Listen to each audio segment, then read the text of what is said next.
Good morning. My name is Steve Gotch, and I currently serve as the Canadian chair of the Yukon River Panel, and I will be leading our Yukon River Panel public meeting sessions this week. I'm joining our meeting from the traditional territories of the Kwanlundun and Tan-Quechan First Nations in Whitehorse, Canada. I'd like to take this opportunity to welcome panel members, advisors, guests, and observers to the Yukon River Panel's 2021 postseason meeting. As I think you're all aware, this meeting is occurring through a hybrid format, with members participating both virtually via the internet, as well as from an in-person US delegation meeting room located in Fairbanks, Alaska. Although we recognize that this approach may create some administrative challenges, we also appreciate that use of this technology enables us to bring in participants from across Alaska and Canada in order to participate in and view the meeting proceedings. I'd like to extend the Yukon River Panel's appreciation to the Pacific Salmon Commission Secretariat, who are hosting and administering the online components of this meeting. Those members being Mr. Tom Alp, Mr. Victor Keong, Ms. Christina Langlois, and Mr. John Sun. As in prior years, the Yukon River Panel's public meeting sessions are being streamed live online, and I'd like to take this opportunity to welcome those who have joined us and are viewing this week's proceedings. Please note for all of our participants that the public sessions are being recorded and will be posted to the Yukon River Panel's website at a later date, in order to provide the opportunity for those who are unable to view this week's proceedings online. For reference, the presentations which will be shown and provided during the public sessions over the next 2 days are available on the Yukon River Panel's website, which for reference is located at www.yukonriverpanel.com. Yukon River Panel has structured its meeting agenda to provide both for an effective and efficient meeting structure. Understanding this, we will work to adhere to the scheduled times for discussions and presentations in order to best accommodate panel member, presenter, and observer schedules. I look forward to our proceedings over the next 2 days and appreciate both your participation and patience as we administer this virtual meeting session. Before we move to panel member and advisor introductions, I'd like to invite the United States co-chair of the Yukon River Panel, Mr. John Linderman, to provide some opening remarks. Mr. Co-chair. Yes, thank you, Mr. Co-chair, and welcome to all panel members and support staff, both from Pacific Salmon Commission and various agencies and organizations in both countries. I think it's appropriate to acknowledge that this season in particular has been a very difficult one for all stakeholders throughout the Yukon River drainage in both countries. Not that there hasn't been very difficult runs and low run sizes in the past, but it's something that we definitely need to accommodate and consider in our deliberations here as we proceed in that regard. I do want to thank all the individuals for the time, effort, and energy that they put into attending these meetings and showing the dedication that they have associated with their concern, love, and need for the resources of this river. I hope we have productive discussions and meetings today. Welcome to all individuals that are able to observe meeting proceedings online. As Mr. Co-chair mentioned, there will be opportunity for public testimony being provided at the end of each day. There's specific instructions on how to go about signing up for public testimony, and additional details can be provided on the Yukon River Panel website associated with this meeting in that regard. Mr. Co-chair, if you're ready, we could proceed to member introductions as you and I have discussed and described. Thank you, Mr. Co-chair, and I'd like to take the opportunity to echo your sentiments and introductory remarks. Again, acknowledging that we are in a hybrid meeting format, we will be proceeding through panel member and advisor introductions, and perhaps we'll start online and then perhaps with the Canadian section, and then move to the US section, acknowledging that we have US members both in person in Fairbanks as well as online. So if I could ask for panel members and advisors to please introduce yourselves, your name, your community, and I guess whom you represent in the meeting proceedings. And we'll start with Canadian panel members. Mr. Sidney, Carl, go ahead. Mr. Sidney. Thanks, Steve. Kehi Kayef Sakdusa. Kingitanach. I'm Carl Sidney from one of the headwater of Yukon River, Yukon River Panel member, and also Yukon Salmon Subcommittee member. Good morning, and thank you all for joining us. Thank you. And next, Mr. Alfred, Roger.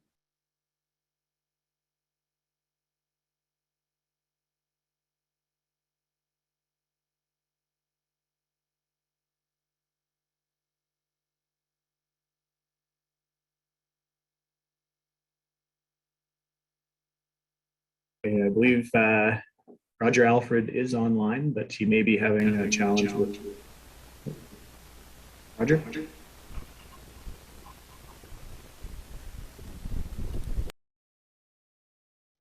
Okay, try to assist Roger. So Roger Alfred is a Canadian member of the Yukon River Panel. Roger is from Selkirk First Nation in Pelly Crossing, Yukon, and he's also a member of the Yukon Salmon Subcommittee. Next to Ms. Frost, Pauline.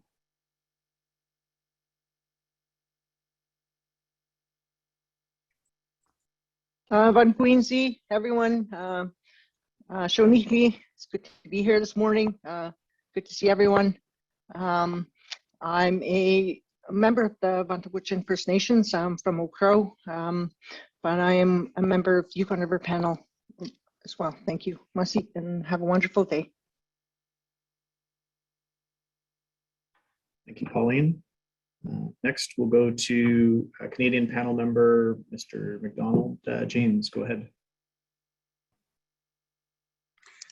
Yes, good morning, everyone. My name is James McDonald, joining you from Whitehorse, Yukon. Born and raised Yukoner. Spent most of my life here in Whitehorse. Very pleased to be joining you all this morning. I am the chairman of the Yukon Salmon Subcommittee and proud member of the Yukon River Panel. Hi.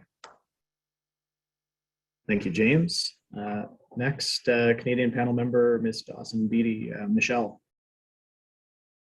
Good morning, everyone. Michelle Dawson Beatty. I am a member of the Champagne and Ajax First Nation here in the Yukon. I am a Yukon River Panel member and a member of the Yukon Salmon Subcommittee. Thank you. And next, Canadian panel member, Mr. Stan Ajutli. Stan, can you hear us?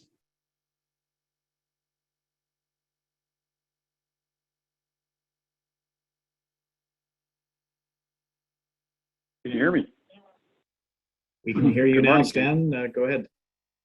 Okay. Oh yeah, I've been on for the last 2 days. I just had an issue with my iPhone. I'm on iPhone from downtown Oak Crow. I'm in isolation right now. So other than that, it's been a good meeting. Stan Julie from downtown Oak Crow, or uptown Oak Crow right now. So yeah, it's been an interesting conference and interesting time. So carry on. Thank you. Dan, and next Canadian panel member, Mr. Zimmerman. Dennis, go ahead. Good morning, everyone. Dennis Zimmerman. I'm a Salmon Subcommittee member, Yukon Salmon Subcommittee member, as well as a Yukon River Panel member, and I'm also I guess what we refer to as a recreational angler. I'm a licensed public angler that likes to fish as well. So thank you, and let's have a good meeting. Welcome, Dennis. And next, Canadian panel member, Mr. Gerberding. Tim. Thank you. Good morning, everyone. My name is Tim Gerberding. I live in Dawson, Yukon. When we used to have healthy runs, I was a commercial fisherman on the river here. And I'm a member of the Yukon Salmon Subcommittee and Yukon River Panel. So pleased to be able to join these discussions. Thank you. And thank you, Tim. Next, Mr. Perry, Robert, go ahead. Thank you, Mr. Koch. Yes, my name is Robert Perry, and I work with the government of Yukon in the Department of Environment with Fish and Wildlife. And I, the species manager, and I work, and I'm also a panel member and the member at large. Good morning, everybody. Thank you, Robert. And to round out the Canadian panel member delegation, we will have one additional member joining us later this morning, and that's Mr. Al von Finster from Whitehorse, Yukon. Al is a member of the Yukon Salmon Subcommittee and has been a lifelong resident of the Yukon Territory. Next, we'll walk through our Canadian delegation advisors, and do my best here to go on our online list here. So perhaps we'll start with Melina Hogan for introductions. Go ahead, Melina, welcome. Hey, good morning, everyone. I'm Melina Hogan. I'm the Director of Heritage Lands and Resources for Champagne and Ajax First Nations in the Yukon. I guess Tom is our official advisor, but I'm sitting in for him today. Thank you. Welcome, Melina. Thank you. And next, we'll go to Tasman Tlingit Council. Jillian, introductions. Go ahead. Good morning, everyone. My name is Jillian Rourke. I'm the Renewable Resources Coordinator for Tasman Tlingit Council in Tasman, Yukon. And I am a Yukon First Nation advisor to the Canadian section of the panel. Thanks. Welcome, Jillian, and thank you. Next, welcome Chief Tom. Go ahead with introductions, please.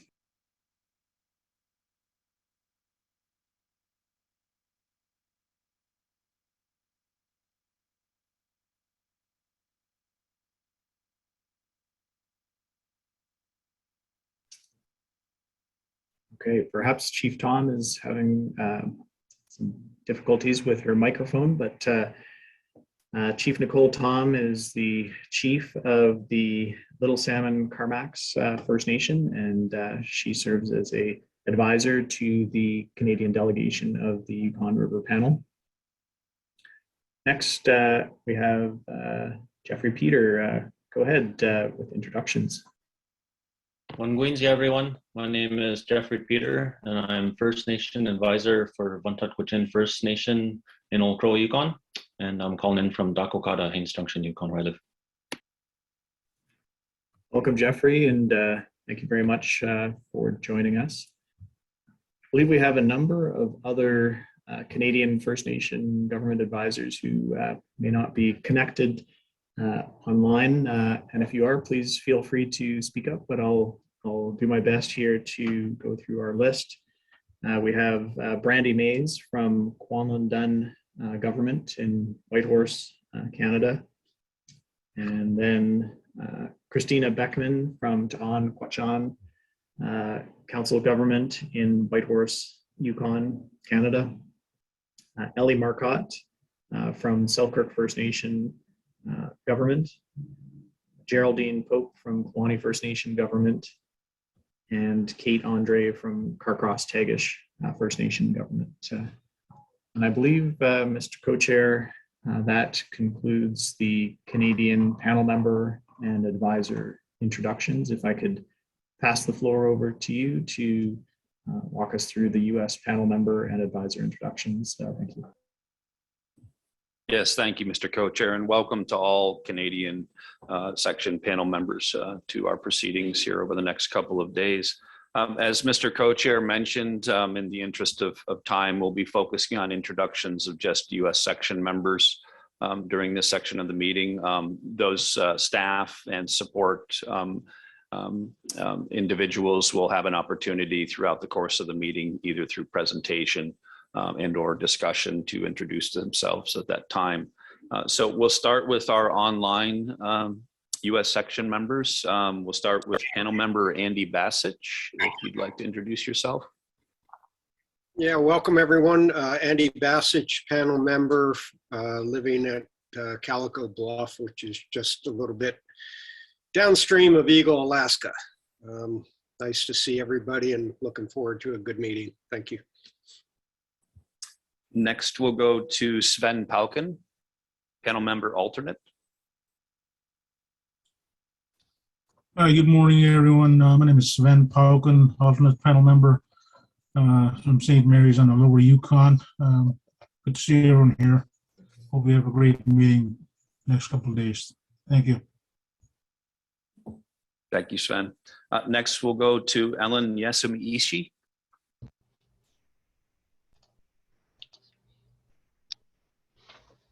Hi, good morning. My name is Ellen Yasumi-Ishii. I'm the U.S. federal alternate on the panel. I work at NOAA Fisheries in Juneau, Alaska, and I'm a research fishery biologist focused on marine ecosystem research, primarily small fishes. Thank you, Ellen. Next, we'll go to panel member advisor Jennifer Hooper. Good morning, everybody. Jennifer Hooper, U.S. Section Lower River Advisor. Thank you. Thank you, Jennifer. Next, we'll go to Brooke Woods, panel member advisor.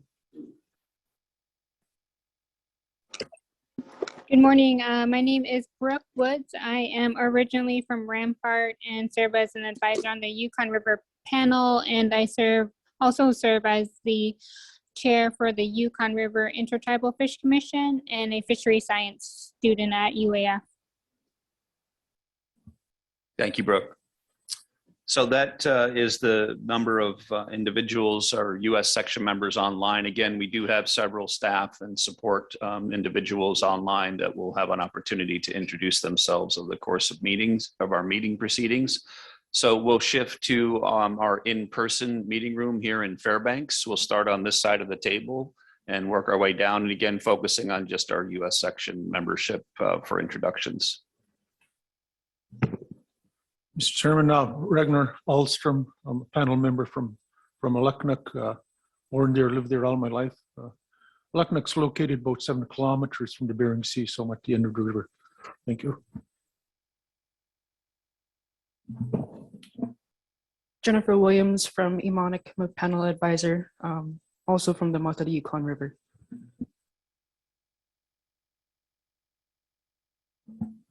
Good morning, everyone. John Lamont, alternate panel member from the Lower Yukon District, Y1. Been a traditional commercial Chinook salmon fisherman since 1965. I hadn't fished Chinook salmon since 1992. I hope this is a great meeting. Really appreciate everyone being here. Thank you. Good morning. My name is Virgil Empfenauer. I used to be a fish wheel fisherman many years ago. Here in District 6 on the Tanana River. I own a meat and fish processing facility in Fairbanks. One in Fairbanks, one in North Pole. And the only thing that saved our business with these horrible salmon runs is something else that the Yukon and Alaska has worked on, and that's the 40-mile caribou herd. And that's was a total success with the predator management that both countries agreed on. I know. Thank you much. Good morning. My name is Matt Keys, and I'm with the U.S. Fish and Wildlife Service here out of Fairbanks and the federal representative. And my name is John Linderman. I'm with the Alaska Department of Fish and Game. I'm the state of Alaska representative to the Yukon River Panel and the current U.S. section co-chair.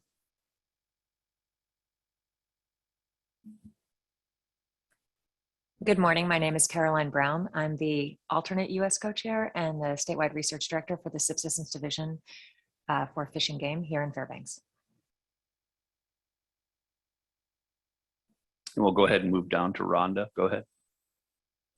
Morning, I'm Rhonda Pitka. I'm from the village of Beaver. I've been the chief of Beaver since 2011. I'm a public member of the Yukon River Panel.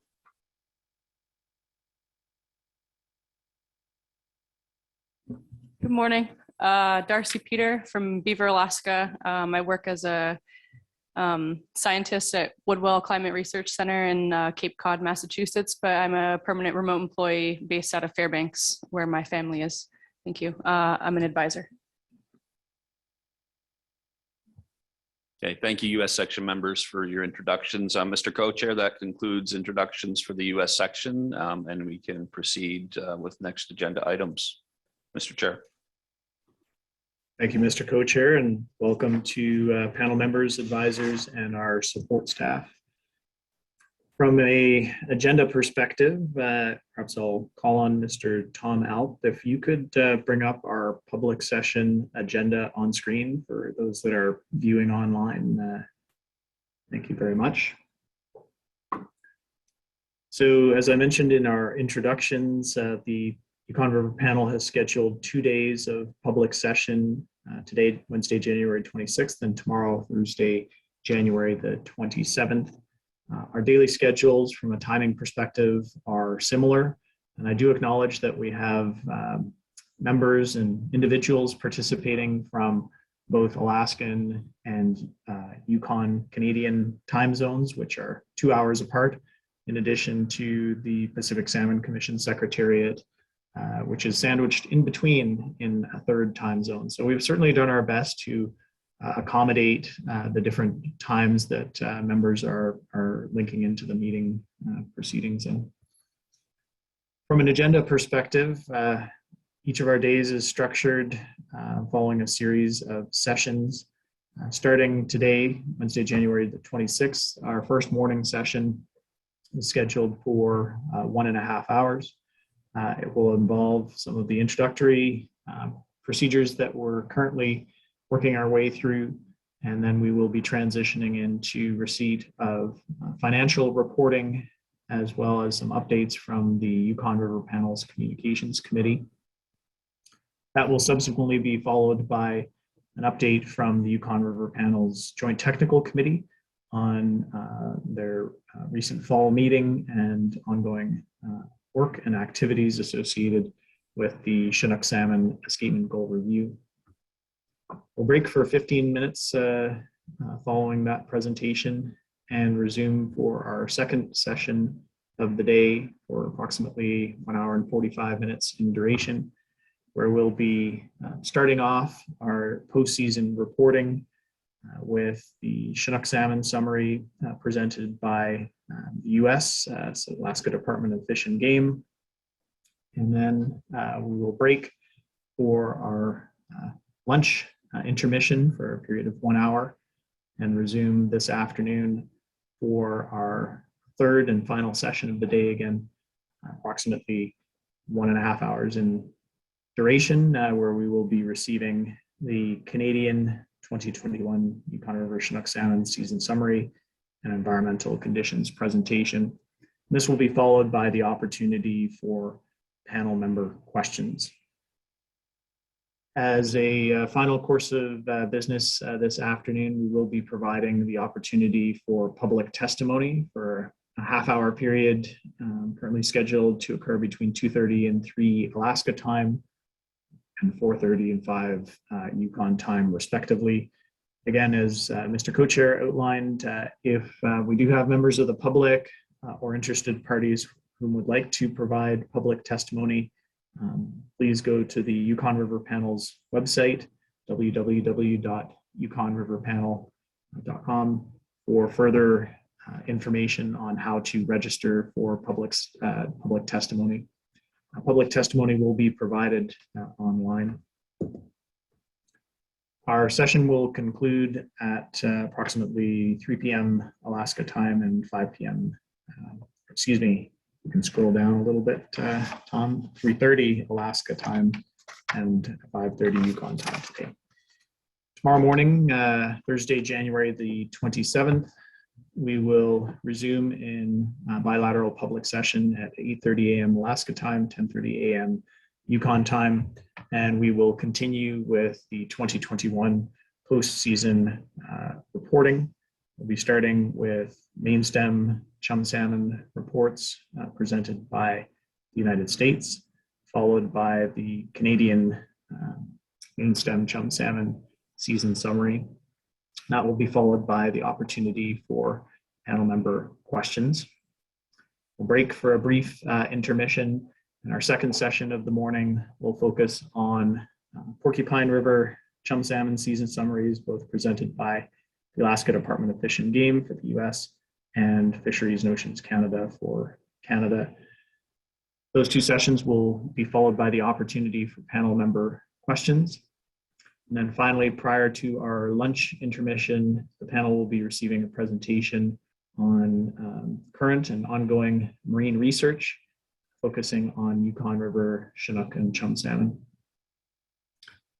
In the afternoon, we will resume in bilateral meeting session, focusing on some reporting out pertaining to the Yukon River Salmon's Restoration and Enhancement Fund. So receiving some updates on 2021 projects, as well as sharing information on the current status of the 2022 call for proposals and project proposal administration process. The afternoon session will provide the opportunity for public testimony between 2:30 and 3 Alaska time and 4:30 and 5 Yukon time, after which the public session will conclude. The US and Canadian session, we will have the opportunity for closing remarks following public testimony, at the end of the day, as well as confirm scheduling of the April 2022 preseason meeting.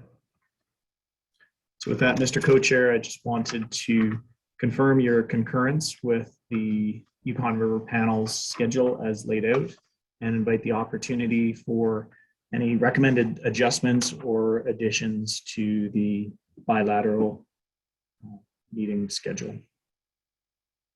Thank you, Mr. Co-Chair. I confirm the agenda as you've described, and we can proceed as intended, Mr. Chair. Thank you, Mr. Co-Chair. So perhaps at this point in time, we'll proceed with agenda item number 3, which is receipt and review of the Yukon River Panel's financial report. And so for this presentation, I'd like to invite Mr. Tom Alp from the Pacific Salmon Commission Secretariat to provide the Yukon River Panel with a presentation on its current financial accounts and financial status. Mr. Alp. Thank you, Mr. Chair. Good morning, everyone. My name is Tom Alp, and I am happy to be serving you today with my R&E Fund Administrator hat on. Please bear with me for 1 second. I'll just bring the presentation up on screen. That should be coming through to you now. So the purpose of this presentation is to give the panel an update on the status of the R&E Fund and the financial status specifically. So the first slide here is just a confirmation for the panel that as per normal procedures, we have had an audit carried out by a third party separate to the Commission this year of the panel's accounts as managed by the Pacific Salmon Commission down here in Vancouver. And that audit was finalized in last October. The purpose of that is to have a third party come in and to make sure that we're managing your funds appropriately, the funds can all be accounted for, and that we have the right sort of financial controls in place. And as in previous years, the auditors did not identify any concerns to bring to the panel's attention at this time. Slide 2.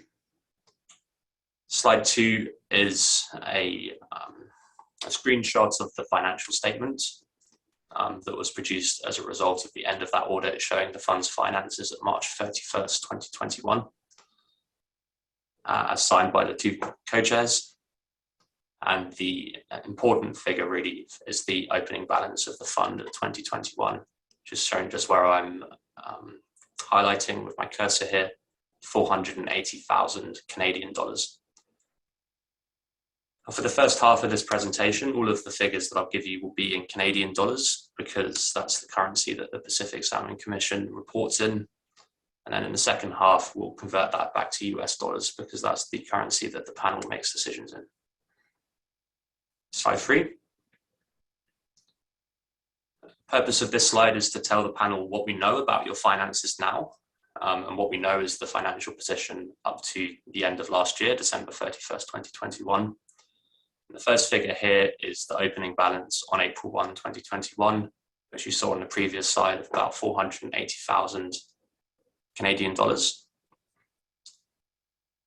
The figures on this slide which are bracketed are negative numbers, and the figures which are not bracketed are positive numbers. So the first figure here is showing the fund's income this year, the revenue, well, this year as of December 31st, 2021, which consists of a really insignificant amount of interest accrued in the account. And almost all of that revenue is the US 1.2 million annual contribution to the R&E fund, which was received last April. The next two figures are expenses from the fund. The first one is, again, almost all of the expenses, which is the grants that were paid out to projects up to last December. A little over $1 million Canadian dollars were dispersed by us as your administrators over that time period. And the cost of administering the funds over that time period was 83,000 Canadian dollars. And that gives us our fund balance at December 31st, 2021, of about 840,000 Canadian dollars. So that's what we know. The next slide shows you projections, our expectations of what your balance will be for 2022, the amount that you'll have available for R&E projects. So carry that first number, 840,000 Canadian dollars. And then from that, we need to subtract the remaining commitments to active R&E projects that have been approved by the panel. So these are mostly 2021 projects. We subtract the remaining commitments to fund administration, which are estimated at about 31,000 Canadian dollars. We do also have a few projects which have underspent, and they owe us a small amount of funds. So those refunds will be received likely over the next few weeks and months. And if we account for all of those figures, then the balance that we expect to be in the account at the end of this financial year, Canadian financial year, is 148,000 Canadian dollars approximately. I mentioned that we would convert figures back into US dollars. So that's the currency the panel makes decisions in. So if we do that, then that figure is 119,000 US dollars approximately. And then we will expect to receive another contribution of 1.2 million US for 2022. That contribution has been requested by the panel co-chairs. And we expect that the administration costs will remain consistent with the costs in the last few years as well. It's about 99,000 US dollars. If we account for all of those various additions and subtractions, then we expect that you will have about 1.22 million US dollars in the account. And that's money that will be available for R&E projects in the coming cycle to the panel. Thank you very much. I'll pause there and I'm happy to take any questions. Thank you very much, Tom, for sharing the financial summary with the Yukon River panel. And so perhaps I will open the floor to any questions from panel members with regards to the information that Mr. Tom Alp has shared with us this morning.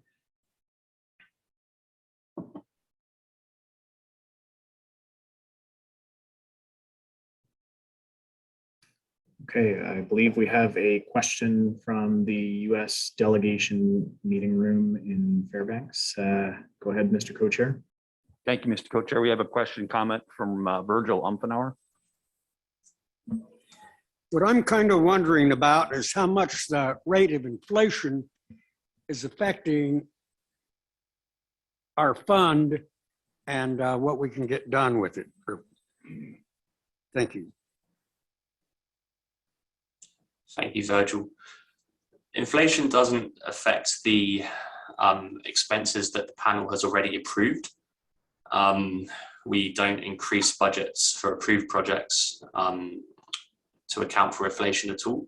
That's a cost that implementing organizations have to bear if the cost of buying supplies, that type of thing goes up. But typically for R&E fund projects, for many of these projects, a lot of the money goes on labor costs, which equally don't necessarily rise with inflation in real time in the same way. Where inflation would potentially make a difference would be if projects in the future become a bit more expensive. But again, we won't be revisiting the amounts that have been requested this year. So for those reasons, the effect is quite limited. I have one follow-up question. When we passed the treaty or voted to accept the treaty and then it got put into place in 2002, we, got the 1.2 million. And so how much is it worth now after you subtract the inflation from 2002 until the present time? Thank you. That is a really good question, Virgil. I would need to do a bit of maths, which I will struggle to do in real time to answer that question accurately, but I'm happy to open the floor to anyone that, with the same information that I have right now, may be able to comment on that too. Thank you. Do you think you could have that information before the end of our meeting tomorrow? I can certainly look at that, Virgil, yes. Thank you, Mr. Chair. Thank you. And Mr. Co-Chair, any further questions from the U.S. delegation meeting room in Fairbanks? None at this time, Mr. Co-Chair. Thank you. Thank you for the confirmation. Next, we'll go to panel member, Canadian panel member Carl Sidney in Teslin. Go ahead, Carl. Thank you, Mr. Co-Chair. And I just have a couple of questions in regard to, I think it was slide 2. There was a whole bunch of surpluses on there. Oh no, next one, 3. These surpluses, opening balance of, that was April last year. I'm just wondering, were those surpluses from projects that were not being done? Was that because of COVID? The other one is the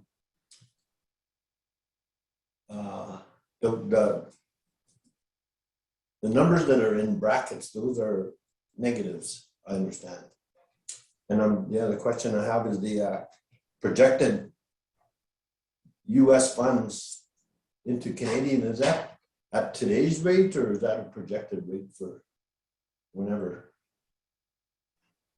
Thank you, Carl. So I'll take your second question first, which is on slide 4. That's at a rate of 0.8, which is today's rate.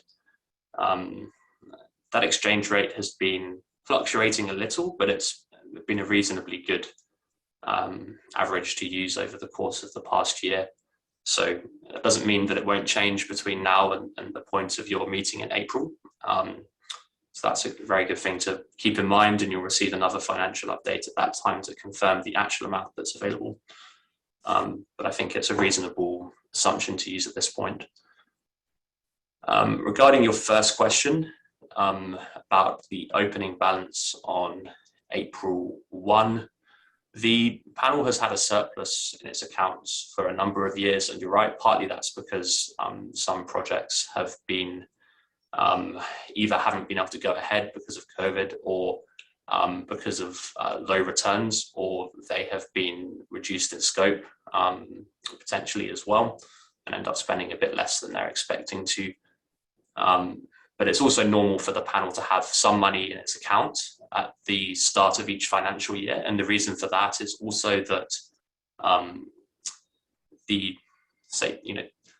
looking at the opening balance for April 1, 2021 here, that means that you're mostly considering the projects that were approved in 2020. Those projects won't necessarily all have been completed at that point in time. So there may still be some money that's been approved by the panel that's yet to be dispersed at that point.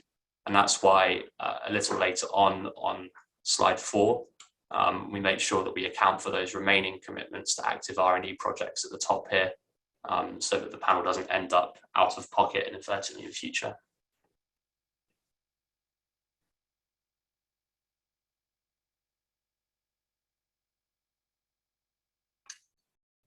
Great, thank you for the question, Carl, and the response, Tom.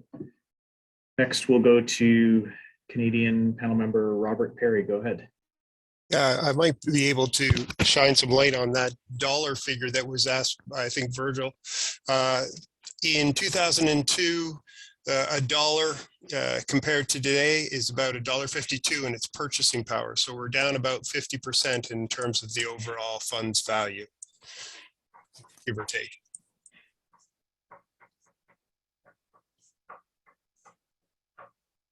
Thank you, Robert, for that information. Any additional comments or questions from panel members or advisors on this morning's financial summary and reporting update?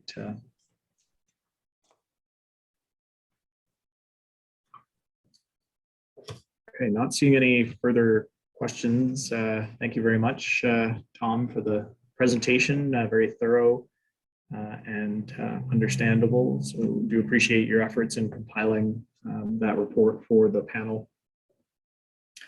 Next, we'll proceed with the opportunity for updates on the work of the Yukon River Panel's Communications Committee. There's 2 items that we have on our agenda to address in respect of the panel's Communications Committee activities. The first pertains to developing and implementing a terms of reference for the committee.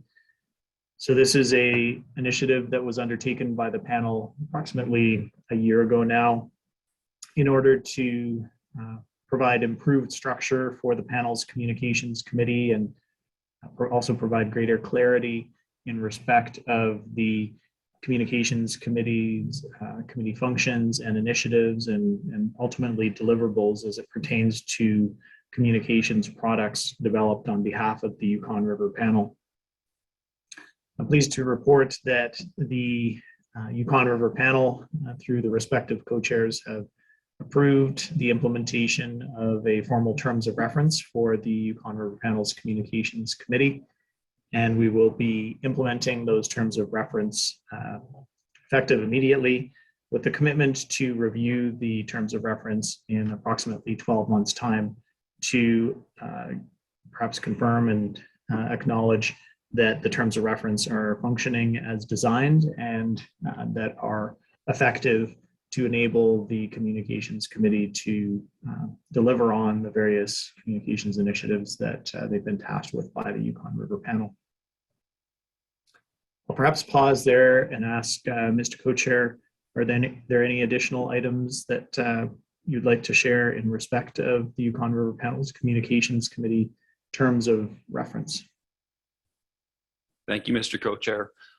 No additional details to add. I think it's recognized that the good discussion that was had both bilaterally over the last couple of days to formalize and secure the Communications Committee with this terms of reference is an excellent step forward. I think it's safe to say that there will be opportunity for further refinement and development of that terms of reference in the coming years. And we certainly do appreciate all the excellent work that the committee has done over the years for the Yukon River Panel, and that will continue to produce in coming years. And this terms of reference will hopefully help to support and further those objectives by putting it in place. Mr. Chair. Thank you, Mr. Co-Chair. And perhaps I'll pause any questions or comments from panel members or advisors in respect of the Yukon River Panel's Communications Committee terms of reference.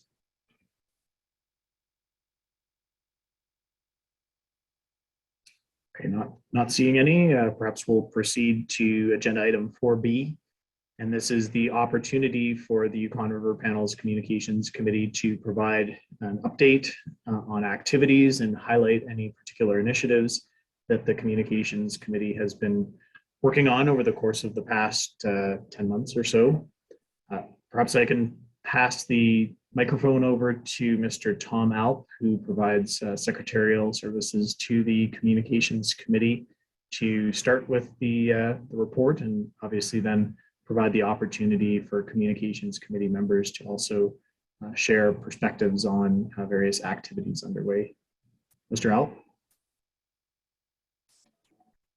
Thank you, Mr. Chair. So the Communications Committee has been active over the past year. In particular, they've met on a few occasions to make progress on the 2021 Educational Exchange Programme, which was approved by the panel last April.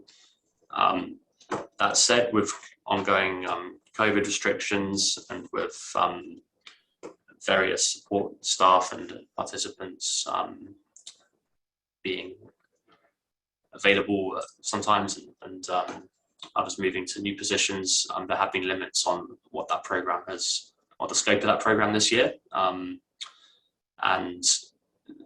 I think that it would be appropriate to see if Andy, Dennis, or Serena Fitka, who have all been involved in that program, would like to provide an update on that program at this stage.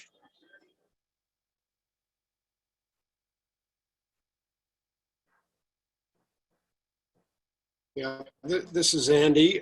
Dennis, maybe you could chime in some too here. I'll just do a brief update and then I'll turn it over to Serena Fitka, who is the Executive Director of YRTFA, to give us an update on the current educational exchange program. High level look at it. Last year we developed a program based upon trying to mitigate for COVID. And so we were trying to get into 2 communities in the lower Yukon and 2 in the Yukon Territory, work with community members there and basically do video program educational exchange. So there would be an exchange of videos and also online communications between the participants in lieu of traveling to each other's communities. It's been very difficult this year. COVID actually created a lot more issues traveling wise and also as far as quarantine type issues. So that made that program very difficult to operate. However, there is progress being made on it. And I'll let Serena update you on that. And so why don't we finish up with the educational exchange and then we can update a little bit more on communications. So Serena, are you able to give a report on the current status of the educational exchange program? Yes, thank you, Andy. My name is Serena Fitka. I'm Executive Director for the Yukon River Drainage Fisheries Association, and we've been helping out with the educational exchange this year. Just like Andy said, that we did have a lot of hiccups due to COVID. We weren't able to travel out to the communities where the families reside, and the 2 communities that we selected were Russian Mission and Mountain Village. And to remedy some of the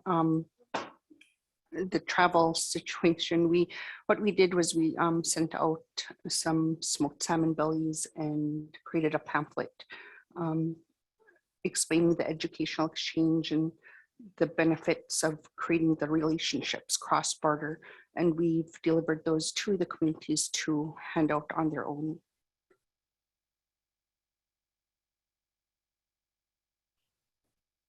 Thank you, Serena. I guess the other thing that's happening is the media that was created by the participants is also being sent to ESSA, which is an organization down in Vancouver that will be putting the media together for presentations and for use by both countries in any kind of outreach programs. So hopefully, I'm not sure if we'll be done by April, but certainly by next year's winter meeting, we should be able to provide that for the panel. Dennis, do you have anything more to offer? I was just going to say that, yeah, it was, you know, as Serena mentioned, it was a tough year. I wanted to just thank a few people for their efforts with the Ed Exchange in particular. Elizabeth McDonald, who was with the Salmon Subcommittee and is now with the First Nation Salmon Stewardship Alliance. Of course, Serena. And, you know, Tom providing the secretarial support has been excellent. I don't think we have even much movement without his help. I see, you know, this is part of our evolution as a communications committee. We've been working together. You know, we've got other members, John Lamont, we've got Carl Sidney, and there's, you know, a few others that participate as well, and we're always open for more participation. But yeah, we are moving forward.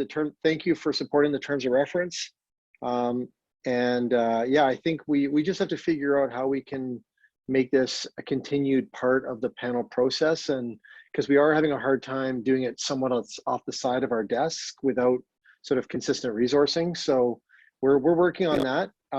But I think just kind of a plug for this portfolio item, because, you know, communications and stewardship, I think, are really what's going to get us through this right now, this incredible long-term downturn in Chinook. And I think continuing to invest in this, in communications and stewardship, just trying to keep people connected to salmon in some way in the absence of the ability to fish, I think is going to be increasingly important. So thank you. And it, you know, it gets into ceremony and fish camps and everything else, and all the things that we actually really enjoy engaging on, you know, because we do tend to have quite a science heavy process here. So I think this really gives people an ability to kind of engage and sink their teeth into things that are really heartfelt for them and special to each person's connection with salmon. So that's it for me. Thank you, and thanks Andy for being a partner on this one. Yeah, thank you, Dennis. I also wanted to support all of his well-stated comments. I believe that a big part of the work moving forward with the communications committee is to develop a communication strategy to go along with whatever the panel comes up with as far as their escapement goal, and to continue to educate both sides of the river on the low runs and what it's going to take to bring salmon back. And I think Dennis is spot on the point that this problem is going to need to be fixed by the people on the river with the assistance of managers. But it's a problem that only the fishers are really going to be able to address and fix. And therefore, it's going to take a lot of outreach to try and pull these people together and get everyone working together. Dennis?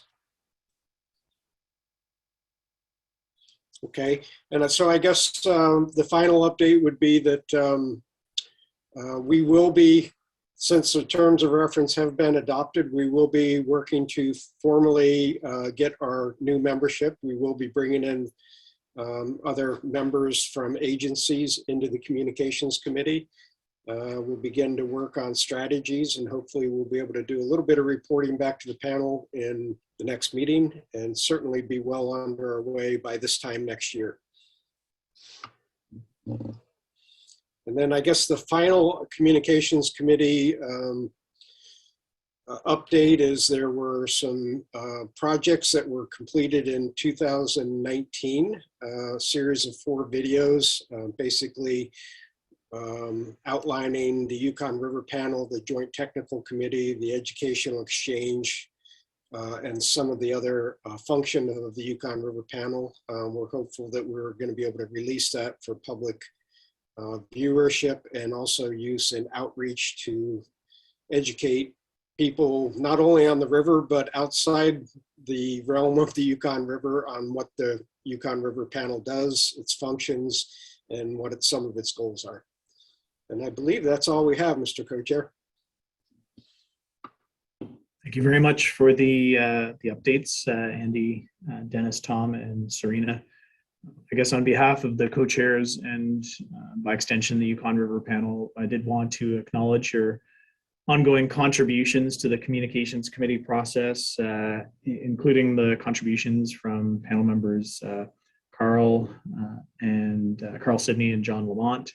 Appreciate that much of your time invested is spent behind the scenes, so to speak, and as you've outlined, developing effective and meaningful communications products is extremely valuable towards both educating, informing, and broadening awareness of not only Yukon River salmon, but also the people and the cultures throughout the watershed. So on behalf of the panel, I would like to extend our sincere appreciation and gratitude to your efforts and contributions in that regard.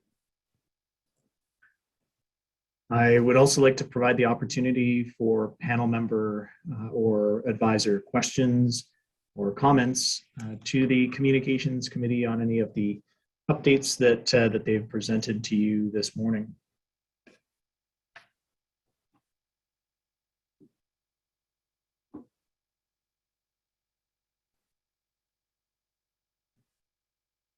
Okay, not seeing any questions or comments at this time. Perhaps we'll conclude by confirming that the Yukon River Panel co-chairs have committed to reviewing and I guess confirming the release of the new communications products that were developed in recent years. I believe there's 4 videos that focus on sharing information on various aspects of the Yukon River Salmon Agreement and its implementation.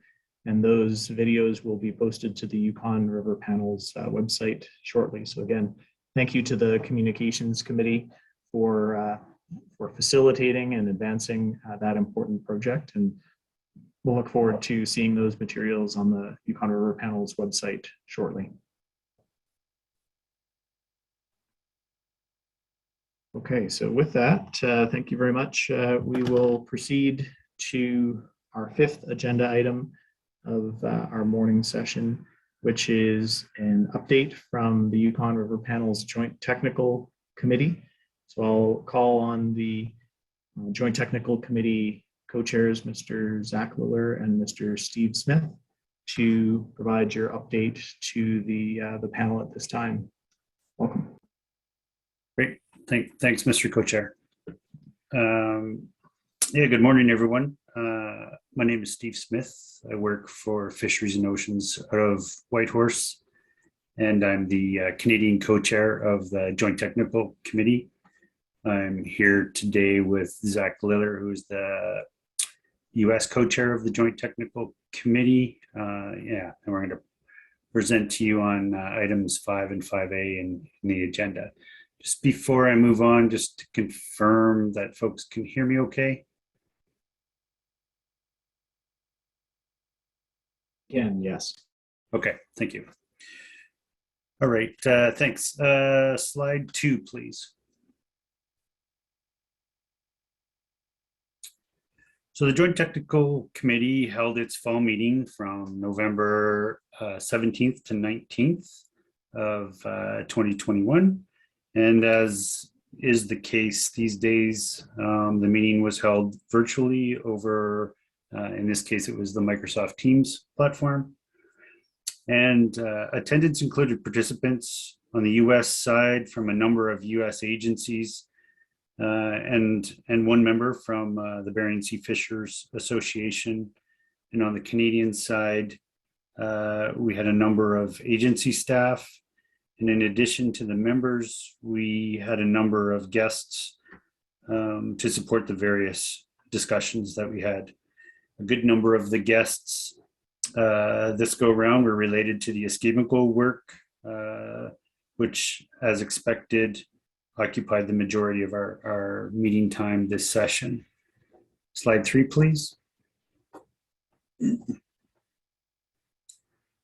So on day 1, the JTC had some discussions about its administrative processes and methods. In particularly, Zach and I relayed the results of a meeting that we had with Tom Elp and John Fields of the Pacific Salmon Commission regarding our various needs and interests, mostly centering around the generation of our reports and the storage and sharing of our data and files. The result of this was the creation of a subcommittee to essentially plan our next steps. We did make sure to include non-agency folks on this subcommittee, as one of the things we regularly hear are challenges over the accessibility of our past data, particularly to those non-agency members of the JTC. Slide 4, please.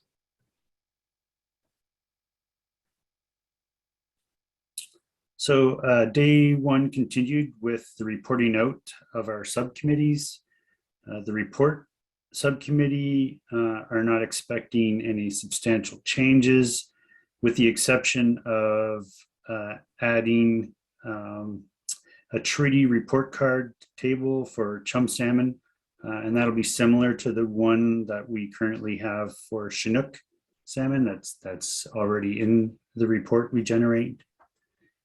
In terms of the R&E subcommittee, it has the regular function of reviewing the R&E proposals and providing its recommendations and comments to the panel. So that work was reported out, reported to be on track, and as we now know, has since been communicated to the panel. There continues to be challenges with the evaluation of some proposals in the restoration category, and the JTC continues to work with the panel on that. We also confirmed with the panel our interest to review the stewardship guidance document with the panel, and that work has been occurring. So slide 5, please. So continuing on, the difference between estimates subcommittee did provide an update as well. We acknowledged last year was now year 4 of the last 5 years where pilot station estimates have been significantly higher than those expected at Eagle. Agencies continue to explore some plausible effects, and related to that is the concern of ichthyophonus being a potential agent in the difference. ADF&G has done some exploratory work last year and is looking to coordinate with agencies in the US and Canada on some new research and monitoring to try and bring light to this issue. The bottom line, though, is that there were no specific recommendations from the difference between estimates subcommittee. Slide 6, please. Okay, from the Chinook forecast subcommittee, this group continues to improve forecast methods using Bayesian statistical techniques. One of the models that feeds into the forecast is a Ricker stock recruitment model, and the committee is evaluating the value it provides to the overall forecast model. In 2021, it was the first time we presented the forecast in terms of a probability, and given this new approach, we continue to discuss ways to present the forecast so that it has maximum value for the panel and managers. Lastly, on day 1 was the reporting out from the Fall Chum Forecast Subcommittee. Although there's no changes in the methodology planned for 2022, we did receive a presentation from Sabrina Garcia on her ongoing efforts to develop a juvenile-based forecast, similar to the one that informs the Chinook forecast model. So that's the end of day 1. Now I will pass it over to Zach Littler to continue with the presentation. Thanks. Yeah, thanks for kicking that off, Steve. Yeah, day one was packed with a lot of different topics. For folks that I haven't had a chance to meet in person, my name is Zach Miller. I'm a research coordinator with Alaska Department of Fish and Game based in Anchorage and the U.S. JTC co-chair. So I'll pick it up with day two. So much of the rest of our JTC meeting, beginning with day two, was Chinook salmon interim management escapement goal subcommittee reports. So through the subsequent slides here, I might use the acronym IMEG or say the word IMEG. It's just short for Interim Management Escapement Goal. The entire day for day two was dedicated to this topic. The subcommittee members were present for the majority of this day to help report out to the full bilateral JTC on progress. And details specifically surrounding two draft reports the subcommittee had put together. First draft report was focused on assimilating all of the available abundance and stock composition data in both the US and Canada that could be potentially useful for reconstructing historical stock-specific run size, harvest, and escapement of Yukon River Chinook salmon from 1981 through 2019. This particular report is kind of a new product. A lot of this information is available through a wide variety of sources, but the subcommittee set out to create a one-stop shop, someplace to put all of this in one place so that folks can review the available data, understand from the project leaders, the agencies and organizations that collect the data, all of the nitty gritty of how it's collected, how it should be used, etc. So it's a fantastic new resource. There was well over 30 people from a variety of agencies and organizations in US and Canada that contributed information to this data review report. Much of the facilitation was done specifically by Vesta Mater with DFO. I did a lot of the coordination on that side. Fred West took an exceptional lead on ADF&G's side to facilitate a lot of this. And then Godfrey Pestle, a consultant out of Vancouver area, did an amazing job of pulling it all together into a comprehensive report package. The other report that we spent some time discussing was a report that we call our model report. So it was an effort by the subcommittee to use the data in the previously mentioned data report to develop a run reconstruction model and spawner recruit analysis for the Canadian origin stock. Much of the first half of day two was focused on the subcommittee reporting out on the specific methods used to reconstruct run sizes and then also conduct the spawner recruit analysis.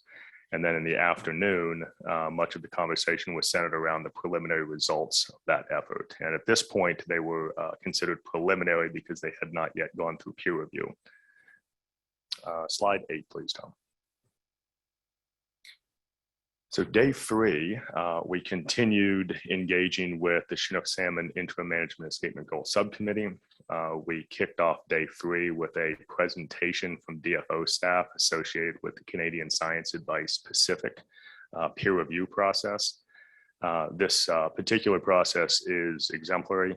It's a group within DFO that helps to coordinate scientific peer review and consensus science advice.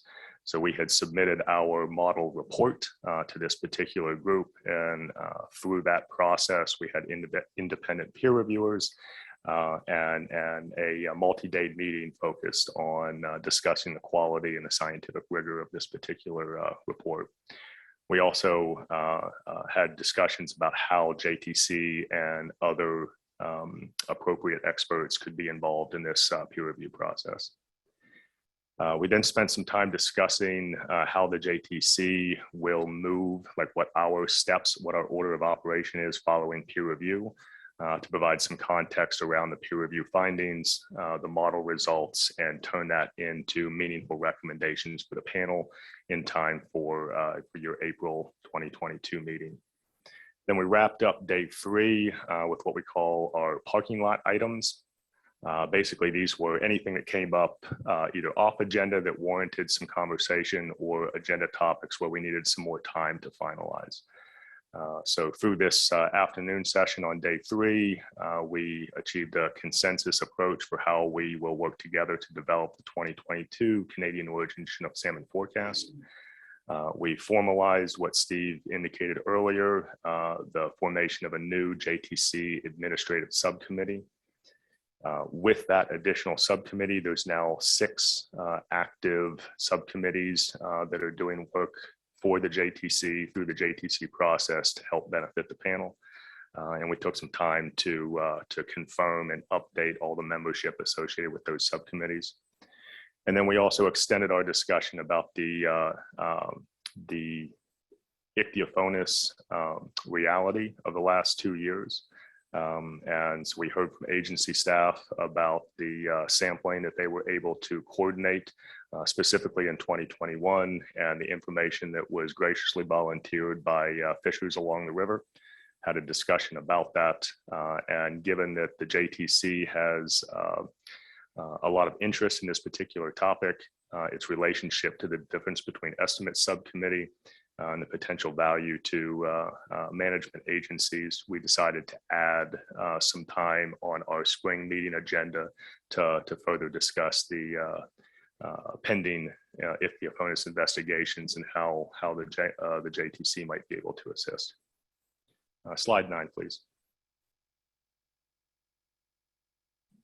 And so now we'll transition away from an update on the fall meeting to just a 1-slide summary of the status of the JTC Chinook IMEG review. So for clarification, the data review and model development is complete, and it has been submitted for peer review.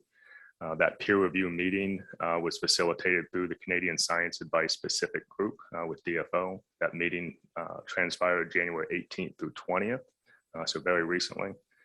The JTC did summarize the outcomes of that meeting to the panel during closed session on Monday, the 24th of this week. The meeting outcomes will be publicly available very soon, and it will come in the form of 3 separate products. There'll be the formal model report, which includes all the nitty-gritty details that folks might be interested in. A science advice report, which is essentially a summary report of the key findings and advice. So essentially the cliff notes of the model report. As well as a detailed meeting proceedings document. So essentially really detailed notes. So folks could effectively follow along with the conversation that was had at that meeting. The JTC spring meeting, we did establish our dates for that meeting. We'll be meeting March 15th through 19th. And this is 1 additional day than normal. And that additional day will be dedicated to the IMEG review discussion and provide additional time for the JTC to formulate recommendations for the panel.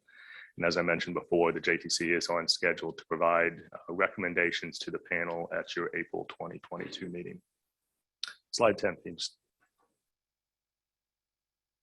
And that is our report to you. And Steve and I are available to field any questions you might have. Thank you very much, Zach and Steve, for the presentation on the Joint Technical Committee's meetings and various activities. We'll open the floor to questions and comments from panel members and advisors, and we'll start at the U.S. delegation meeting room in Fairbanks. Mr. Co-Chair. Thank you, Mr. Chair. We have a question or comment from Ragnar Ahlstrom. Mr. Chairman, slide 5. Before I ask the question, I'm not suggesting the difference between estimates is human caused. Maybe, and I'll ask 2 questions. A quick summary of the projects that the JTC may be looking at to find out why there is a difference between Pilot Station and Eagle. And while I'm on there, I got the floor.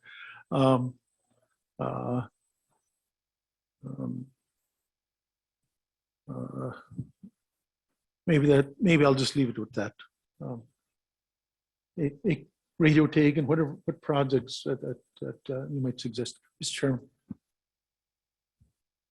Yeah, thanks for that question, Ragnar. And I'm happy to kick it off, but I don't want to steal the thunder of some presentations that are coming up a little bit later today.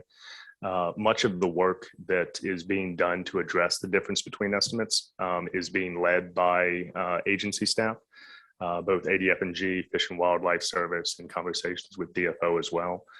So I know it's specifically in the summer season management presentation, there's a few slides that are dedicated to this particular topic. But the few that are especially noteworthy that the agencies have made the JTC aware of are ichthyophonus and focused investigations, as well as some new funding to address a multi-year radio telemetry project that could kick off as early as 2023. So those are, and there's quite a few other marine-focused investigations as well that try to get at the health of fish returning to the system, cumulative stressors and implications that could have for en route mortality, pre-spawn mortality, as well as the viability of eggs and fry in subsequent years. So there's some details pending on that. So I don't want to steal their thunder, but that's kind of maybe a teaser. Mr. Chairman, a follow-up. Zach, is there in your forecast models for Chinook and Fowl some, because of the difference between estimates, is there a change to your forecast model that accounts for DBE? Sir. That's an excellent question, and one that doesn't have in practicality, doesn't have an easy answer. The short answer is no. The JTC's forecast does not explicitly account for difference between estimates. The forecast is focused on projecting and giving the best available expectation of the total run size coming into the river of the Canadian origin stock aggregate. Now, whether or not how much of that run that enters the river successfully migrates through different portions of the river and makes it to the spawning grounds is a function of natural mortality as well as harvest. And that is a complicating factor that I'm sure the agencies are grappling with. And right now, the JTC's efforts to help with that is to provide as accurate a possible forecast of total numbers of fish coming into the river and to help provide some guidance on options to tease out the DBE problem.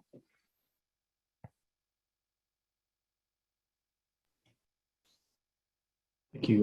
Mr. Co-Chair, any additional questions or comments in the US meeting room at this time?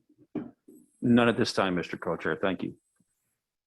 Thank you, Mr. Co-Chair. So we'll go to online questions from panel members and advisors. Canadian panel member Dennis Zimmerman, go ahead. Hi, thanks, Zach and the JTC. And I hope I'm not getting ahead of myself because I know this probably would be also appropriate at the management discussion. But I guess it's just, it was an insight from when we were doing the Canadian prep meeting, you know, this concept of the missing fish, you know, that's been something that's been discussed over the years, and essentially if these missing fish are in fact fish. And I think, you know, we've been handed an opportunity, which I know it's come at a great cost with not having any harvest in Alaska, you know, because quite often there was always an assumption that there was a certain level of harvest, which might explain for these missing fish. And that was an assumption.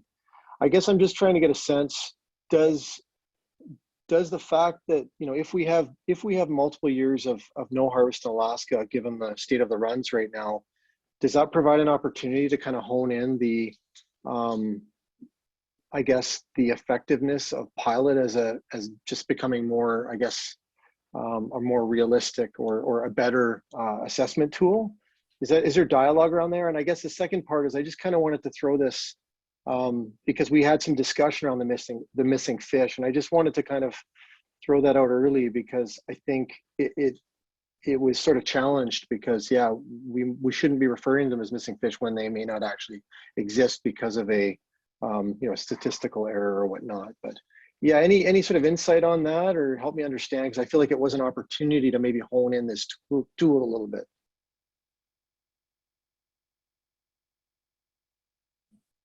I can weigh in on that, and I agree, Dennis, there might be space for some more robust conversation with following presentations. But I think you're absolutely right. And within the lens of the JTC's responsibility and the work that has been going into the run reconstruction model that the IMEG subcommittee's been putting together, there has been a fair amount of conversation through that subcommittee and subsequent meetings about this idea of were the fish there, and therefore we're not accounting for what happened to them or some subset of them as they passed pilot station, or were they never there?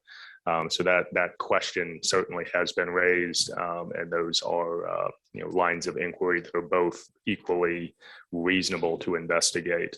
The run reconstruction model does provide a very unique opportunity to consider all of the available abundance data and the different projects that the agencies and collaborators run, as well as simultaneously looking at the different ways in which you can attempt to estimate total run size of Canadian fish. So it basically blends all of the possibilities together and does provide insight into those trade-offs of how well the data fits pilot station, how well it fits U.S. harvest, how well it fits Eagle and border passage estimates, and tries to find the most likely run size that makes sense given the data that's available. I would agree that if in years where there is small or no harvest in the U.S., it does provide opportunities to focus in on other areas to see how those data are lining up with best estimates. So anyway, that's maybe just an initial response to a fairly complicated question. Thank you very much to panel members for those questions, and to the JTC co-chairs for your responses. Well, perhaps we're waiting to see if there's any additional questions or comments from panel members. I'll take the opportunity to perhaps ask one question, and it pertains to slide number 8. And this is to perhaps provide some clarity and understanding for panel members regarding the JTC's planned activities in regards to developing 2022 preseason forecasts. But I noted that on slide number 8, under parking lot items, the first bullet identifies or refers to a consensus process for developing the 2022 Canadian origin Chinook salmon forecast. So acknowledging that the development of an annual preseason forecast for Canadian origin Chinook salmon has occurred in prior years through the Joint Technical Committee process. Maybe could the co-chairs provide the panel with some further insight on exactly what might be changing, or what does this consensus process refer to? Is it something new and different, or are you simply referring to proceeding with a pre-existing process that you've relied on in prior years? Thank you.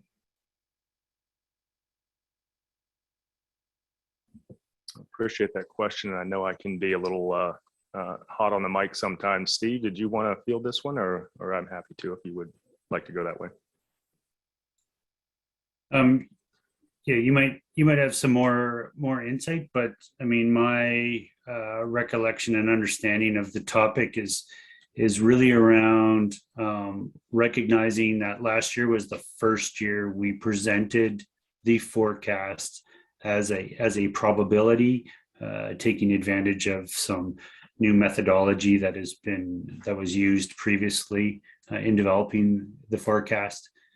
And so just more discussions around the JTC around how to effectively represent that information to the panel and to managers. There is some discussion around just some of the weighting of some of the elements within the model itself. So there's no real big changes in methods as per se to how we might generate the forecast, but just reconsidering some of the elements associated with it.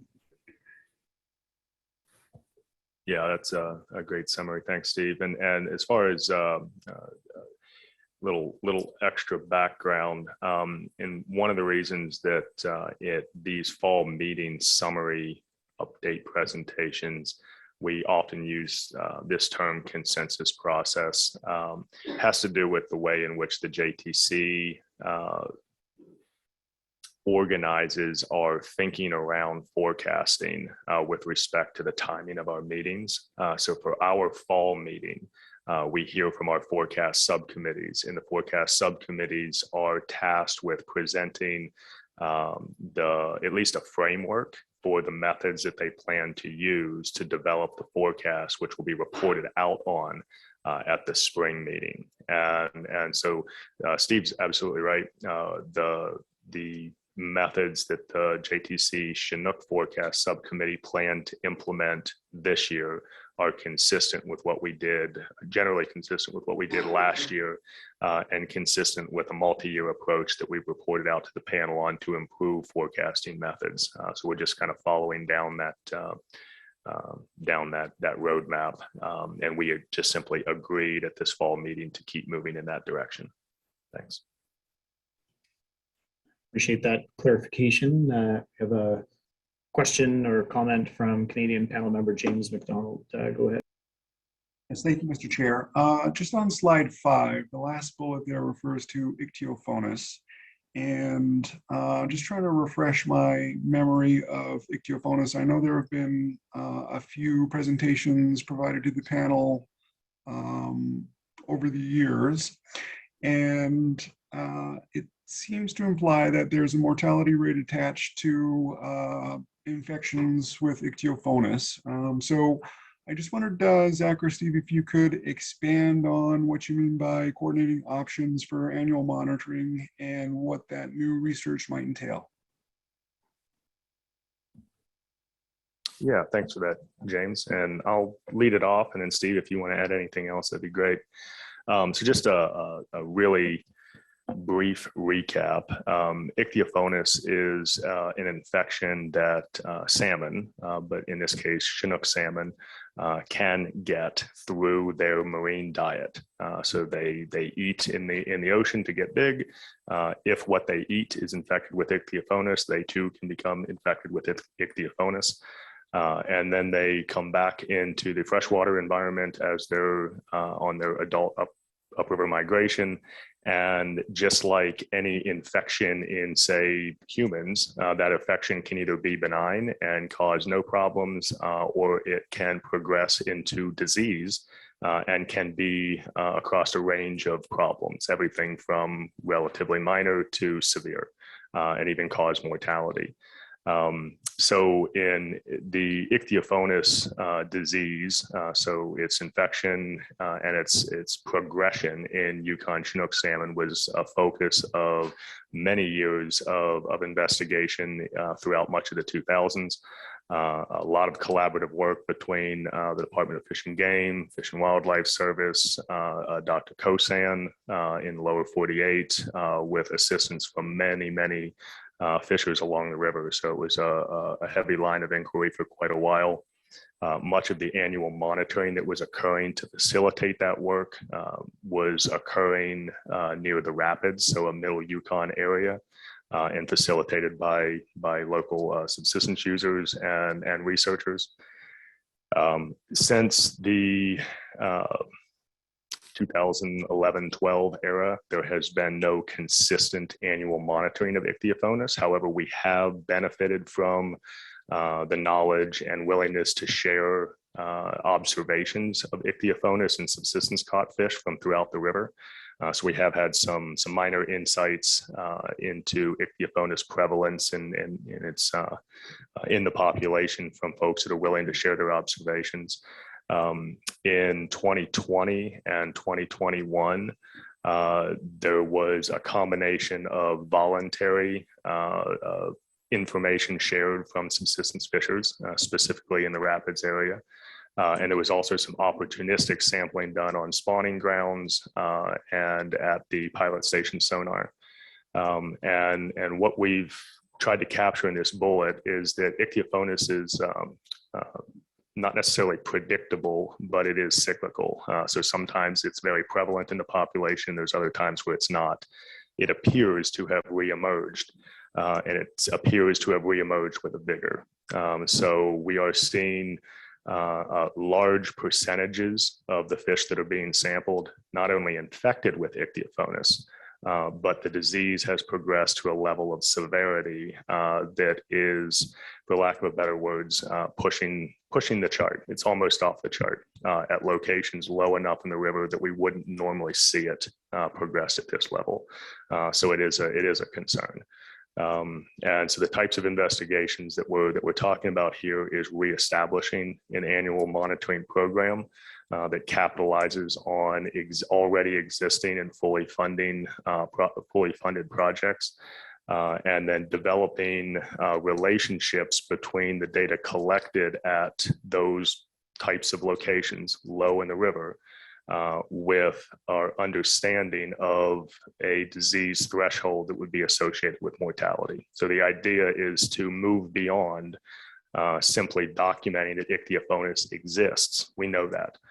But it's time to extend that to formal estimates of mortality associated with the disease so that researchers and managers can make informed decisions when Ichthyophonus is prevalent in the population. Hopefully that helps, James. Yes, it does. Absolutely. And I was just thinking, as you were talking, a lot of that research was supported by, like you said, the harvesters along the river. So in the absence of opportunities to fish, there's going to be a lot of data gaps associated with that. So I'm not sure how to kind of support that, but just kind of it's a general comment to that effect, I suppose.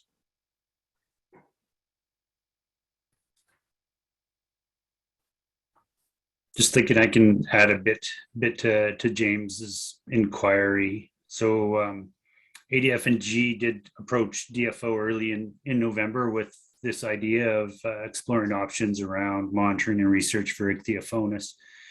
And it was shortly after that we being DFO, had our postseason meeting with Yukon First Nations, where we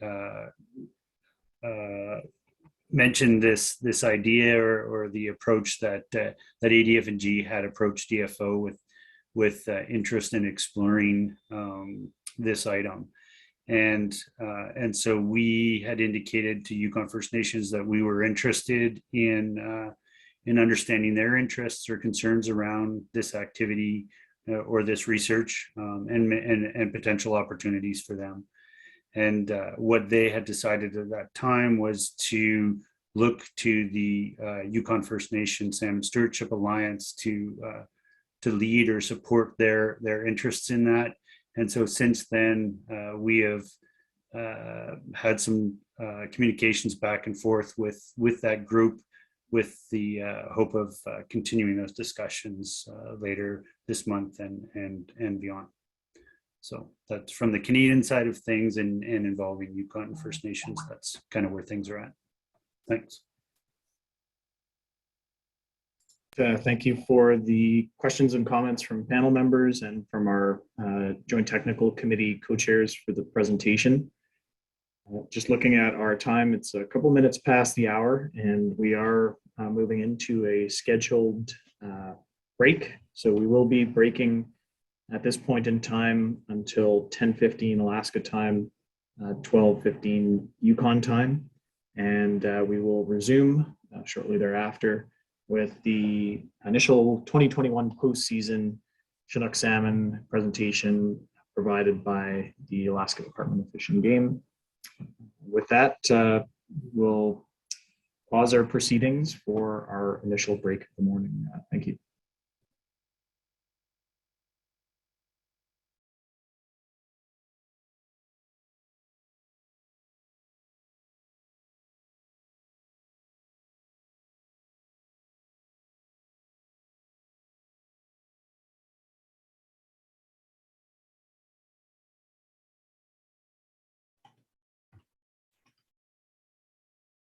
Hello, Mr. Co-Chair. It's Steve Gotch speaking. Just doing a check-in at this point. We're quarter past the hour, and I'd like to confirm that we're ready to proceed with our next session of the day. Are you able to confirm from the U.S. delegation meeting room in Fairbanks, please? Yes, Mr. Co-Chair, we might still have a couple folks that'll be coming in shortly, but we can proceed with meeting proceedings, Mr. Chair. Thank you, Mr. Co-Chair. Appreciate panel members, advisors' cooperation. We are doing our best to adhere to our schedule and specified times for presentations, acknowledging and being respectful that we are being joined by members of the public and interested parties online who have specific interest in particular presentations and meeting segments. So thank you to all of you in that regard. So where we left off prior to our morning break was conclusion of the reporting from the Yukon River Panel's Joint Technical Committee on recent meetings and highlighting some of the priority activities and initiatives, in particular in support of the Yukon River Panel's Chinook Salmon Escapement Goal Review. We'll proceed now with our 2021 postseason reporting. For the remainder of the day, we'll be focusing on the Chinook salmon postseason reports. The remainder of our morning session prior to our break, which is scheduled for 12 o'clock Alaska time, 2 o'clock Yukon time, we will be receiving an update from the Yukon River Panel co-chairs to confirm the 2021 Yukon River Panel management recommendations, and then also be receiving the postseason presentation from the United States, from the Alaska Department of Fish and Game on the 2021 Yukon River Chinook Salmon season summary. So starting with item number 6, if I could call on Mr. Tom Alp, are you able to bring up the 2021 Yukon River Panel management recommendations on screen? Thank you very much, Mr. Alp. We can see those. So for the benefit of panel members and advisors, through the course of the Yukon River Panel's 2021 preseason meetings held in April, the panel worked bilaterally quite extensively to develop a series of recommendations with the intent to advance those to management agencies in both Alaska and Canada in order to inform and advise on various considerations as each respective country developed their domestic management plans. The 6 strategies were comprised of 3 specific elements that were specific to Chinook salmon stocks, and the remaining 3 elements that were not specific to any one stock but were general in nature. In regards to our forthcoming presentations this afternoon, I'll just obviously highlight the key considerations in regards of the management recommendations that were put forward by the panel. The first recommendation is quite lengthy. It is displayed on screen, but I do acknowledge that a number of our participants are engaged in this meeting session by audio only, so I will read it relatively quickly. And the recommendation is as follows: consistent with the 2021 Chinook salmon forecast and in consideration of the probability of expected low run size, 2021 directed Chinook salmon fisheries should be closed through at least the midpoint of the run. Chinook salmon harvest opportunities after the midpoint should be considered conservatively to ensure escapement falls within the 2021 interim management escapement goal range of 42,500 to 55,000, and that Yukon River Salmon Agreement harvest share obligations are achieved. In-season management decisions will account for the reality that Canadian origin run size past the pilot station program will not be known with certainty, and as such should rely on the lower bound of the in-season run projections. The second recommendation, to provide for Canadian origin Chinook salmon conservation, limited use of gill nets to 6 inches mesh or smaller upstream of the Tanana River, Yukon River mainstem confluence for the duration of the Chinook salmon migration, consistent with the regulatory structures in both countries.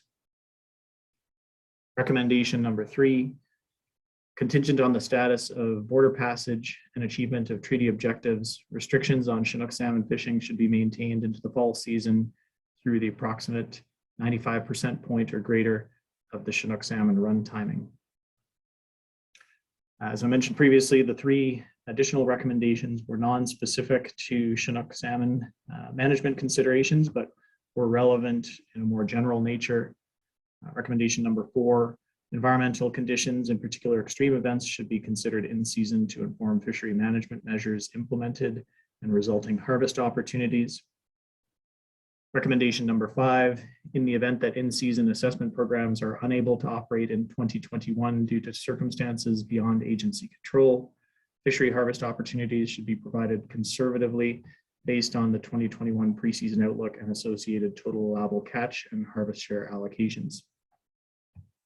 And finally, recommendation number 6, United States and Canadian managers shall collaborate closely throughout the season to evaluate and discuss in-season run assessment, management actions, and expected outcomes resulting from management actions. And that's the entirety of the Yukon River Panel's bilateral 2021 management recommendations. And so with that introduction, I'm confident that panel members and advisors have had their memories refreshed and are now in a good position to receive the 2021 postseason reports from both United States, Alaskan, and Canadian management agencies. Again, with an eye towards understanding and highlighting if and how the various management recommendations put forward by the Yukon River Panel were implemented in each respective country's management strategies for the season. So I'll pause there for a moment to ask if there are any questions or comments. We'll start with the U.S. delegation meeting room in Fairbanks. Mr. Co-Chair, go ahead. Yeah, thank you, Mr. Chair. Just a quick comment to acknowledge the time and dedication that panel members spent at the April 2021 preseason meeting to have multiple discussions to try and reach consensus on these management recommendations for 2021. So just wanted to make note of that. And also, I think, as will be evident from both US and Canadian presentations that the members will be receiving throughout the day today, that both countries followed and complied with the direction and recommendation from the panel management recommendations from this past season. Mr. Chair, I don't see any additional questions from members here in the Fairbanks room, but I will certainly note that if they raise their hands. Thank you, Mr. Chair. Thank you, Mr. Co-Chair, and I'd also like to take the opportunity to acknowledge those sentiments, both our appreciation to the extensive efforts put forward by the Yukon River Panel in crafting the 2021 management recommendations, and then also in turn acknowledge the efforts by the respective management agencies to in fact implement those. And panel members will be receiving further details on how that was achieved in the forthcoming presentations. So not seeing any questions or comments from panel members online or in the US delegation meeting room, I'd like to now proceed to agenda item number 6, which is the 2021 Yukon River Chinook salmon season summary. This is the US Alaskan summary, and I understand that this will be delivered by Deena, Jallen, and Fred West from Alaska Department of Fish and Game. So perhaps I'll pass the floor over to Deena and to Fred. Welcome. Thank you, Mr. Chair. I'll give the presentation a minute here to get up on screen. It's actually agenda item 7, I believe. There we go. Thank you. So my name is Deena Jallen. I'm the summer season management biologist for the Alaska Department of Fish and Game. Fred West is our research biologist. I'll be giving the entire presentation, but of course I had a lot of help in putting this presentation together from Fred, and then also from Holly Carroll, the Yukon River Subsistence Fishery Manager. In season, the three of us, as well as the rest of the members of our team, work together daily. We're in close contact all season, looking at assessment and looking through our management options and our management decisions. And looking, we review each other's news releases and publications, and we work very closely with each other throughout the entire season. So I just want to also give thanks to them.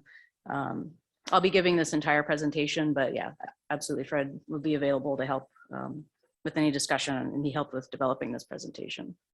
So with that, I'll move on to slide 2, the next slide.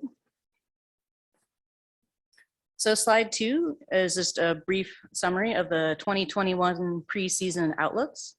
So our Canadian origin Chinook salmon run outlook was for a run of 42,000 to 77,000 fish, with a drainage-wide Chinook salmon outlook of 102 to 189,000 fish. These outlooks for 2021 were smaller than the outlooks that we had in 2020. And the 2020 runs didn't meet escapement goals in Alaska. And so early on, looking at the outlooks, we determined that closures were going to be necessary on the front end of the run. And then for summer chum salmon, we had a preseason outlook for 1.2 million fish, and a run of this size should be sufficient to provide for escapement, subsistence, and commercial harvest. And of course, our management in recent years for summer chum salmon has been really informed by considerations for the overlapping Chinook salmon run. Next slide, please. So this is slide 3, and this is just kind of a brief summary or brief translation of the panel recommendations and our management strategy going into the 2021 season. So the preseason management strategy was developed consistent with the Yukon River Panel recommendations for 2021. Our strategy was to endeavor to achieve escapement of Canadian origin Chinook salmon within the IMEG range.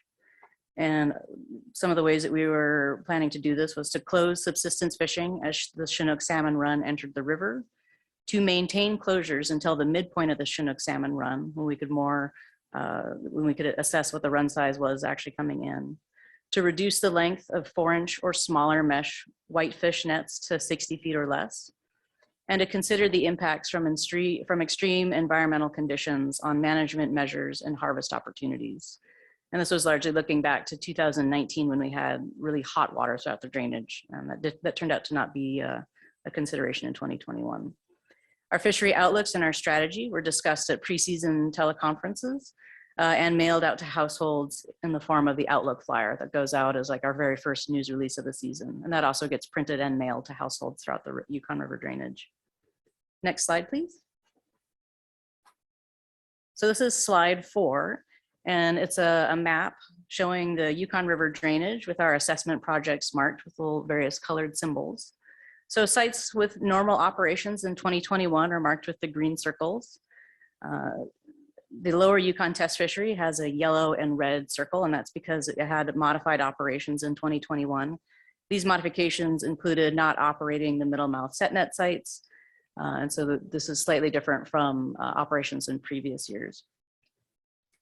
And of course, projects that did operate include pilot station sonar, up to the Deena and Salcha sonars, the towers, Eagle sonar, etc. Projects with red X's did not operate in 2021. Next slide, please. So this is slide 5, and this is the pilot station sonar Chinook salmon passage for the entire season. Last year, we kind of walked through what the run looked at, kind of each component of the run, but this year, I'm just presenting the entire season passage. So this chart is cumulative passage of Chinook salmon at pilot station sonar. 2021 is the red line with the hollow white circles, which may be a little bit harder to see if you've got kind of a grayscale monitor, but that's the line that ends up, it's below the other lines towards the end of the season. The recent 5 years are also included on the chart, and those are the various gray and black dashed and solid lines. And so as you can see, the Chinook salmon run was characterized by a low abundance and late entry of Chinook salmon.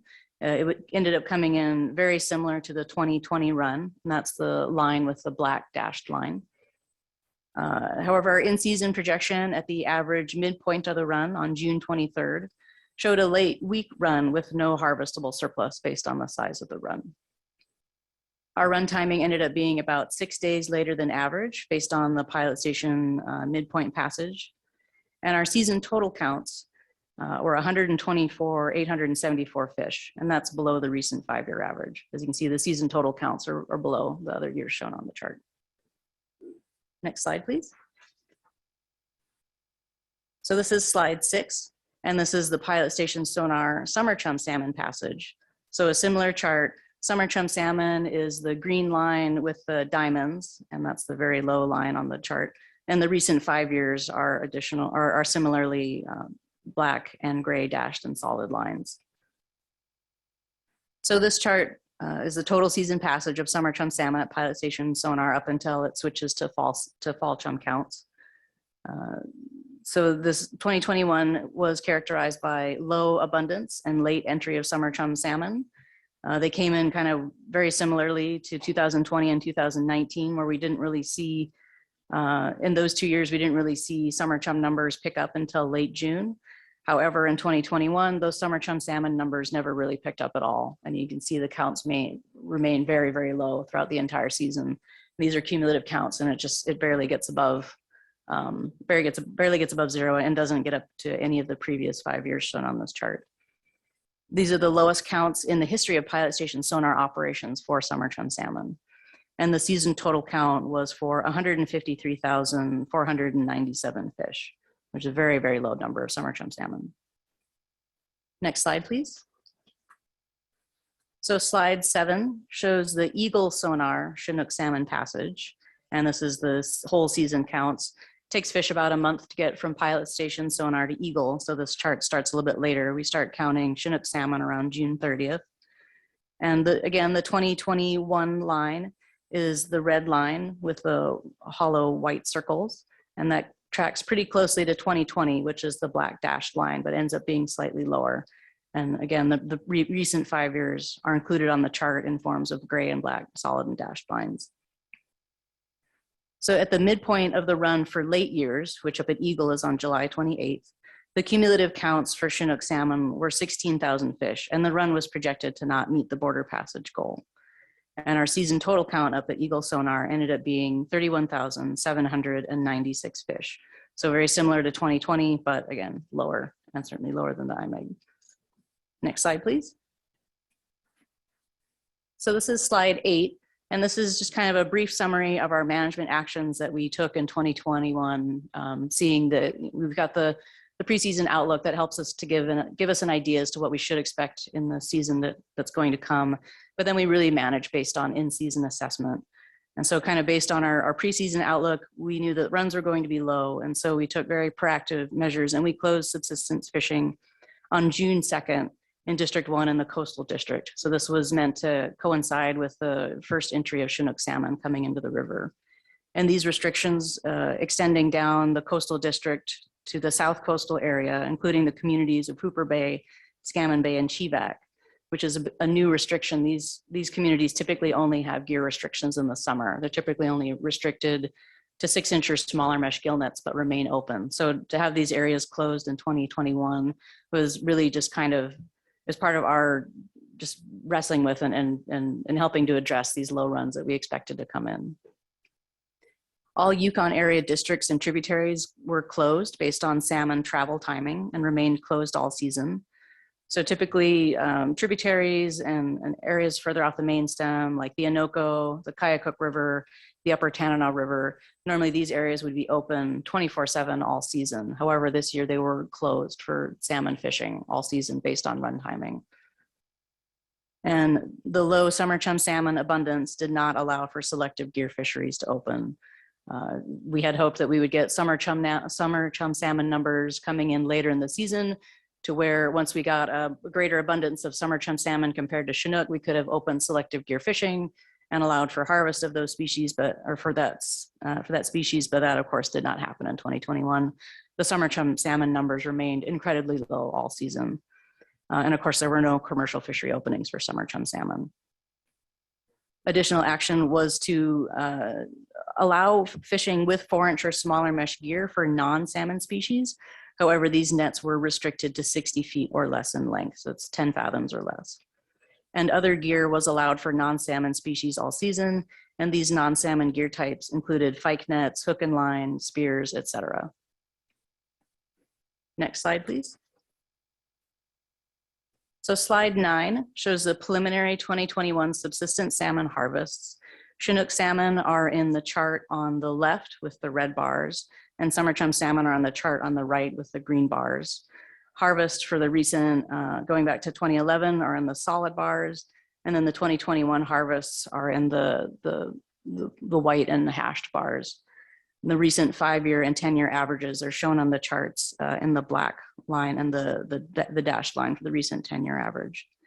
So as you can see, the harvests in 2021 were exceptionally low, and this represents just a tremendous loss of salmon all along the river. For summer chum salmon especially, you can see that harvests in some year, harvests in some years, like in 2012 and 2013, harvests were above 100,000, maybe even above 120,000 summer chum salmon, whereas in 2021, the harvest of summer chum salmon was around 1,200 fish, and this is a tremendous loss. It barely even shows up on the chart in terms of the number of fish that were harvested last year. So the harvests were exceptionally low. Additionally, for Chinook salmon, the total harvest of all Chinook salmon stocks was less than 2,000 fish. As you can see on that chart, it barely shows up on the graph. The summer chum salmon harvest was about 1,200 fish. And much of this harvest was taken from test fisheries in districts 1 and 2 lower in the river. So this includes test fish taken from Lower Yukon Test Fishery and Pilot Station Sonar. So a total of 820 Chinook salmon, about 42% of the harvests were from test fish, and 510 summer chum salmons, about 41% of the harvests were from test fish. Next slide, please. So slide 10 is the 2021 summer chum salmon escapement values. And so the column on the left has the project with a current goal. We currently only have a drainage-wide goal for summer chum salmon of 500,000 to 1.2 million. And then the next column over to the left or to the right is the median counts for historic medians, and then the 2021 counts. So as you can see, for the drainage-wide summer chum salmon escapement goal, we normally have median counts in the order of 1.6 million, and this year we had 160,000. So like a tenth of what we would see in a median, or see as a median, and certainly well below the current goal. Other counts shown for projects such as East Fork Andrieski River, Anvik Sonar, Henshaw Creek Weir, the Deena and Salter River Towers, those median counts are also shown on the chart, and the 2021 estimated passages were well below the medians for every project here that's listed here. The counts up in the Deena and Salter River are incomplete counts because there was higher water and rain and weather later in the season when some of those late summer chum salmon might have been coming through, and those projects did have to be pulled out of the water later in the season. So those counts are incomplete. They're also very low. So yeah, just in summary, all the counts that we had in 2021 were below historic medians for summer chum salmon. Next slide, please. So slide 11 is the summer chum salmon drainage wide run size. And this chart, in this chart, the solid green bars are escapement, and then the hashed portion at the top of the bar is harvests. And this is all harvests, including subsistence, commercial, and personal use, or in that little hash portion on top of each bar. The lower black line on the chart is the lower end of the drainage wide escapement goal. That's 500,000 fish. And then the dashed line is the upper end of the drainage wide escapement goal of 1.2 million fish. And so as you can see for 2021, the total run size is well below the lower end of the drainage wide escapement goal, and the harvest is so small it doesn't even register on the chart. These runs are also well below the recent 10-year average of 2.2 million fish. And the parent years for 2021, a lot of the chum come back as age 4 and age 5 fish. And so those parent years should be from 2016 and 2017. And in those years, we did meet the drainage wide escapement goals, and pilot station sonar counts were 1.9 million and 3.1 million in 2016 and 2017, indicating that we should have gotten quite a lot of spawners up to quite a lot of summer chum salmon up to the spawning grounds in those years. Next slide, please. So moving on to slide 12, which is 2021 Chinook salmon escapement. So this is a similar table where the projects are in the left-hand column. We do have more goals for Chinook salmon. So the current goals are listed in the column next to that. And the averages are the averages for the projects with the 2021 estimates in the right-hand column. So as you can see up at Eagle Sonar, the goal of 42,500 to 55,000. The average of 55,000. The 2021 estimates was a little under 32,000, so definitely below the goal. And all the other projects listed here, the estimates in 2021 were below the averages and below the goals for all the projects listed here. We were not able to conduct aerial surveys in 2021. As I mentioned, later in the summer, we got a lot of storms and rain events, and that really degraded flying conditions and also visibility and the aerial survey streams that might have been counted. So we did not conduct aerial surveys last year. And also noting is that a total of 38 Chinook salmon were harvested between the Eagle Sonar site and the US-Canada border. And so that means that the border passage was 31,758 fish across the border. Next slide, please. So slide 13 shows the Chinook salmon age and sex composition at pilot station sonar. And so these are the percent in each age class of samples taken from fish harvested at pilot station sonar in the test fishery there. The recent 5-year average for each age class is in the solid bar. And then the 2021 percentages are in the striped bar. And then over to the right end of the chart, the recent 5-year percent of females is in the red bar with the white dots. And then the 2021% females is in the striped bar on the far right. So in 2021, we did see that there were more 6- and 7-year-olds than the average. And this is the recent 10-year average from 2011 to 2020. So it was encouraging to see that we saw more 6- and 7-year-old Chinook salmon at pilot station sonar. And then also the percent females seen at pilot station sonar was higher than average. So 49.9% females were observed at pilot station sonar in 2021. Next slide, please. And so this slide 14 is very similar, and it shows the Chinook salmon age and sex composition at Eagle Sonar. So similarly, the recent 10-year average are in the solid bars, and the 2021 values are in the striped bar, with the first percent females over to the far right of the chart. So up at Eagle, 5-year-olds and 7-year-olds, fish in those age classes, or the number of fish in those age classes are above average. And then the 6-year-olds were near average. So 48.6% age 6 in 2011 compared to 48.8 for the recent 10-year average. And then the percent females up at Eagle was slightly below average with 44.3% observed up at Eagle Sonar. Next slide, please. So slide 15 is the total Canadian origin Chinook salmon run chart. And so the little formulas up at the top kind of walk through how we get this number. So for 2021, we calculate run size by adding Alaskan and Canadian harvest to the escapement, and we end up with a total Canadian origin run of 32,970. Into the chart below, the total run is made up of adding escapement, which is in the lower portion of the chart in the gray portion of the bar. The US harvest is in the middle in the blue portion of the bar, and Canadian harvest is the top portion of each bar, and it's colored with orange. And so the preliminary 2021 values are over to the far right, and those are in the hash mark bar. A lot of these numbers are preliminary, especially for harvest at this time. The historical average is the solid line, and then the recent 5-year average is the dashed line of 74,000 fish for the total run size. So for 2021, the total Canadian origin run size is 32,970, and that's definitely below the recent 5-year average. Next slide, please. So this is slide 16, and this kind of walks a little bit through the Canadian origin run difference between pilot station and Eagle sonar, or pilot station sonar and Eagle sonar. So I'll kind of go through this kind of stepwise. The top green row is the Canadian origin Chinook salmon run size estimate of pilot station sonar. And so this is based on passage at pilot and the genetics that were taken at that project. So we estimated that 67,000 Canadian origin Chinook passed by pilot station sonar. And that has a confidence interval of plus or minus 8,700 fish. Our estimated harvest of Canadian origin fish between Pilot Station and Eagle is less than 1,000 fish, and that's plus or minus a few. And that's based on subsistence harvest estimates, permit harvests, and then applying genetic proportions from previous years to those estimates. And it ends up being a very small number, less than 1,000. But if you take a harvest of up to 1,000 and subtract that from the point estimate of Canadian origin Chinook, we might have expected to see upwards of 66,000 Canadian origin Chinook at the border.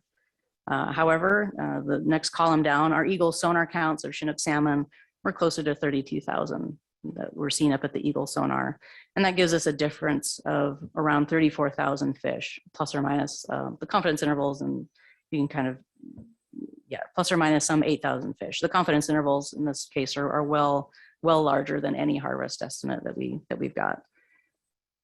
And so this ends up being quite a large difference. If we'd seen all the fish at Pilot come across Eagle sonar, then that would have been a very kind of different scenario for this year, but we didn't see these fish make it that far up the river. And based on the counts that we were monitoring at the Eagle sonar, you know, our midpoint count at Eagle sonar was 16,000. So we kind of knew that these fish weren't showing up, you know, as we were looking at our passage at Eagle sonar as the run developed. Next slide, please. So slide 17, we're just talking a little bit about assessment and local knowledge. We know that the sonar counts are the best that they can be, but they have uncertainty associated with the estimates. The apportionment methods have been refined continuously at the projects. Pilot Station sonar has over and underestimated the run in the past with no consistent bias either way to be corrected for. Since 2005, based on passage and genetic proportions, and this is kind of beyond the confidence bounds, in 2009, 11, and 15, the Eagle sonar estimates and harvest was higher than the estimate at Pilot Station sonar. So these would be years when Pilot Station sonar underestimated the Canadian origin run. In 2013, 17, 19, 20, and 21, the Eagle sonar estimate plus harvest was lower than the estimate at Pilot Station sonar. So these are especially these recent years where we saw more fish at Pilot than we ended up seeing up at Eagle. And there were no indications of technical issues or problems with assessment in 2021. And the fishermen reports that we heard both through in-season teleconferences and through conversations with fishermen throughout the year really confirmed that there were low abundance of salmon. Fishermen noted that usual spawning areas were empty. There were more observations and remarks on predator and scavenger activity, such as bears and wolves being kind of seen in more in different areas, maybe being closer to humans, looking for, you know, observations indicated that they're looking for food. We heard some remarks on belugas and their distribution seeming to be a little bit different.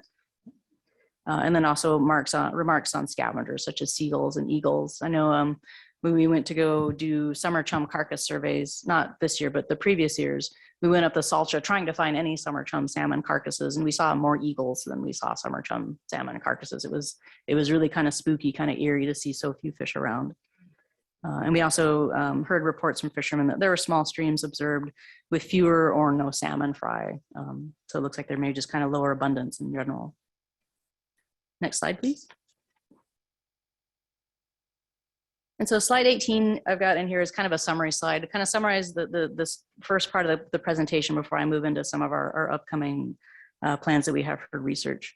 So in summary, the difference between the estimates at Pilot Station sonar and Eagle sonar seem to point to and indicate that there's a loss of fish between these assessment points. We see them in Pilot, but then we don't really see them show up at Eagle. The summer chum salmon run returned well below the forecasted levels and no goals were met. The parent years for summer chum salmon were strong, and this is kind of indicating a loss between spawners and returns. And this has been seen kind of throughout with chum throughout Western Alaska, and Christy will talk a lot more about chum salmon and marine effects and declines in chum in her presentation for the fall season. For our management actions, salmon fishing was closed the entire summer season in all districts. However, we did maintain non-salmon fishing opportunity. We wanted to hope that people would be able to go out and get non-salmon species such as whitefish, pike and burbot, and go out and get tomcod or herring spawn on kelp. And we hope that people were able to get out and get those other non-salmon resources that were hopefully more abundant or more available to folks last year. In the subsistence salmon harvests were the lowest ever estimated by the permits and the postseason survey program. And all species harvests were well below the amounts necessary for subsistence. And this represents a tremendous loss of salmon from the broader cultural experience all up and down the Yukon River. We definitely want to give a thanks to all the folks along the Yukon River during this extremely difficult season. We acknowledge the loss and the sacrifice that people are making to help protect salmon runs, both this year and in the future. And we just know that it was an exceptionally difficult season for everyone. And we feel bad when the runs are this bad and we have to tell people there's no fishing. It's not a great situation to be in, and we know it's terrible for the people along the river as well. Next slide, please.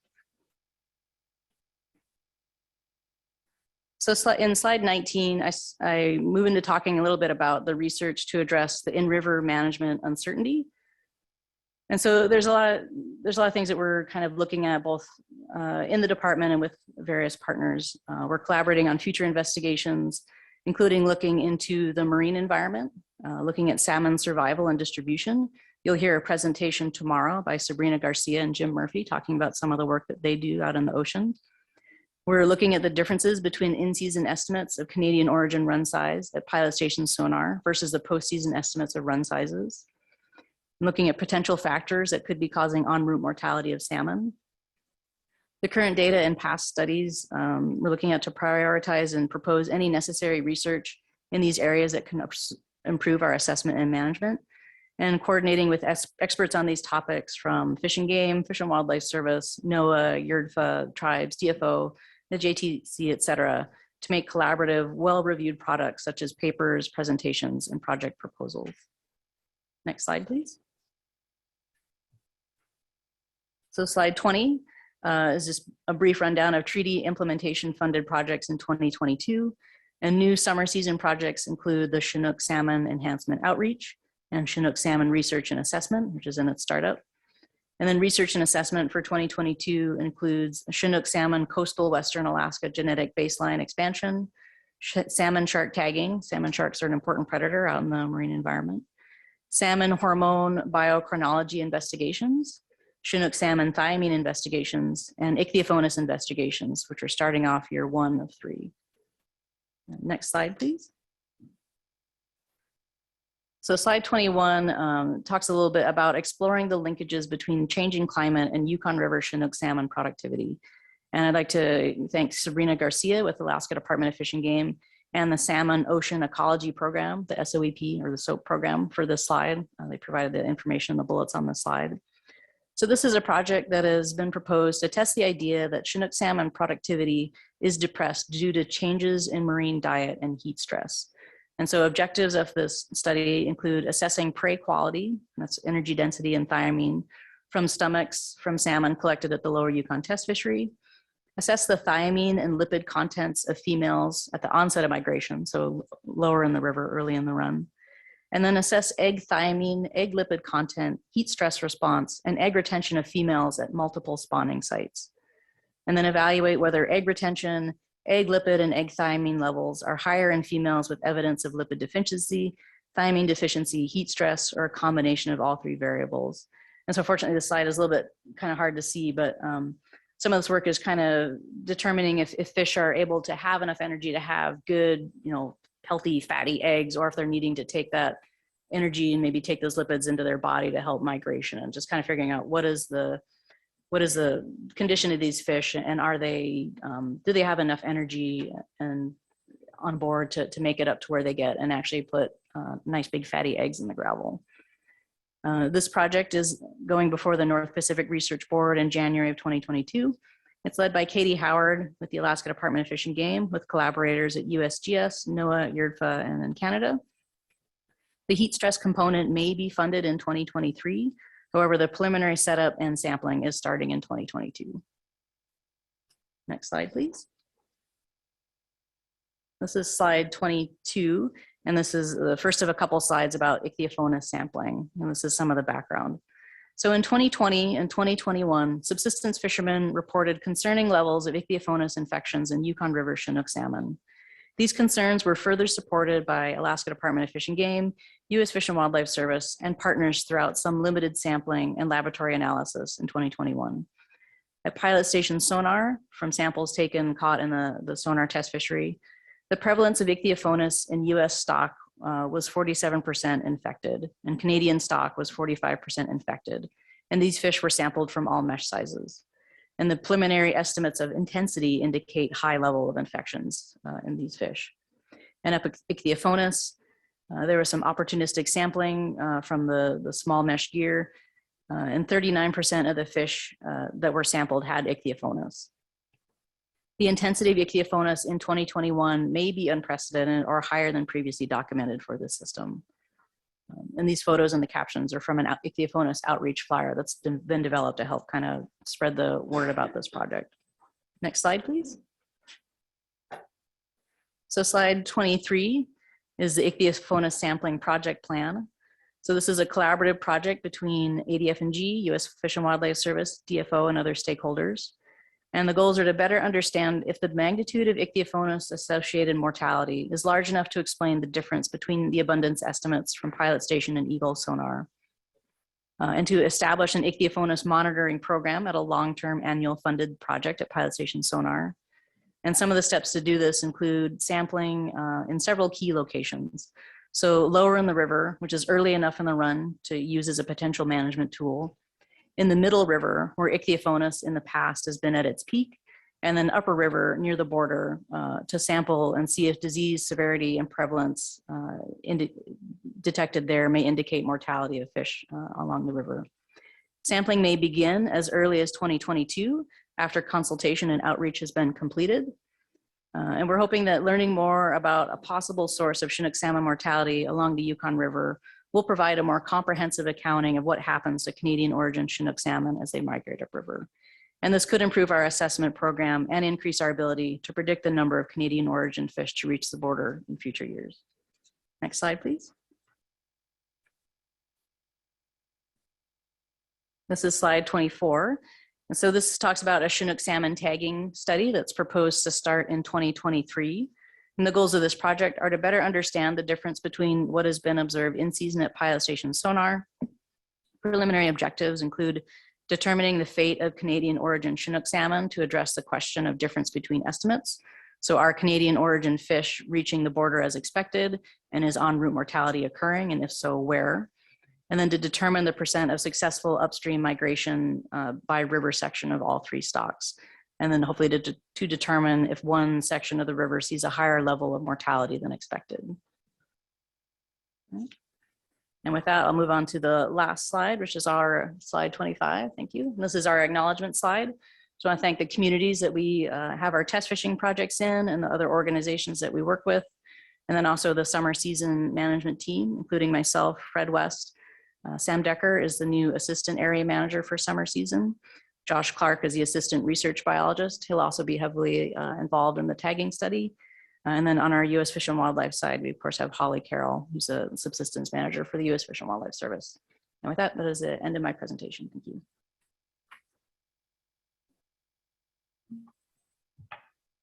Thank you very much for the U.S. 2021 Chinook salmon post-season summary presentation. And we have the opportunity now for any questions or points of clarification from panel members. Wanted to thank our presenters today for compiling this report. I know that there's a lot to report out on, and I think you've done an excellent job in doing so in a succinct and clear manner. But nonetheless, I expect we'll have a number of questions from our members and advisors. So perhaps we'll start with Canadian panel member Tim Gerberding. Go ahead. Yeah, hello, and thank you, Deena. That was really informative. And I mean, the stats on Ichthyophonus were really alarming. I mean, close to half the fish sampled. And maybe you covered this and I missed it, but I'm wondering if you can say a little bit more about how fish are tested for Ichthyophonus, and in particular, whether there are non-lethal ways to do that testing. Thank you. Yeah, I'll just speak very briefly on it, and then Fred and maybe Zach can add on if I'm missing something. But yeah, unfortunately, there isn't a non-lethal sampling for ichthyophonus. The sampling involves taking the heart. There are some new methods that we're planning on using, including using PCR. So looking at the genetic, like looking at a sample and figuring out if the genetics are all salmon or if there's genetic markers from ichthyophonus within the samples that have been taken. So there are definitely some kind of new technologies that are being planned to do the analysis for this upcoming work. It's not just the histology and making thin sections and looking for infections. So there is some different and new technologies being put into play, but it does unfortunately involve mortality and killing the fish and taking a heart sample. And I don't know, Fred, if you've got anything you want to add to that.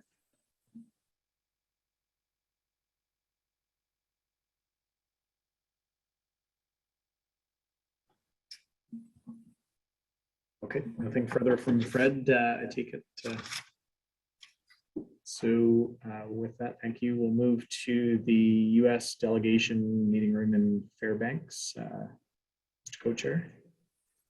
Yeah, thank you, Mr. Co-Chair. I guess just a quick note, maybe if PSC could bring the presentation back up on the screen, just so if there's any questions on specific slides that members have, that we can move to that slide as needed. But first we have Ragnar Ahlstrom. Go ahead, Ragnar. Mr. Chairman, at a recent teleconference to try to establish a Alaska Salmon Research Task Force that was hosted by our U.S. senators and our House representative, there was a support from them to establish a Middle River sonar. I was wondering, Mr. Chairman, if ADF&G, our U.S. Fish and Wildlife Service, had any update or any projection into the future of establishing the sonar between Pilot and Eagle, and where would that be placed, Mr. Chairman?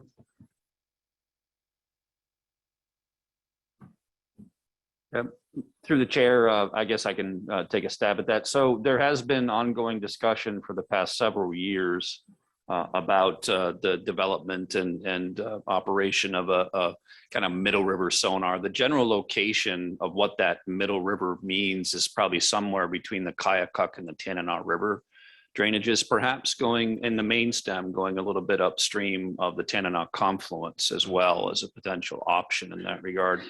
Again, the discussions are ongoing. The one thing that we all have to bear in mind is that there's probably any number of potential programs that we would like to pursue, not just in Alaska, but in Canada as well, and also in the marine environment.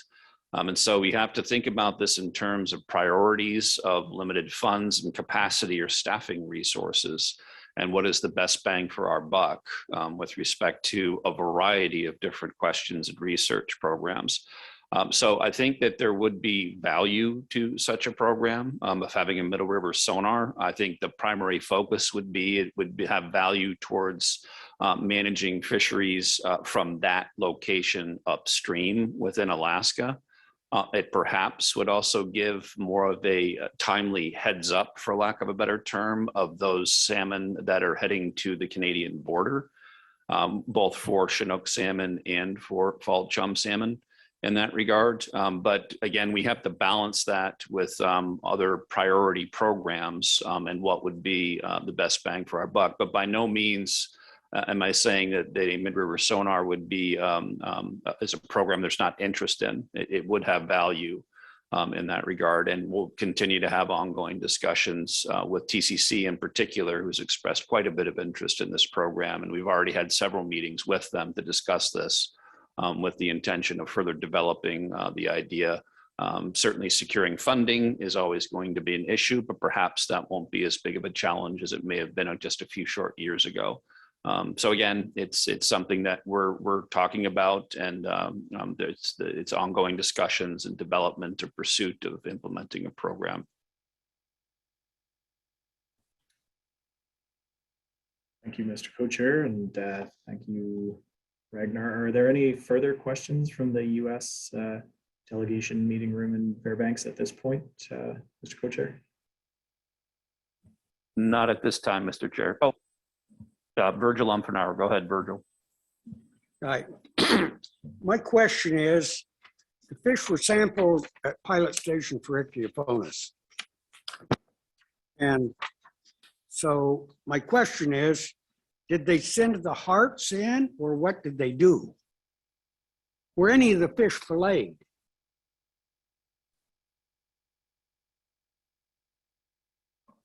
Yeah, this is Fred West with the Department of Fish and Game, the summer season research biologist.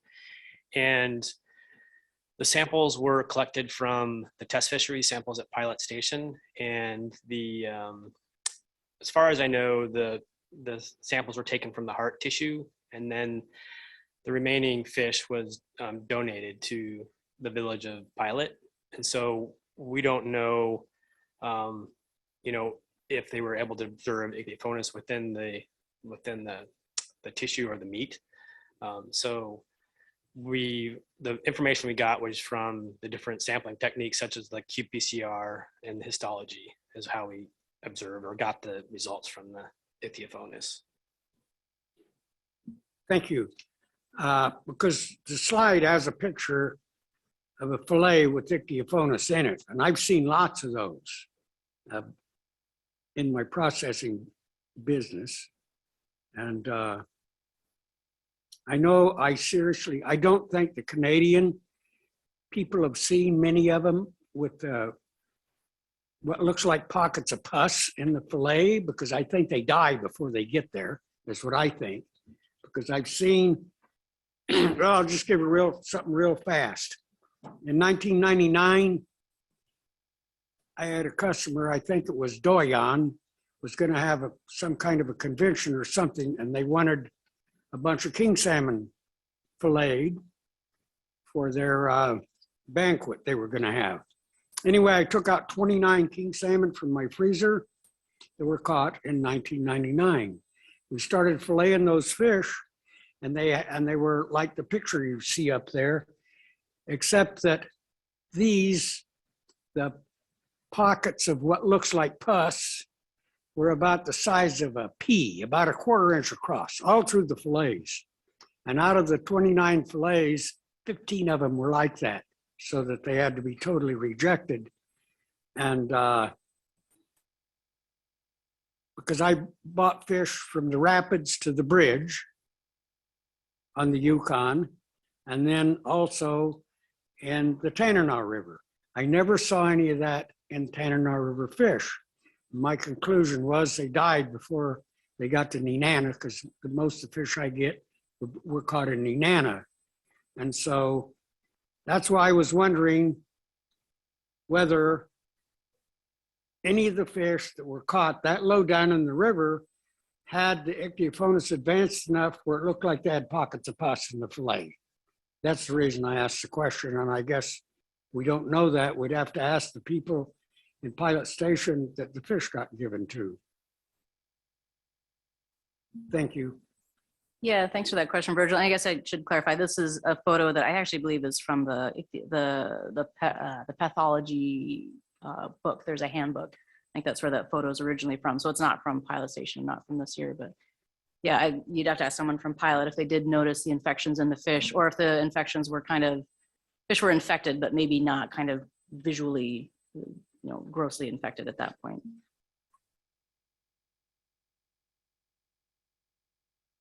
Okay, I have just one thing to add. Whenever the Ichthyophonus was really bad in the late 90s and the early 2000s, I tried eating the fish that I knew were infected to see what they would taste like, cook them up. And I already knew that the Ichthyophonus, you cook the fish and you can eat it. It's not going to hurt you, but they taste horrible. So I wanted to just point that out. They don't taste good at all. You wouldn't eat very much of it unless you were super hungry. Thank you. Thank you, Virgil. Mr. Co-Chair, any further questions from the U.S. delegation room before we move to questions online? From Rhonda Pica. Go ahead, Rhonda. Hi. Yeah. So we've noticed this for a few years, but we noticed it later in the season. That's usually the time where we decide, when fishing is open, that that we would stop fishing when we start to see the fish that have ick in them. They're usually later in July in our area. This year we had a memorial fishing permit for my auntie, and that was, I think that they were fishing in the beginning of July, right after 4th of July, and we'd never seen ick that early in the run. And I mean, you know, the memorial permit is 5 fish. So they fished for 5 days to get 5 fish, but one of them was sick. So that period of time, they only got 4 fish for the memorial potlatch. And it's just really, really jarring to see ick that early in the year, and that extensively, I think. Thank you. Thank you, Rhonda. And Mr. Chair, no further questions from the Fairbanks group at this time. Thank you, Mr. Co-Chair. And certainly if others emerge, we can come back to the U.S. delegation meeting room. So we'll move on to online questions. So Canadian panel member Robert Perry, go ahead. Yeah, I was just curious. I noticed and maybe Jean could answer the question. What is the percentage of ick that has been in previous years? I noticed you said 50%, and that sounds considerable. I was just wondering how that differs from previous years running going. I think it would be interesting if sometime in the future we could see those percentages, because you know, we're putting a lot of weight in that as in terms of animals dying, and I'm just curious to know how that differed from previous years. Thank you.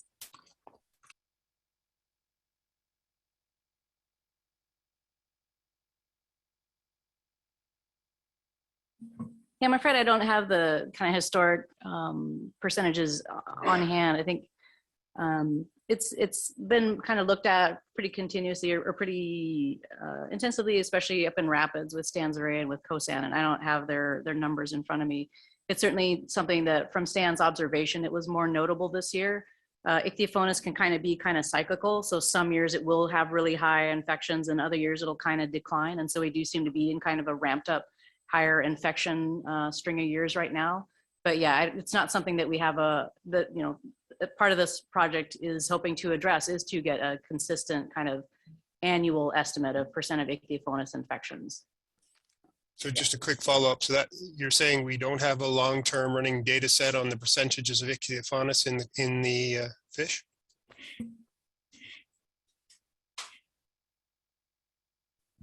Go ahead. Hey, Robert, this is Zach Willer with Fish and Game. What's a little unique about the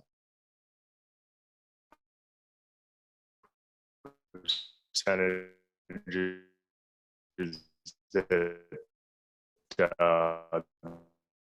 were shared there for 2021 Ichthyophonus. It is a source that we are very interested in monitoring on an annual basis. Traditionally, many of the samples for Ichthyophonus came from the Rapids area. So we do have a time series of historical infection percentages from that particular location. But annual monitoring was discontinued in the 2011-2012 era there at the Rapids. Now that local subsistence fishers have continued to monitor their catch and graciously report out to the agencies on what they see in that particular area. But at that point, it's based on their expert knowledge and kind of qualitative insight as to how many fish or what proportion of the run is infected. The unique thing about the pilot station numbers, and what to me is quite concerning for this year, is that it is lower in the river. And to see not only Ichthyophonus infection percentages at that level, which is very high, relative to past sampling samples, portions of the samples in the 45 to near 50% infection is incredibly concerning. What makes it scary is the intensity of the disease. You know, whether an organism is infected is a very different thing than how infected and what the prognosis is. And the one of the several ways in which Ichthyophonus was quantified within the various labs this year did result in pathology staff reporting back that the severity of the disease was pushing the upper end of the table. It was almost off the chart for levels of severity that have been documented for this species in this system. So that's incredibly concerning. And so just without providing specific numbers, I thought that extra context would be valuable. Thanks for that, Zach. Thank you. Next, we will go to U.S. Advisor Brooke Woods. Go ahead. Thank you. Can you hear me okay before I make my comments? We can, yes. Great. Please proceed. Thank you. I wanted to address the comments that were made for the past few years at the Yukon River Panel. There is this assumption that the ghost fish, the unaccounted fish, is an illegal harvest by tribal members on the Yukon. I'm assuming that's what I heard being said this morning, and it was also clearly stated last year. I want to emphasize that I don't know what it's like, you know, on the Canadian side, but on the river, I witnessed the authority driving from Fairbanks to the Yukon River Bridge. That's up to 4 hours if you're pulling a boat like this state trooper was. And driving from the bridge all the way down to, I'm not sure where, every single day. And if it wasn't by boat, it was by plane. So we were very much watched as fishermen, and even our 4-inch mesh nets were checked. So if there was illegal harvest, you would see 20 to 40,000 citations of this harvest. The other thing is I wanted to mention the good conversations around the mid-river sonar. The Tanana Chiefs Conference and the Yukon River Intertribal Fish Commission are working to develop a sonar feasibility study right now and trying to locate the best place to have that sonar. We have the funding and the capacity. We are in an early stage with our good partners at Fish and Game and Fish and Wildlife Service to meet with their sonar experts and for them to assist us with this feasibility. And we are actually stalled because of the Yukon River Panel. So really looking forward to getting back to the sonar feasibility study with Fish and Game and with the U.S. Fish and Wildlife Service. It is definitely a big need, especially with this unaccounted fish.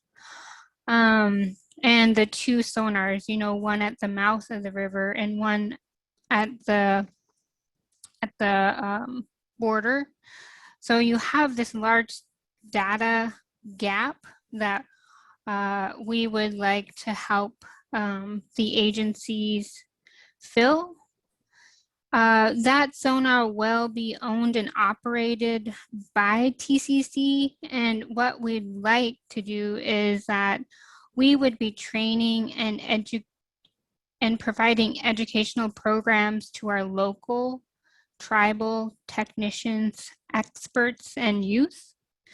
And we look forward to establishing an MOU with the agencies for this sonar.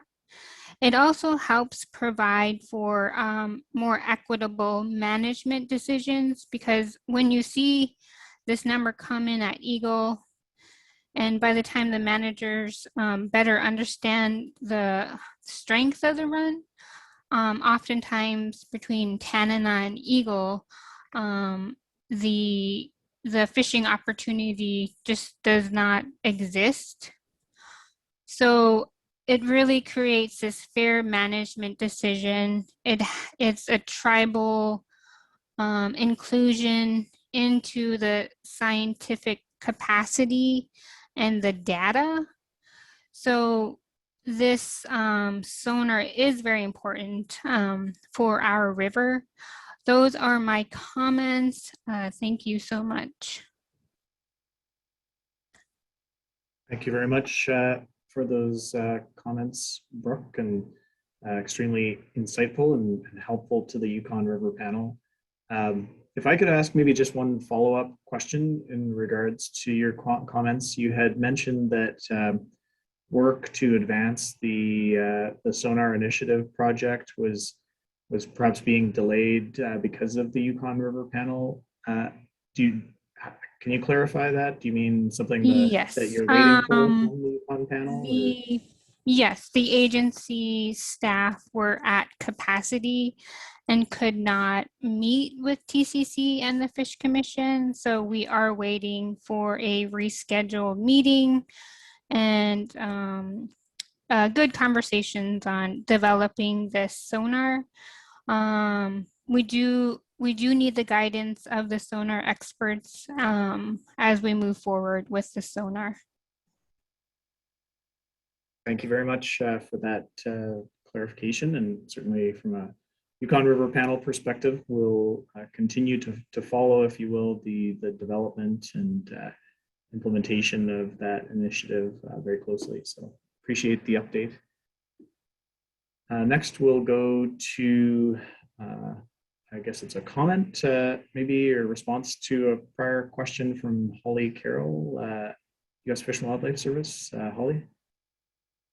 Hi, thanks a lot. I won't take up much of your time, but I did want to respond to one of Virgil's comments. So we're part of the team that's developing some upcoming 3-year research on the ichthyophonus, and we want to continue the baseline sampling at Tanana Rapids area, but we also intend to sample in upriver locations such as Fort Yukon. And the reason is that because of local knowledge, so Rhonda has mentioned that they do see ichthyophonus at Beaver, but many fishermen in Fort Yukon have indicated that they have never seen signs of this disease in their fish. They haven't had to deal with the waste of the meat. They haven't seen this affected meat.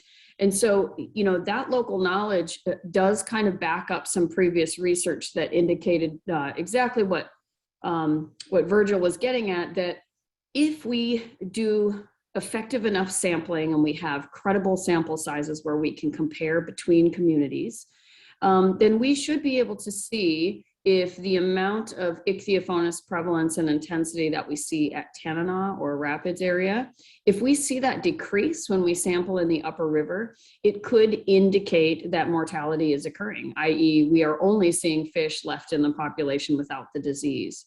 And certainly local knowledge has indicated that might be the case in the upper part of the river. And previous sampling studies in Canada, where samples were taken on the Canadian side, did indicate fewer, less infected fish and less severity present. So our study does aim to try to address those objectives and try to get at that as a way of looking at if this is a potential form of mortality that could be occurring. It may be hard to quantify that mortality, but it would sure be good to have a few years of data to see if those differences are existing. And in particular, like what Zach was saying, it's incredibly rare to see this kind of onset of the disease at Pilot Station in the lower river.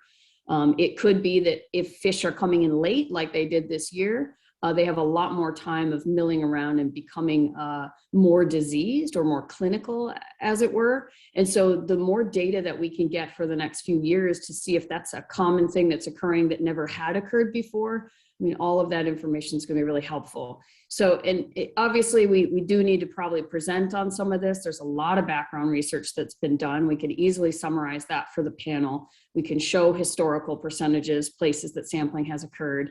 And so, you know, maybe if you'd like more detailed information about it, maybe the April meeting might be a good time to present what we know so far and what we're hoping to achieve in the future. So just let us know and we can prepare something for you.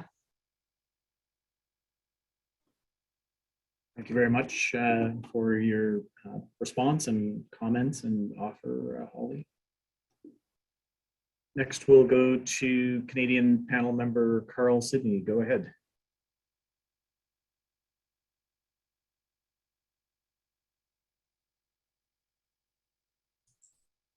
Thank you, Mr. Chair. Thank you, Holly, for your presentation. I just want to go back to the, I don't remember what slide it was, so I wasn't keeping track of the numbers, but it showed harvest shares, possibly, right at the very beginning.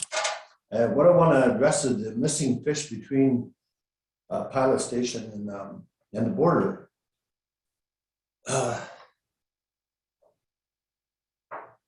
Right at the very beginning of the Canadian origin was between 42,000 to 77,000, yet only something like 32,000 made it to the border.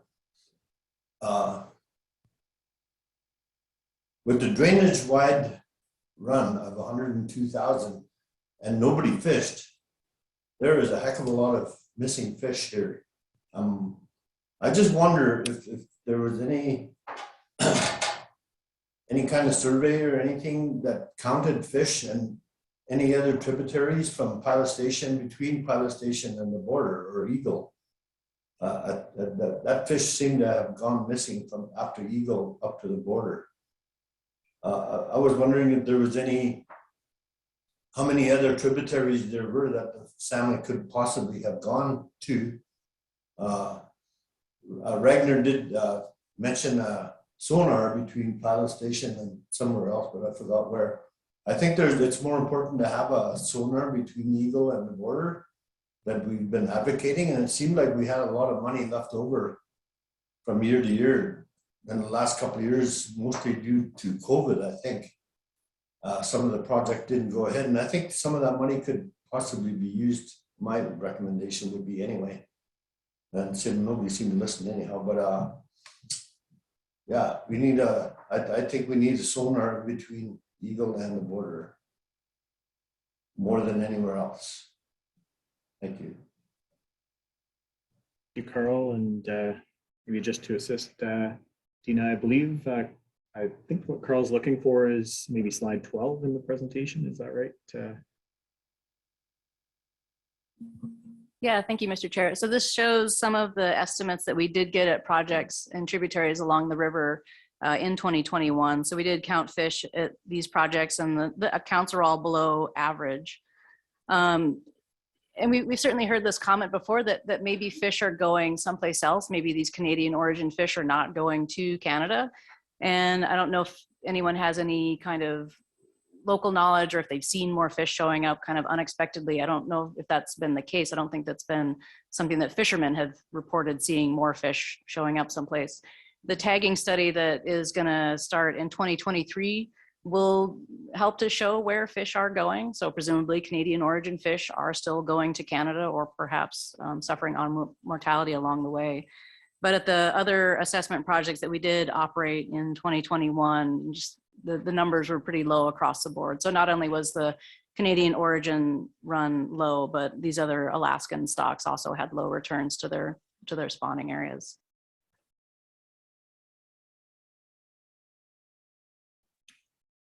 Thank you for that. Any follow-up questions, Carl?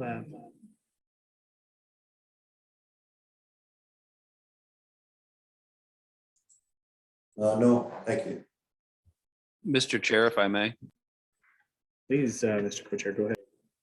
So I guess maybe addressing the component of Carl's question with regards to the mid-river sonar, it would have the potential to provide additional data with respect to this question about missing fish, say between pilot and eagle. But I want to make sure to, set some expectations that even what Brooke mentioned earlier about the ongoing discussions for development of a feasibility study, that's just to do site selection, evaluation of what would be a good site for that sonar, and so on and so forth.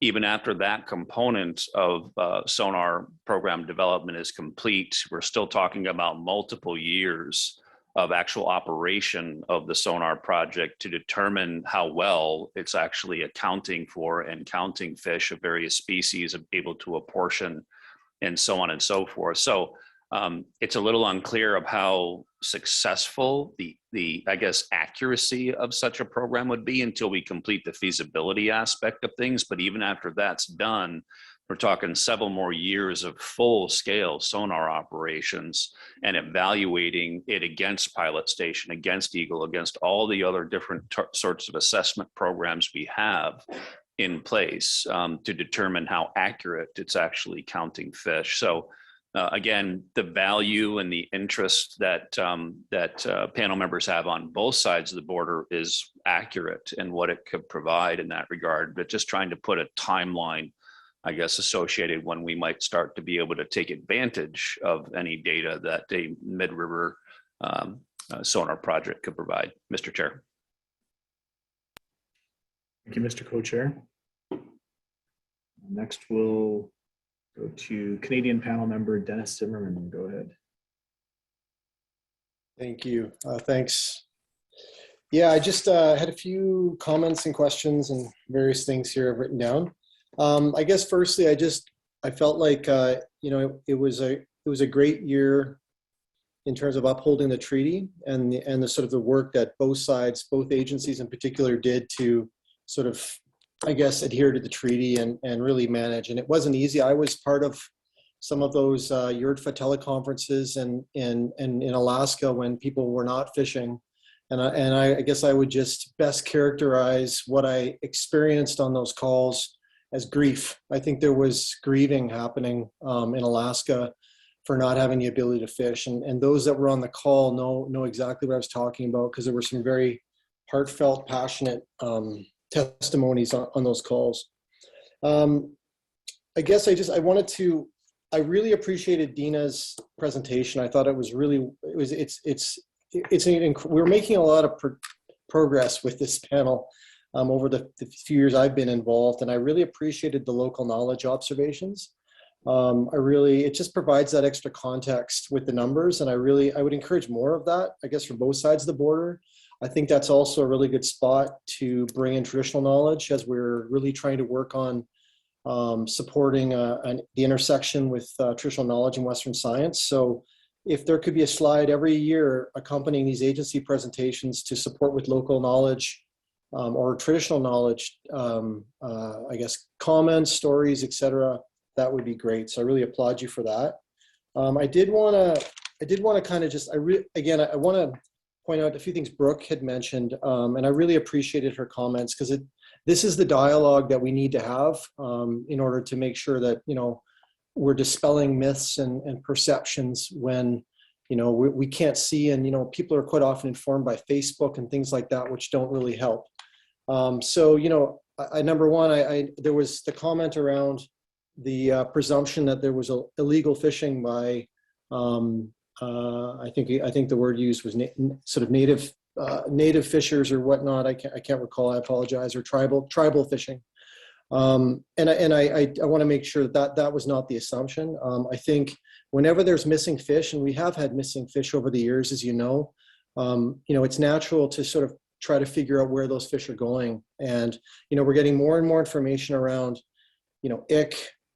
Environmental conditions, flooding, water warming, in-river mortality, predation, you name it. So, the assumption was definitely not that there was unreported or illegal harvesting. But in Canada, often harvest in Alaska does get pointed to, and it's not assumed to any one group or anything. I think even more important than that, I think in the past, was a question over the methodology or the ability to actually get an accurate in-season harvest, just given the number of communities. So again, I just wanted to there was no assumption, at least on my part, that there was all of the missing fish was in some ways associated with tribal fishing. Yeah, but I guess I did have a question for Deena. Oh, one more thing I guess to follow up on what Brooks said was the mid-river fishery, and I think it's come through clear here. Carl just said it, but there is a lot of Canadian interest as well. And there's a number of organizations and First Nation governments that I have heard would be interested in supporting a project like that. So maybe there's even a way to use some non-traditional funding to support that, or at least put some horsepower behind it. The question I have for Deena is, the one spot that was a sign of hope was the number of 7-year-olds. And I'm just trying to get do you have is there any thoughts on how we could have had sort of a higher proportion of 7s that we haven't seen? Just wondering if there's any thoughts you have to that, because that was the one promising thing from this year. Thank you. Yeah, the percentage of 7-year-olds are from the test fisheries. So particularly from pilot, from the suite of mesh sizes. So using all the mesh sizes that project operates. There was no fishing pressure this year. So it's kind of hard to say if there's, if just all those 7-year-olds were observed at pilot. Or it may just be that they had good enough conditions to kind of come back in that percentage. They were similar to the average. Like it's not, I don't think it was necessarily that they're like widely larger than the average of the previous years. Try to look at that slide. But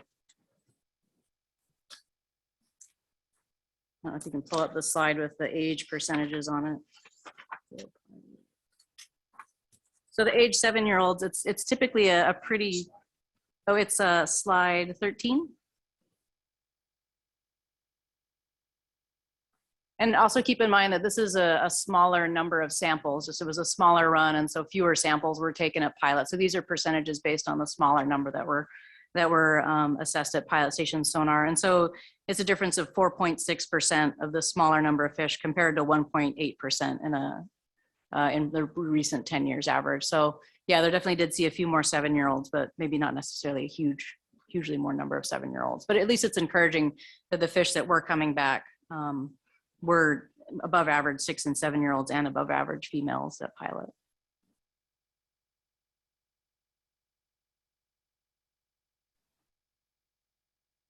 Thank you for that.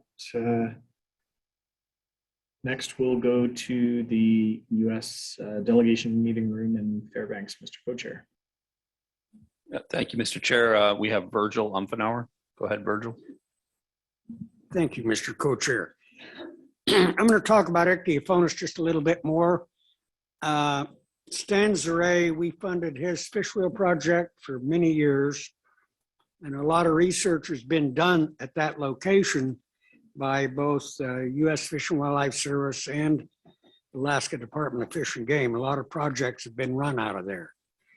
Anyway, Dr. Kosan, I think, came up in 99. It might have been 2000, but I think it was 99.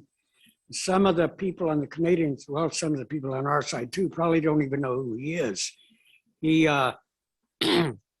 was a researcher from the University of Washington. And after the Exxon Valdez, he was the guy that did all the Ichthyophonus research in Prince William Sound, primarily on the herring, because a lot of the fishermen were trying to blame their herring fishery going in the toilet on the oil spill, but it wasn't really that. It was their damn closed pounds that caused that. Anyway, so he's really a well-known researcher and scientist on Ichthyophonus. And so he taught Stan how to do the samples. And then when they were doing the samples, they have to be refrigerated and then shipped to a laboratory right away and get examined right away. You can't freeze them. And so they shipped, flew the samples into me, and then I shipped them down to I think that the laboratory that was doing all this examination was a USGS laboratory. I can't remember for sure. This has been over 20 years ago. But anyway, so I was doing that.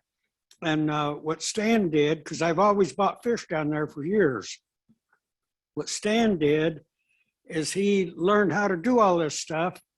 And then in a lot of the projects he had with us, the village of Tanana, the Tanana Tribal Council, got various grants and stuff to have high school kids learn about the fisheries and to help be samplers and etc. And Stan and I, we were concerned about the size of the fish declining. And so when I would buy fish, this is when we still had a commercial fishery, we weighed each fish individually. Stan would slice its belly open enough to absolutely determine whether it was a male or a female. And so we wrote the weights down individually and determined whether they were males or females. But we kept super accurate records on that. And Stan kept doing that after the commercial fishery was closed with the subsistence fishery. But something he did is if he didn't get all the fish caught from that fisherman for that time period, if he couldn't examine all of them, he would not include any of that in his records, because we were trying to be real scientific about this and have accurate percentages of male to female ratios and the weights. And then he would write down whether they were caught by gill net or fish wheel, because there was controversy over some people, some of the staff saying fish wheels don't catch the big fish, which is a bunch of baloney. They do catch big fish, because most of the time the largest fish caught, and I bought the fish from Rampart to the bridge and down at Nenana and Fairbanks as well. A lot of time, or most of the time, the largest fish caught, that's king salmon, would be caught in a fish wheel, not in a gill net. Anyway, and so there are a lot of records. And then the state hired Dr. Laura Dean, and she worked for the state out of the Fairbanks office for a while. And I think her main job was ichthyophonus work. I know she did a lot of samples out at my place. I think, myself personally, I think ichthyophonus is kind of like shingles. Has anyone here ever had shingles? Okay, I have as well. If you've had chicken pox when you were a kid, you have the shingles virus in you. You don't get shingles unless you get totally exhausted and stressed out. That's how I was when I got it. And I thought I'd pulled a muscle in my back. So I got on a heating pad and laid on it. And pretty soon I had blisters on my back. And I thought, damn. And I mean, that hurts so bad you can't even imagine it. And so I went to the emergency room and told the doctor what I did, strained the muscle in my back. Then I got the heating pad. And he started laughing at me. And he says, no, you didn't pull a muscle in your back. You have shingles. I think it's kind of like shingles. I think these fish get the shingles virus in them. And until they get really stressed, it doesn't do nothing to them. And some of them it does, and some of it doesn't. And so, but when you do it, you know, in the laboratory, you can tell whether they actually got the virus in them. The ones that we would see, you know, when you fillet them and it's got the big pockets of pus in it, or it's not really pus, but it looks like pus, you know that that fish is in horrible shape. And so, and like I said, and Dr. Kosan sampled at my fish plant in Fairbanks, or it's in North Pole, really, and then Laura Dean did as well, but there were fish there that had the ichthyophonus virus in them, but you could not physically look at them and see it. They had none of those fish, because we filleted all our fish, none of them had the pockets of pus looking stuff in them. But when it was really high, the ones caught up on the Yukon between, you know, because I would buy fish at the rapids and I'd buy fish at Rampart and then up by the bridge, that those did, depending on the severity of the, you know, how bad it was that going by the year. 99, I think, is the worst year we had as far as ichthyophonus that I know of. Thank you. Thank you, Virgil. I think it's always important to remember the history and the context in regards to some of these more complicated topics, and in particular, those situations that seem to reemerge periodically over time. So appreciate you taking the time to share that perspective with the panel. Next, we'll go to U.S. Advisor Brooke Woods. Go ahead. Thank you so much. I just wanted to follow up on a comment made by Co-Chair Linderman about the links in which the sonar will be established. Thank you for clarifying that with the panel. And the other statement that you made was you don't know the accuracy of the sonar, if it will even, and if it's a tool that will help understand the run.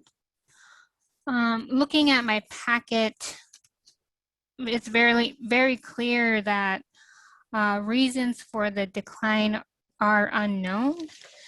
And for assessment, you know, sonars are the best they can be, but have uncertainty associated with estimates. But I do believe the sonars are the best tool for the estimate of the fish coming in.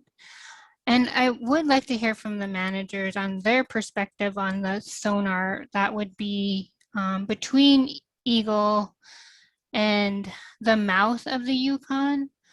I don't question the accuracy of the state's sonar, and I would not question the accuracy of that sonar that would be owned and operated by TCC or the Fish Commission. We are in this together, and if we can cooperate and support each other to better understand what is happening to the salmon in river and out in the Bering Sea, because it clearly states that the declines, the factors around the decline are unknown. And those are my final comments around the ghost fish and the sonar. Mr. Chair, if I may. Yes, please, Mr. Co-Chair. So I appreciate that, and my apologies, Brooke, if I came across unclear. So what I was referring to was anytime you implement a new sonar project, whether it's main stem, whether it's in a tributary in any location, there's always going to be a certain amount of time of operations to evaluate just the accuracy and what you may need to do to improve that accuracy of that individual program. So I wasn't making a comment on any of the other sonar projects throughout the Yukon River drainage.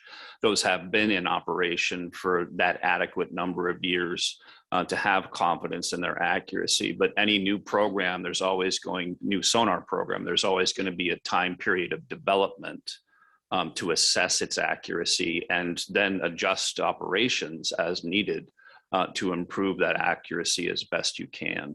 I hope that helps to clarify a little bit. Thank you, Mr. Co-Chair, and certainly perhaps building on those comments, there's been extensive discussions around various technologies for salmon assessment, not only within the Yukon River watershed, but other systems, and certainly sonar technology, although it's becoming more conventional, was certainly regarded as the way of the future. So I expect that adopting this technology as a means or a primary standard on the basis that largely it does really create minimal disruption to migrating salmon is one of the many reasons why I think there is utility in this technology and why it's being implemented and used actively, not just in the Yukon River system and its tributaries, but in other systems as well. Perhaps we'll go to Holly Carroll. Perhaps you have some comments or. Mr. Chair, we do have a couple questions here in the Fairbanks office, or excuse me, Fairbanks meeting room to address before we get to Holly. I apologize. I thought that was a residual hand, Mr. Co-Chair. So we'll go back to the U.S. delegation meeting room. Please go ahead. Next up in the Fairbanks meeting, we have Darcy, and then we'll go to John. Darcy, go ahead. Thank you, Mr. Co-Chair. Just a few comments here from everything that's been discussed. This is a really good conversation that we're having. I do want to highlight Brooke's comments on the assumption that ghost fish are illegally caught tribal fish in Alaska. And Mr. Zimmerman's comment that it's easy to point the finger at Alaska harvest and assuming that our numbers are inaccurate due to the amount of communities here. I know it's easy to point the finger, but in the same sentence, he said that he heard a lot of grief. And I think that we wouldn't be experiencing or showing so much grief if we weren't being honest, because we'd have enough fish that we were harvesting. So just thought it was kind of funny. Yeah, I think that while it was a good year of obtaining the treaty goals, just want to highlight that there was a lot of grief and that, you know, we're all experiencing grief due to the declining, you know, not only king salmon, but every salmon. I mean, these graphs speak for themselves. I mean, anybody can look at these graphs and not be a scientist to understand what's going on. There's just no fish and there's no harvesting going on. I think that Mr. Zimmerman's comments on funding in order to get the ball rolling would be awesome. Any additional funding to get this going, to get, you know, a mid-river sonar implemented, especially with TCC that would have tribal hires and locals and youth, you know, as the technicians and hires. I mean, that provides economic opportunity also for tribal members. I think that'd be awesome. And in terms of sonar accuracy, if it does take years to have data that we can use via the sonar, then more reason, I say, to get it funded ASAP and to get the ball rolling, because, you know, it's not a preventative measure at this point. It's a response now. This is, you know, our salmon are going, and this is not, this is not preventative anymore because it happened. This is a reaction. So I think this needs to be a priority. I don't think that, I mean, I know it can be easy to point the finger at illegal caught salmon, but like Brooke said, you know, there are boats everywhere. They have planes everywhere, every day. They're measuring nets, you know, there's, I mean, especially, you know, in the upper river, you know, where most of my fishing experience has been, is insanely regulated. Yeah, and it looks good on paper, you know, 24 hours a day, 7 days a week, but that hasn't been the reality for many, many, many years. So just want to highlight that, you know, we're struggling across the entire Yukon River, and that, you know, I'm also really excited to have the talk about chum salmon tomorrow, because if we can help our lower river communities, you know, catch some fish, then, you know, in lieu of no kings, no silvers, then I think, you know, as an upriver community member, I would heavily advocate for that for our lower river district relations. So yeah, just wanted to, you know, make those comments. Thank you.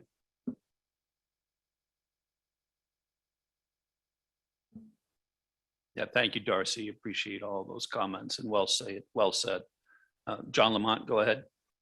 Oh, thank you, Mr. Co-Chair. I heard something really interesting by two people during this comment period that should raise a red flag for the department managers and the biologists. Ms. Pitka stated the amount of ichthyophonus and some of the Chinook salmon in beaver. Ms. Carroll stated that none in Fort Yukon. Therefore, there should be some interest in looking in that one specific area for starters, where those amount of ichthyophonus infected fish, Chinook salmon, may be going. I don't know if there's a test fishery or any harvest in the US portion of the porcupine for Chinook, but that might be an area. There might be something affecting those salmon from waters and different, not all, waters off the mainstream. Thank you, Mr. Chair. That's all I wanted to add. It was very interesting having that traditional ecological knowledge put into these this comment period, both from Ms. Carroll and from Ms. Pitta. Thank you. Darcy, did you have a response to that or something to add? Yeah, sorry, thank you, Mr. Co-Chair. Forgot something.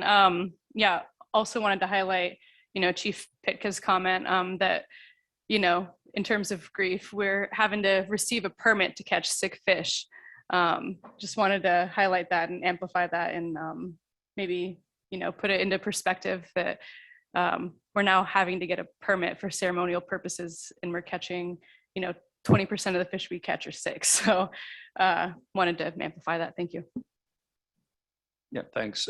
I guess maybe to address, John, your specific comment, I feel good that that recognition that you described has been seen in these various presentations, because what you described is exactly what we're trying to study.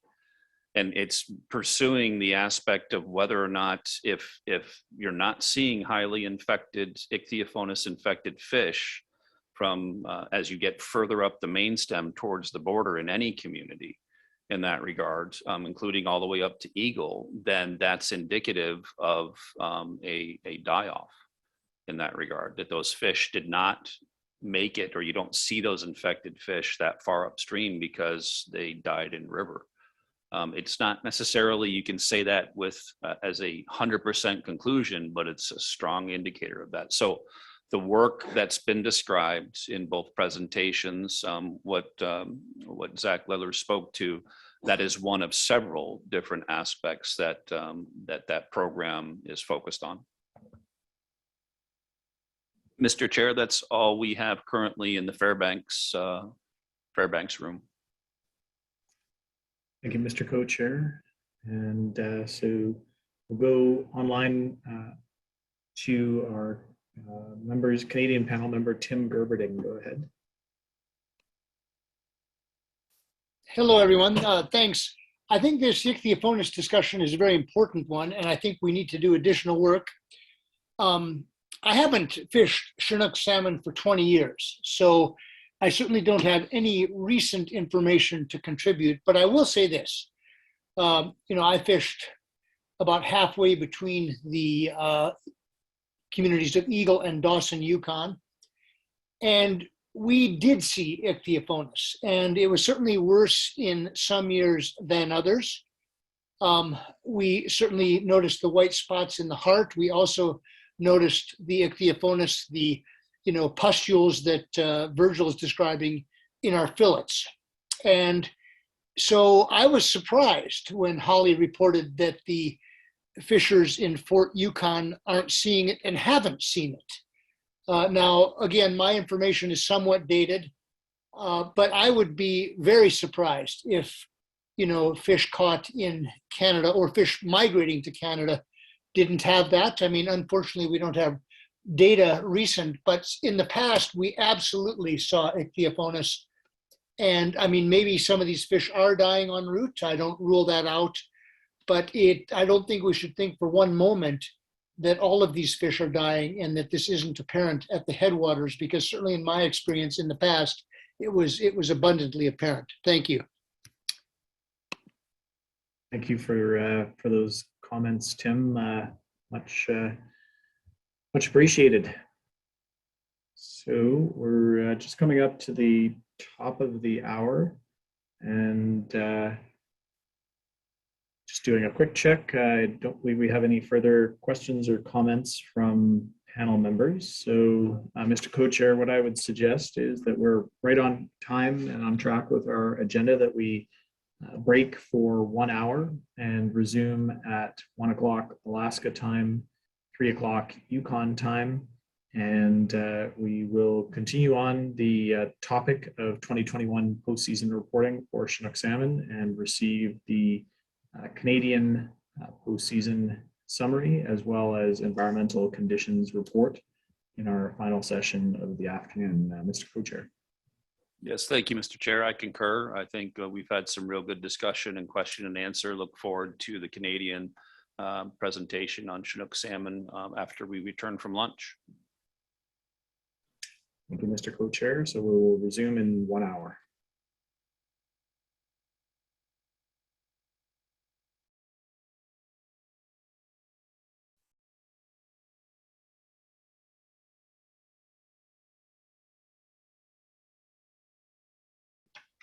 Good afternoon, Mr. Co-Chair and panel members. Steve Gotch speaking.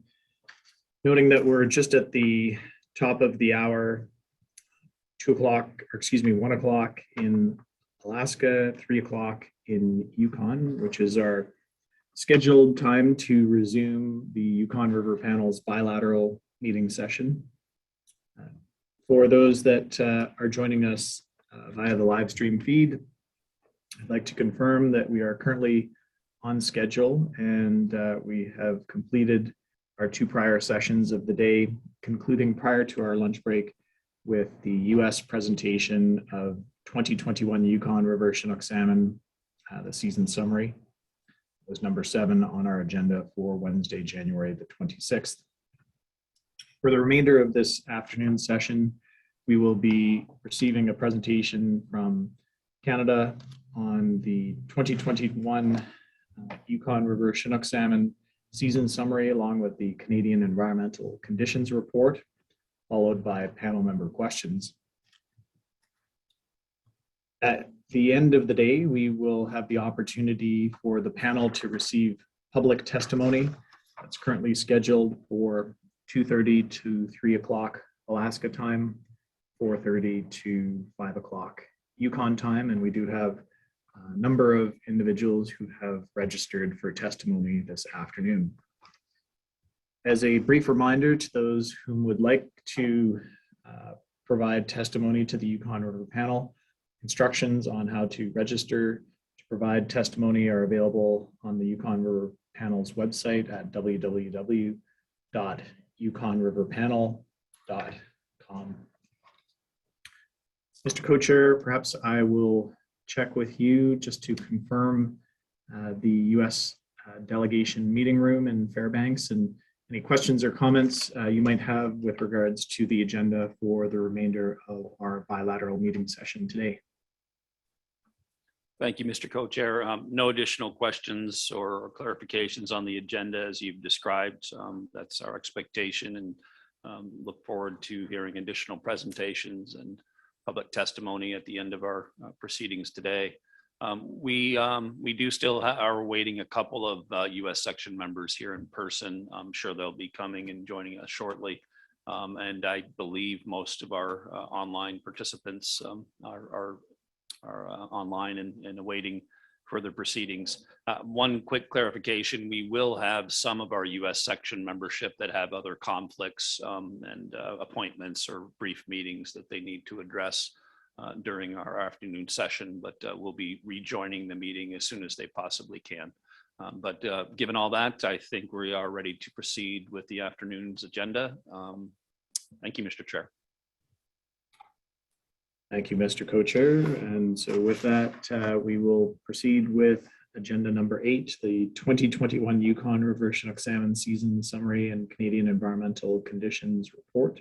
And I believe this presentation will be provided by Oliver Barker and Chris Carley from Fisheries and Oceans Canada. So if I could invite Oliver and Chris, please proceed. Thanks, Steve. Good afternoon, Mr. Co-Chairs, panel members, and advisors. My name is Chris Carley. I'm the acting Yukon Fishery Manager with Fisheries and Oceans Canada. I'm here this afternoon with my colleague Oliver Barker from Fisheries and Oceans Canada as well, the Senior Stock Assessment Biologist for the Yukon River. We're going to review the Chinook salmon assessment projects, management actions, and outcomes from the 2021 season. Next slide. Our presentation will track the stock assessment projects and associated Canadian management actions starting pre-season before the fish entered the river through late spring and early summer when the Chinook are moving upstream through Alaska, and finally into summer as they enter Canada. We'll provide a post-season summary of the assessment projects and review the environmental conditions the Chinook encountered on their migration. Next slide, please. I'll start by reviewing the recommendations the panel made prior to the 2021 season. We've heard these before, but just for a quick review, it was expected to be yet another low run size in 2021, and as a result, the panel recommended that all Chinook salmon fisheries remain closed until at least the midpoint of the run, and if opened after the midpoint, harvest opportunity should be conservative to ensure escapement goals are met. In addition, All management decisions were considered based on the reality that the Canadian origin run size estimate at Pilot Station is uncertain and to rely on the lower bound of in-season run size projections. The second recommendation, to provide for Canadian origin Chinook salmon conservation, managers were advised to limit the use of gill nets to 6-inch mesh or smaller upstream of the Tanana-Yukon confluence for the duration of the Chinook salmon migration. Slide number 4, please. Restrictions on Chinook salmon fishing should be maintained into the fall season through approximately 95% or greater of the Chinook salmon run. Environmental conditions should be considered in season to inform fisheries management measures implemented and resulting harvest opportunities. Slide 5, please. If in-season assessment programs cannot operate in 2021 due to circumstances beyond agency control, harvest opportunities should be provided conservatively based on 2021 preseason outlooks and associated total allowable catch and harvest share allocations. And finally, US and Canadian managers shall collaborate closely throughout the season to evaluate and discuss in-season run assessment, management actions, and expected outcomes resulting from management actions. Slide 6. I'll quickly identify the ways that Fisheries and Oceans Canada implemented these recommendations prior to the start of the season and how they were applied throughout the season. The first recommendation regarding the closure of the Chinook salmon fisheries until the midpoint of the run and accounting for the uncertainty of Canadian origin run size past pilot was addressed pre-season by utilizing and incorporating a probability-based pre-season forecast into fisheries management planning and strategies. First Nation governments were asked to plan for very limited harvest opportunities, and plans were made to restrict the public, commercial, and domestic fisheries. In season, this recommendation was met by maintaining the precautionary approach and taking into account the uncertainty of in-season information. DFO closed the licensed public angling fishery on July 1st and maintained closures in the commercial and domestic fisheries throughout the season. First Nation governments were kept apprised of in-season information through regular meetings, updates, and plan for limited to no harvest. Next slide, please. Limiting the gill mesh met size to 6 inches has been a condition of a DFO license in the commercial and domestic fisheries since 2019, and licenses in 2021 were not issued due to low run size. Slide number 8. The third recommendation regarding the restrictions on Chinook fishing being maintained into the fall was met by acknowledging the uncertainty of past forecast performance and maintaining the preseason restrictions throughout the Chinook season. Had there been a commercial or domestic fishery opening, it would have been delayed to mitigate risk of impeding late running Chinook. Next slide. Environmental conditions, specifically water temperatures and high discharge in 2021, were unlikely to pose a substantial threat to survival and did not support any action to change harvest opportunities. High water levels generally have minimal impact on migrating Chinook. They'll generally stay out of the main current and instead swim along the bottom and shoreline. In the northern region of Yukon, the Porcupine River was low and hot during the summer. These temperatures likely had impacts on migrating Chinook. Given the low run size across the drainage, the local First Nation governments were advising fishers to not harvest any salmon. Slide number 10. In-season assessments at Pilot and Eagle were operational throughout the season. Slide number 11.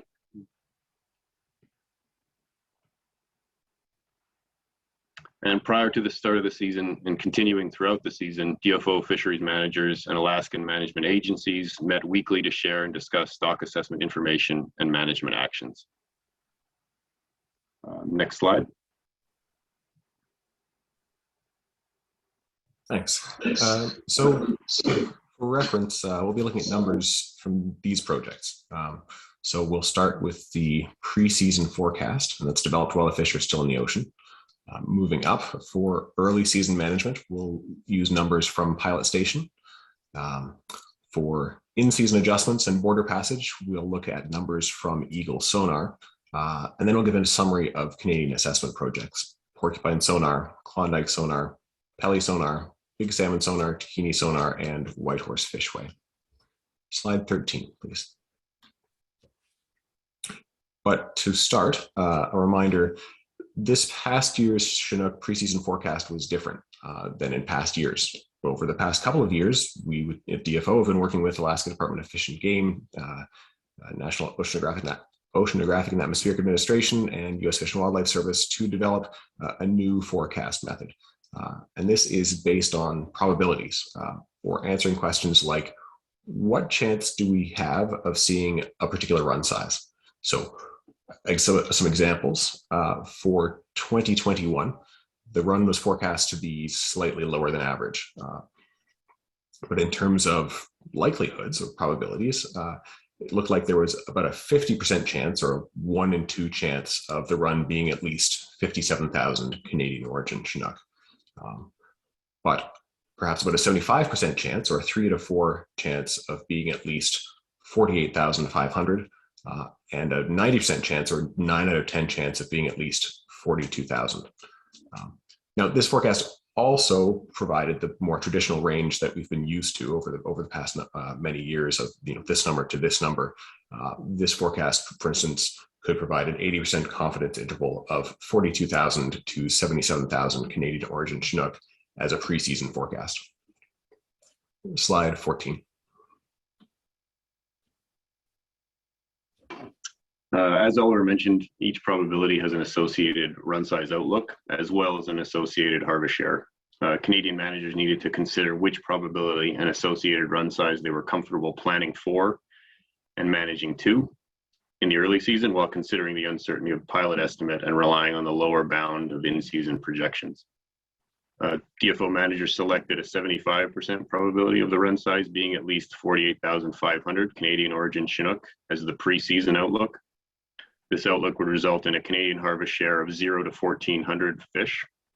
And that specific probability was selected as a balance between the realistic expectations of the run size, the uncertainty of the forecast from pilot, and was in line with the panel's recommendation that directed Chinook salmon fisheries should be closed through the midpoint of the run and harvest considered conservatively.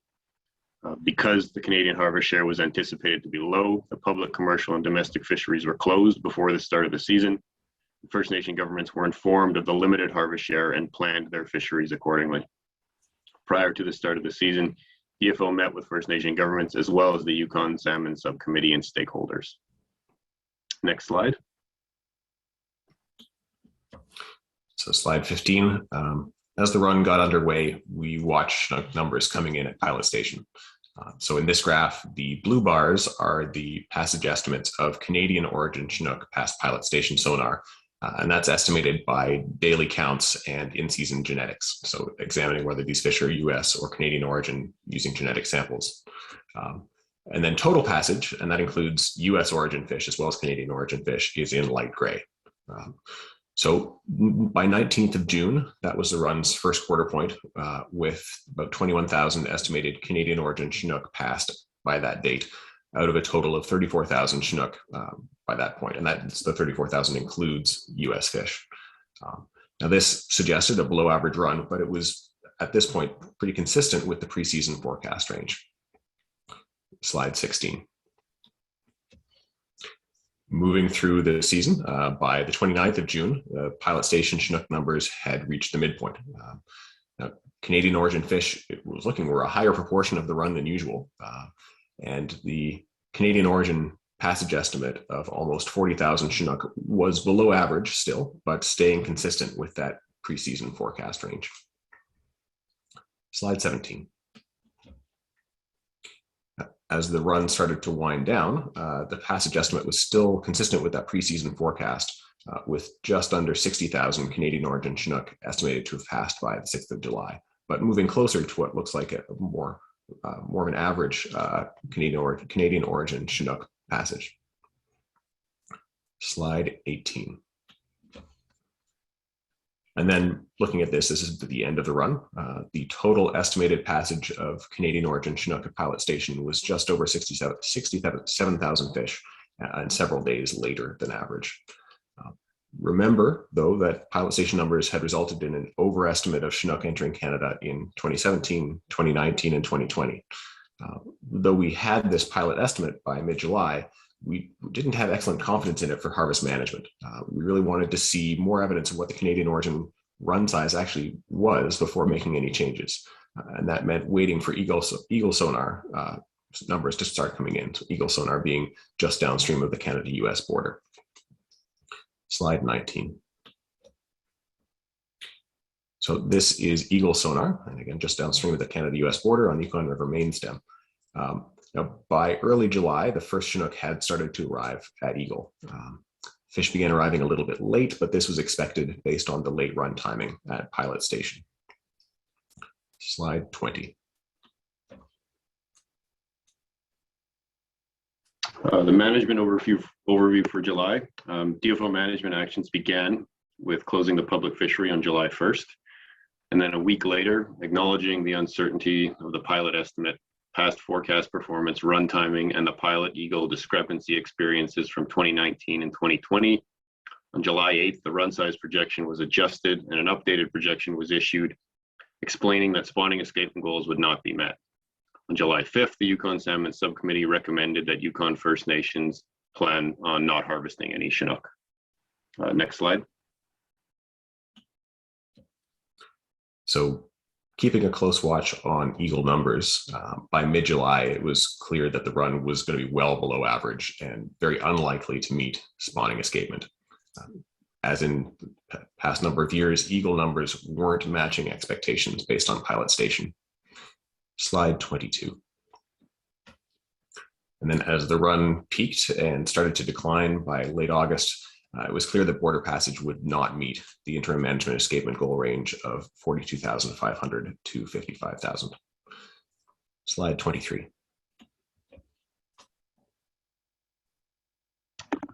By mid-August, the Chinook run at Pilot had ended, and like 2019 and 2020, Eagle sonar passage estimates were not tracking with the pilot estimate. It was clear by this point that spawning escapement goals would not be met, and DFO managed fisheries remained closed. First Nation governments continued to receive regular updates and information. Slide 24. So looking at this, this is the final, the total passage at Eagle sonar this year. The final count of Eagle was much lower than average, about 58% of the average run.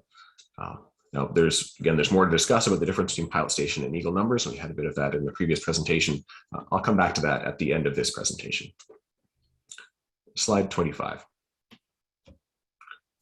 So reviewing a summary of the main stem, downriver, and Canadian assessment projects. These are all the projects that Canadian origin fish would be passing. While the Canadian origin estimate at Pilot was just about at average, everything else upstream was consistently well below.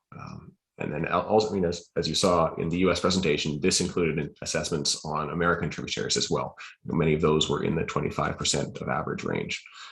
Now, I will note Klondike sonar here looks like an exception with an estimate near the project average. I want to keep in mind, though, this project hasn't run for a lot of years, and most of them have been years of also low returns. So 2010, 2011, and 2020. Runs in even the recent past, slightly before that, had been considerably higher in the 4,000 to 5,000 fish range. Slide 26. Summary of the management actions taken by DFO in 2021 include acknowledging and considering the uncertainty of the Canadian origin run size estimate from Pilot. DFO maintained closures of the public, commercial, and domestic fisheries throughout the season. Updates and information were provided to First Nations, Yukon Salmon Subcommittee, and the stakeholders throughout the season. First Nation government fisheries management considered pre-season and in-season stock assessment information, local and traditional knowledge, conservation needs of the salmon, and Yukon Salmon Subcommittee recommendations. Slide 27. A summary of the harvest and escapement outcomes from 2021. The total Canadian origin run size was below the lower end of the preseason forecast and far below the Pilot Station estimate of 67,000. Both countries had minimal harvest of Canadian origin Chinook, and spawning escapement was below the lower bound of the interim management escapement goal. Next slide. So slide 28, let's jump back to total eagle passage and look at that in a historical context of Chinook crossing the border into Canada. Slide 29. So at 31,479 Chinook, This year's spawning escapement was also among the lowest on record. It's almost identical to last year's, with the long-term average at 49,000 between 1982 and 2020, and the 10-year average of 51,800 between 2011 and 2020. This year's spawning escapement was well below the IMAG range of 42,500 to 55,000. That's shown in the black bars there. Slide 30. Now, I'll add onto spawning escapement, US and Canadian harvest. US harvest in gray here, Canadian harvest in red. Harvest in both countries this year was extremely low. But even with zero harvest, the run would not have reached the lower bound of the IMAG this year. Slide 31. Added together, spawning escapement, US harvest, and Canadian harvest sum to the total estimated run size. This year's estimate, just under 33,000, was the lowest on record and less than half of the 10-year average of 68,000. Slide 32. Let's also look at quality of escapement in terms of age, sex, and length from fish entering Canada on the main stem. This is using Eagle data. In this, we're looking at age, with age 4 fish at the bottom in white, age 5 fish in light blue above that, age 6 fish in darker blue near the top, and age 7 fish, the darkest blue at the very top of the graph. Now, this year's run had near average age distribution, well, nearly an even split of 5- and 6-year-olds with small numbers of 3- and 7-year-old fish. Slide 33.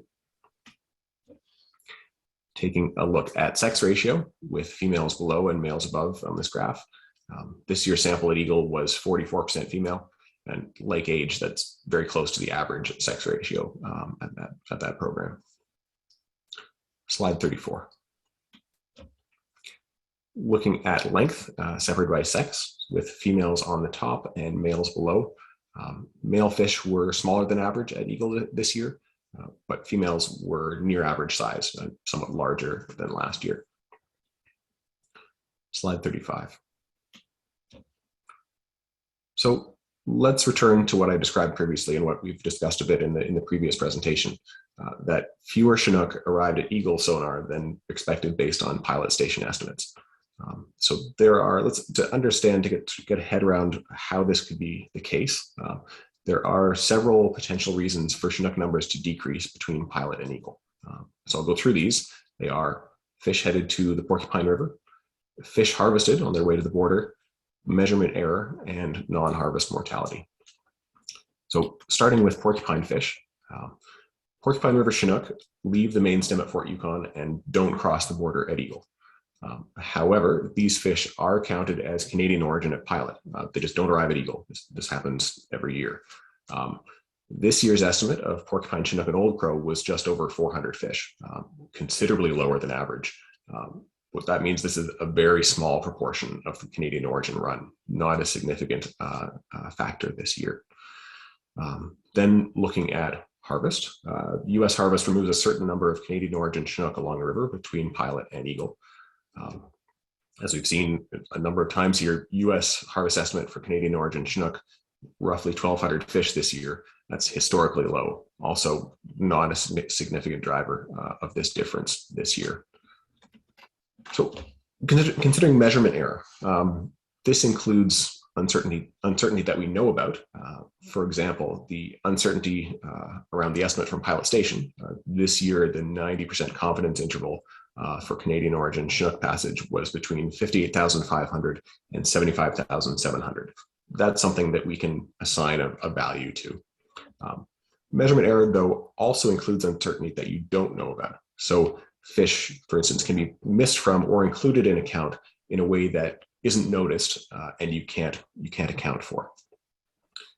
And then finally, and we've discussed this, I think, in pretty good detail already, we can look at non-harvest mortality. So this includes death along the river from disease, heat stress, injuries, things that cause fish to drop out along their migration. Slide 36. So I think it's worth looking at how often does this happen, that pilot numbers overestimate Eagle numbers? What's the historical context here? So I've put up pilot station estimates of Canadian origin Chinook here. That's the blue bars, and the associated confidence intervals. Those are the smaller black bars at the top. Slide 37. Now, we can add to the graph the number of Chinook past eagle each year in the same year, and that's in orange, and the number of Canadian origin Chinook harvested before they reach eagle, and that's in gray. Looking at each year's pair of bars, then we can see the combined eagle estimate plus harvest each year in the orange and gray. It doesn't always match the estimate from pilot, and that's in blue. So important question then is, how often are the combined eagle and harvest estimates outside of the confidence intervals of the pilot station estimates? So let's go to slide 38.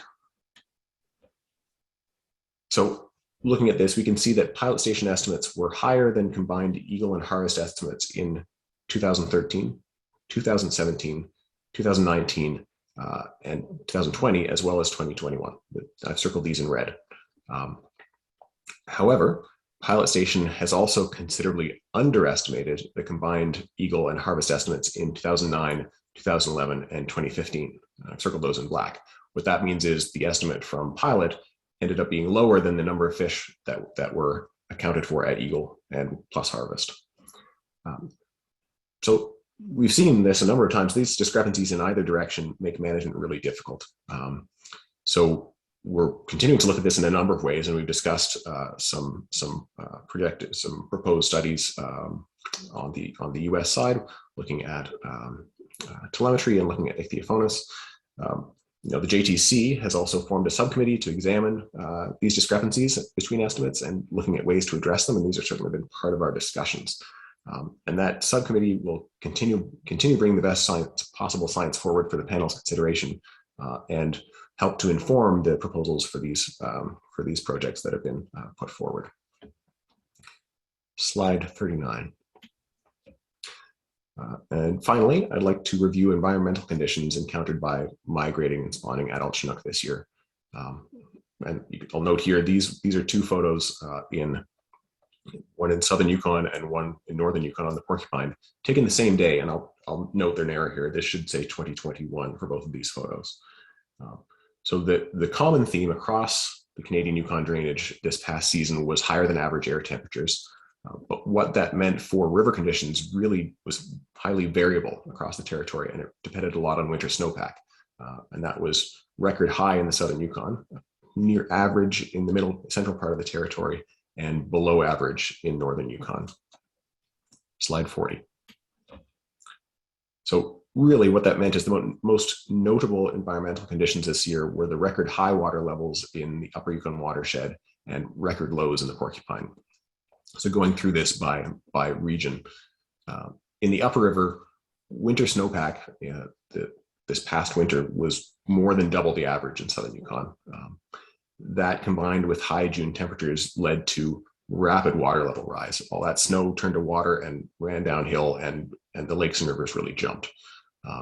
There were extensive flood advisories across southern Yukon, and those upper watershed flows remained high throughout the migration and spawning period. Now, water temperatures remained near or just slightly above average, and that was despite some particularly warm air temperatures through much of the Chinook run, meaning Chinook this year didn't encounter that same high water temperature that we saw in 2019. Moving north to the middle and lower Yukon River and tributaries, in central Yukon, snowpack was much lower through central Yukon, closer to average, so tributaries like the Pelly, the Stewart, and Klondike didn't see that same flooding that southern Yukon did. And while the main stem Yukon through central Yukon remained high, through Carmacks saw very high water levels in Yukon River, carrying all that southern Yukon water north, by Dawson, the main stem flows have been pretty moderated. It had these lower inputs from the middle river tributaries, and Dawson River levels stayed near average through most of the season. The Porcupine, though, saw entirely different conditions. It was a very low snow year last winter, and that led to record low river conditions throughout the Chinook run. As elsewhere in the territory, air temperatures were very high, and that low, slow Porcupine water warmed up quickly and stayed warm. It was 17 to 19 degrees through much of the Chinook migration and spawning period. And that is getting into the range that can negatively affect fish condition and survival. Slide 41. So I'll stop there, and we'd be happy to discuss this further and take any questions. Thank you very much for the presentation, Chris and Oliver. Lots of helpful insight and information to inform the panel on the 2021 Chinook salmon season, as well as environmental conditions experienced over the past year. I'd like to perhaps open the floor to panel member questions or comments on the Canadian 2021 postseason presentation at this time. And perhaps we'll start online with Canadian panel member Al von Finster. Go ahead.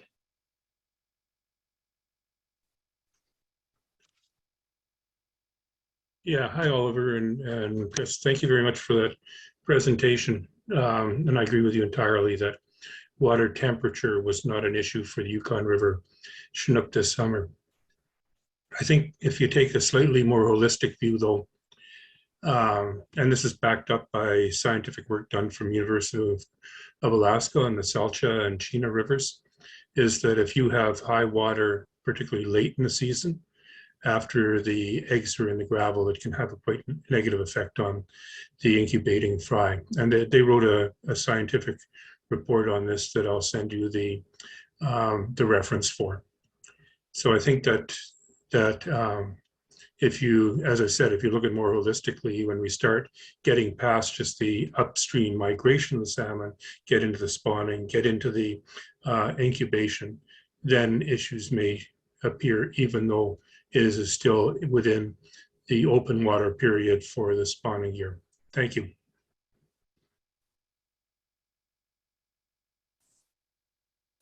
Thank you for those comments, Al. Further questions or comments from panel members or advisors?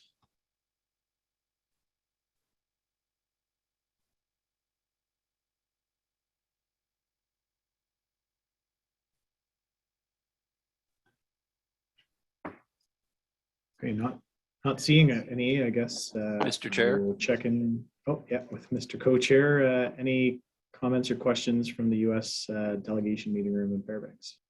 Thank you, Mr. Chair. Yes, we have a comment or question from John Lamont. Thank you, Mr. Co-Chair. Thank you for that report. It was an excellent report. What I was kind of looking for also was the numbers in, although the main stem Yukon, or northern Yukon in Canada, waters were high and cold. The numbers of escapement, like up to Teslin, I haven't seen those or any of the other rivers with that 31,000 gone by the sonar. Thank you, Mr. Co-Chair. If I may, thank you, Mr. Lamont. So yes, we didn't I didn't say the numbers, but I think if you look to slide 25, you can get a good rundown of the estimates at the various assessment projects in Canada through this past season.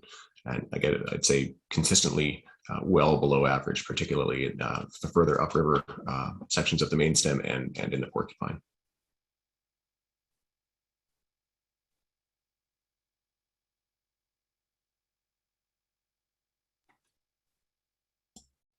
Apologies, perhaps the slide I went through rather quickly.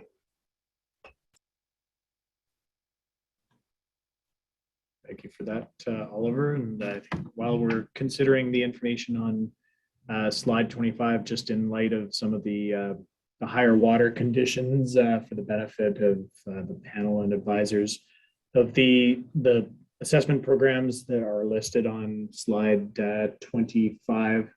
Do you have any comments or perspectives on how the conditions experienced during the 2021 season may or may not have influenced the representativeness of the passage estimates at these various projects, or not? Oliver? Yeah, certainly. with respect to adult fish making their way upriver, I think that high water levels wouldn't have had an enormous impact on that. Chinook are excellent river navigators. They're not pushing their way up the main fallweg of the river. They're able to ride eddies and travel closer to the bottom where they can travel more efficiently.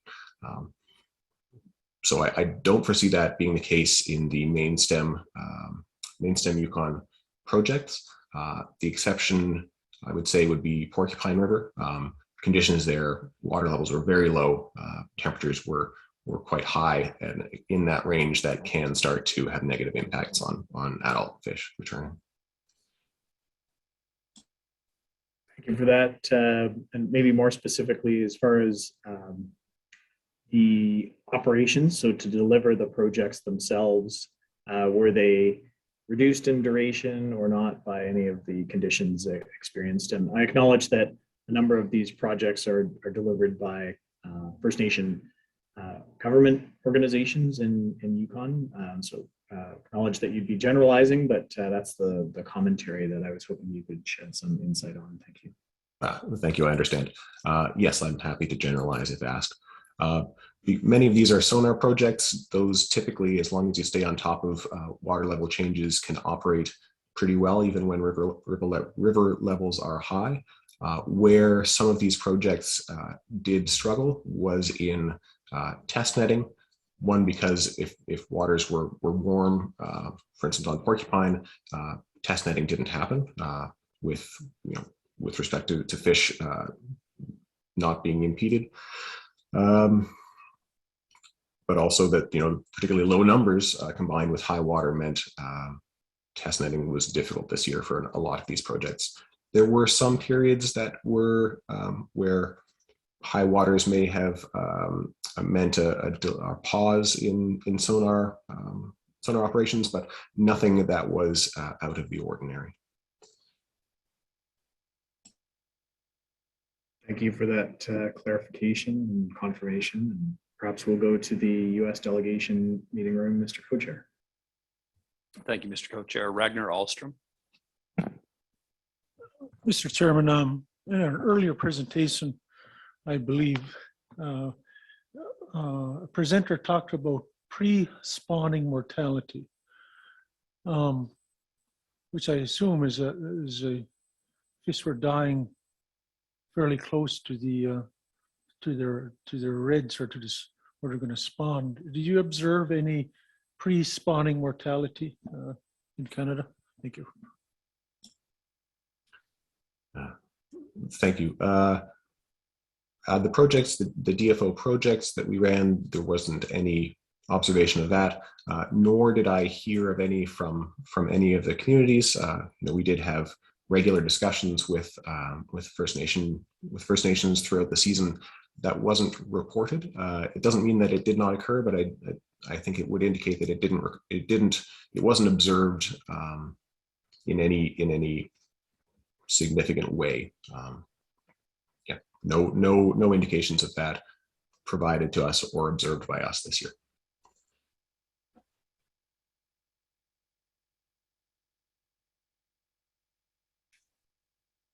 Any further questions, Mr. Co-Chair, from the U.S. delegation meeting room? No further questions at this time, but I guess I would have a follow-up in that regard and checking my assumptions here, because recognizing that the harvest was limited, if at all, if there was any additional observations. I'm thinking back to Mr. Gerberding's comments before lunch on the summer season presentation about observing Ichthyophonus historically in Canadian origin or Canadian harvests in that regard, and whether or not there is any additional indication, not just on the pre-spawn mortality, but any indication of Ichthyophonus in Canada this past season as well, or even the past couple of seasons, any observations. But again, recognizing the potential for that observation was limited, if anything, because if any, because of no harvest. Yeah, I'd say that was an overriding factor this year. That harvest was so low that that prevalence of ichthyophonus wasn't reported to us either formally or informally, neither this year nor in the past couple of years. And now I may look to folks who have some more direct contact with fish this year than I, but no, it was not reported to us.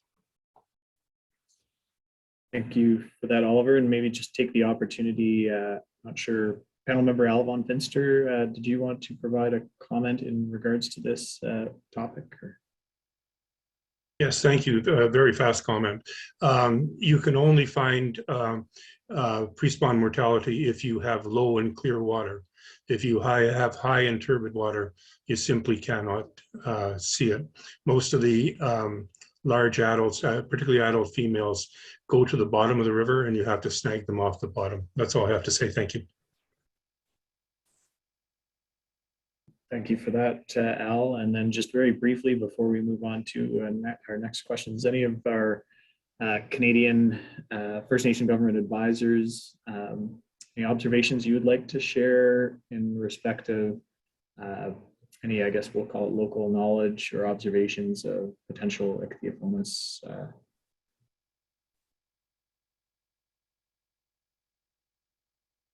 Okay, not hearing any. Thank you for that. We'll proceed now to U.S. panel member Andy Bassich. Go ahead. Yeah, thank you, Mr. Co-Chair. Yeah, I'd like to share a few observations. I did not fish at all this year, not even with a 4-inch mesh net, but this was the first year that I have ever observed dead fish washing up on the shore. And I believe I would concur with Alvon Finster. Generally speaking, we would not normally see any dead fish on the shore. However, we did have some conditions this year where winds were blowing very hard. And so anyway, I was able to observe 2 large female Chinook salmon.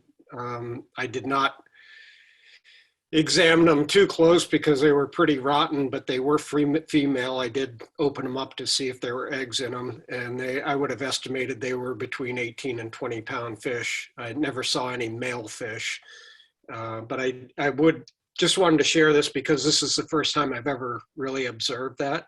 And they were in pretty rough shape. Not only were they rotten, but they looked to me like some fish that I've seen that had advanced ichthyophonus in the past through some of the studies that we've been doing. So anyway, it is possible to see them, but it's rare on the main stem.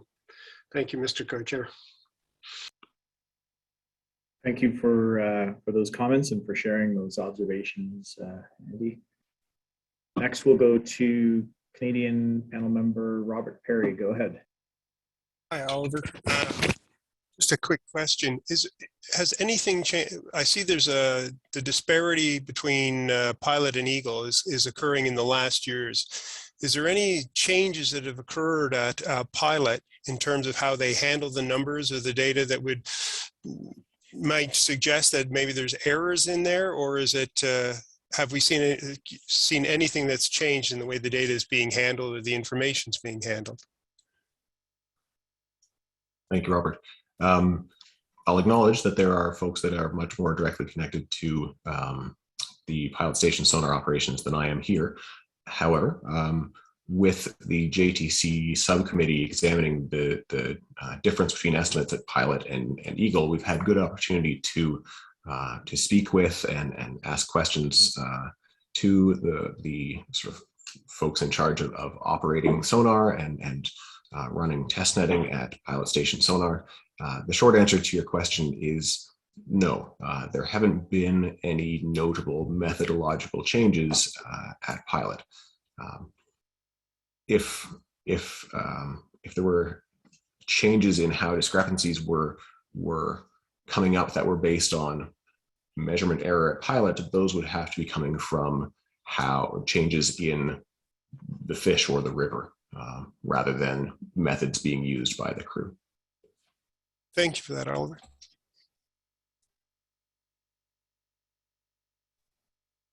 Thank you for those questions, Robert, in response, Oliver. Next, we'll go to Canadian advisor Brandy Mays. Go ahead.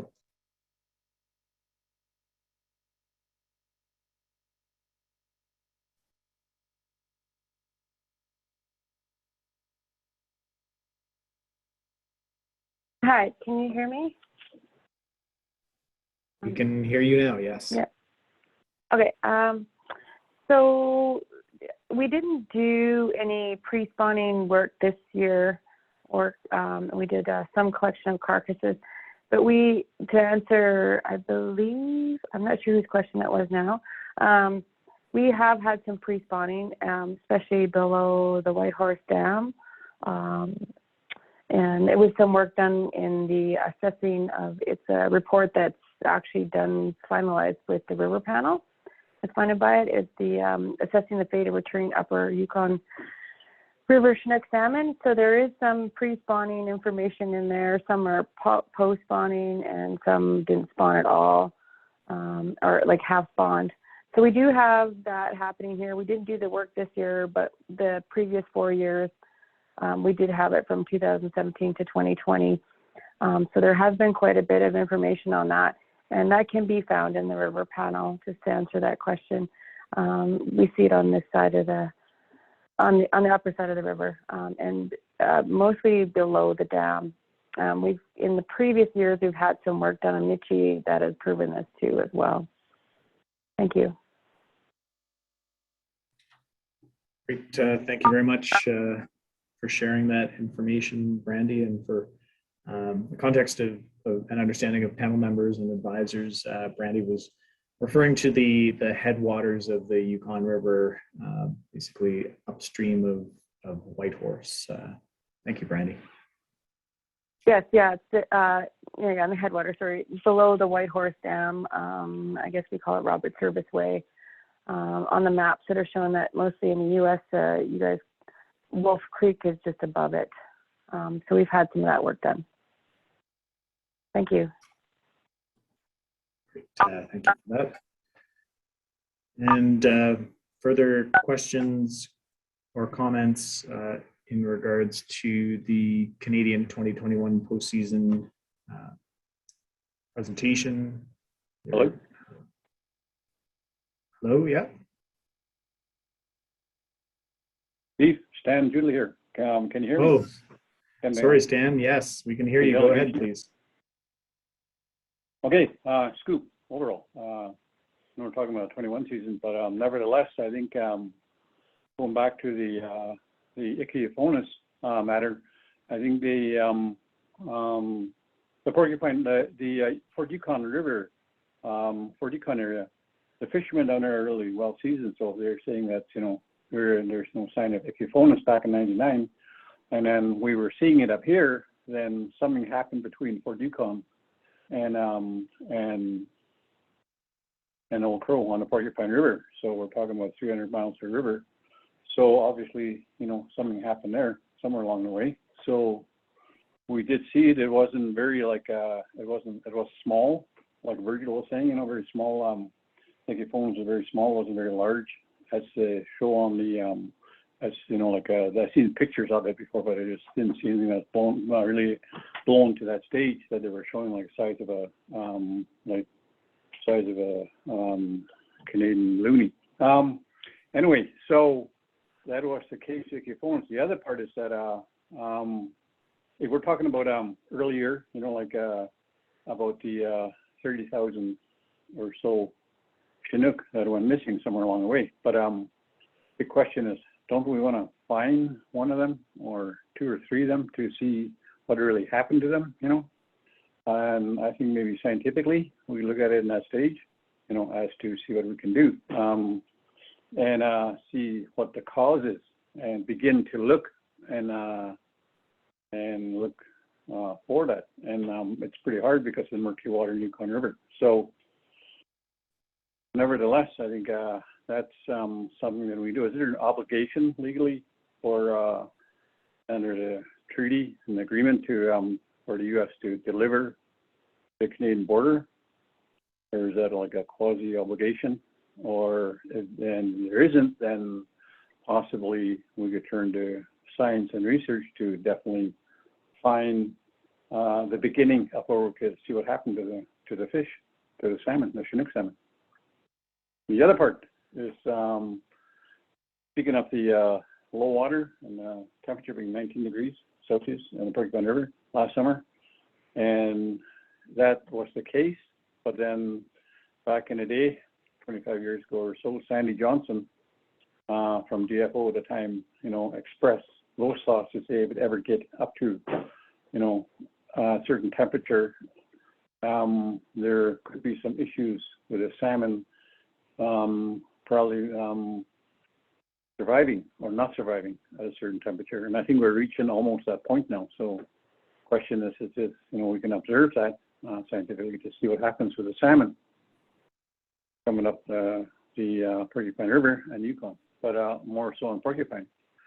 And it's been said by a panel member before that what happens on Porcupine will probably happen on Yukon River. So it's a good indicator. And we can't only use it for indication. The other part of this year is that the headwaters of Porcupine River right now, there's about 5.5 feet of snow. So we're probably gonna get some good groundwater this summer if they don't run right off into the river system this spring runoff. But it's a good year for snow, and there's probably gonna be some saturation.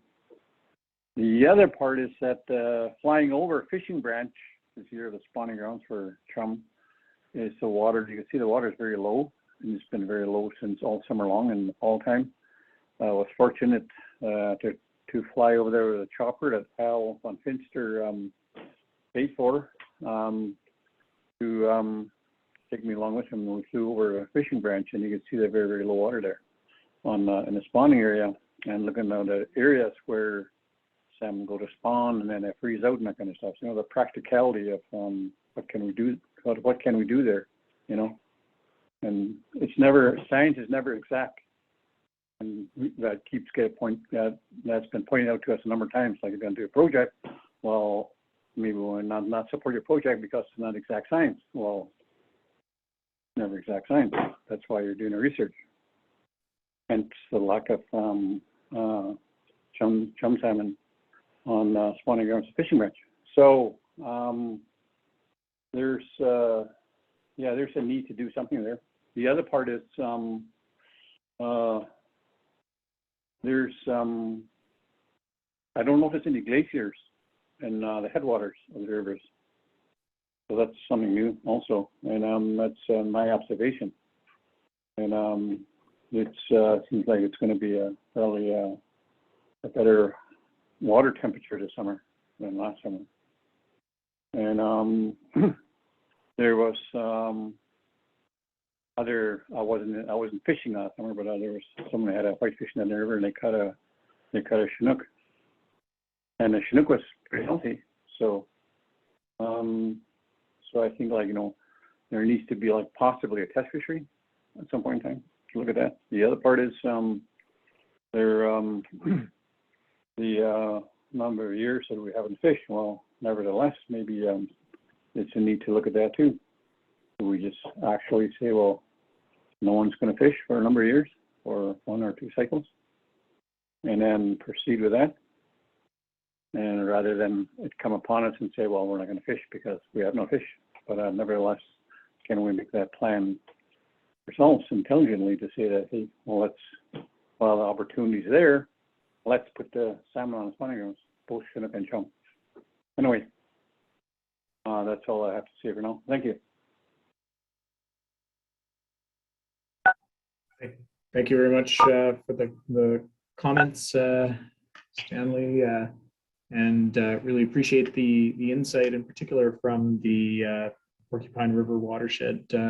Maybe provide the opportunity to Oliver, any comments on water temperature? I know in the environmental conditions report you noted specifically that in the Porcupine system we experienced lower water levels and higher water temperatures, but anything that you wanted to further elaborate on in respect of that topic? Sure. I mean, that was certainly for the duration of the Chinook run. That was past Old Crow. That was the main story. Very low water, very warm water. We did, now, there was some significant precipitation at the very tail end of the run past Old Crow that did bring waters up, cooled them right down. We'll see later on in the chum presentation, they went from 18 to 13 overnight, which goes right down into comfortable area for Chinook. Now that would have overlapped with the sort of the end of the spawning period, and so the Chinook could have had some relief in their spawning areas, but migration through the main stem porcupine would have been very warm, and certainly based on research that's been done, even associated with the panel, it's shown that there have been negative impacts for Chinook at those temperatures. Thank you for that additional information, Oliver. Any further comments or questions from panel members on the 2021 Canadian postseason report?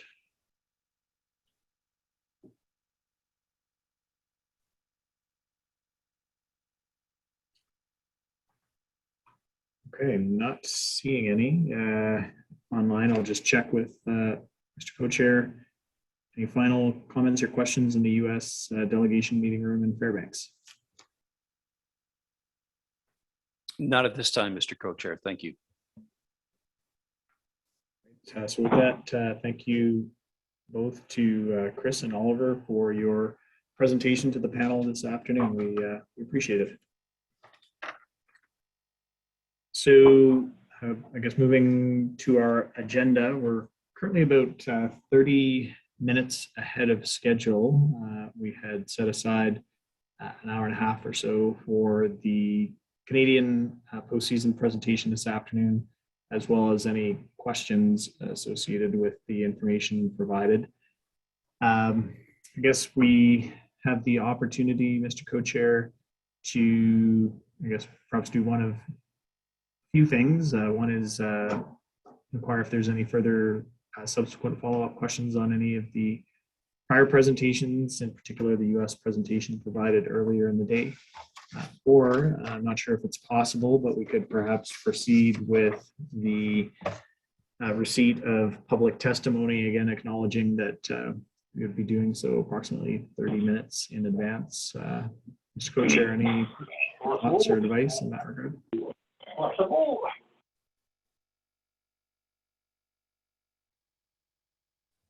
Yep, sorry, Mr. Co-Chair, just trying to see if there might have been somebody trying to be recognized for a question or comment.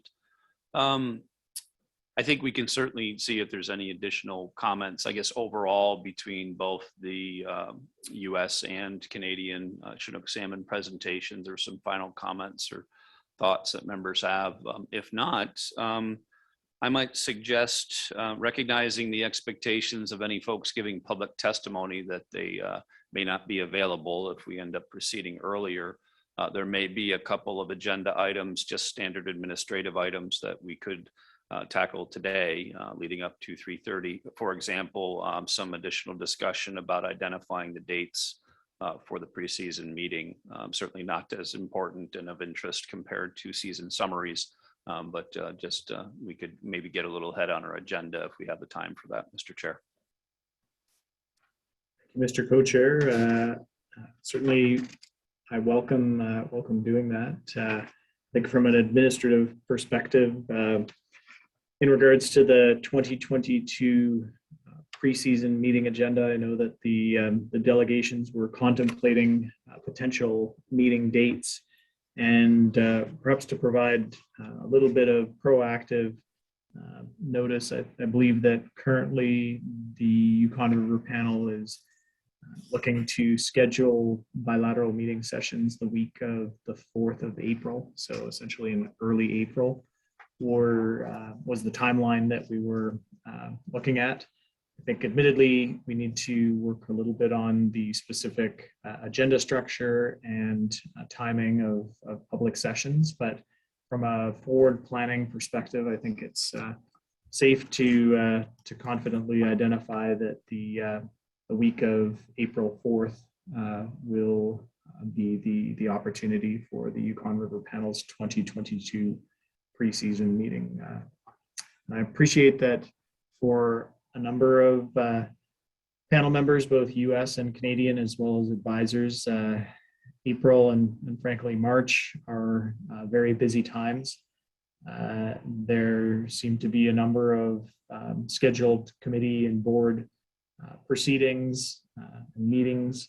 And so it's quite challenging to find dates where there are no conflicts for all of our delegates. But certainly we're doing our best to basically accommodate availability. So,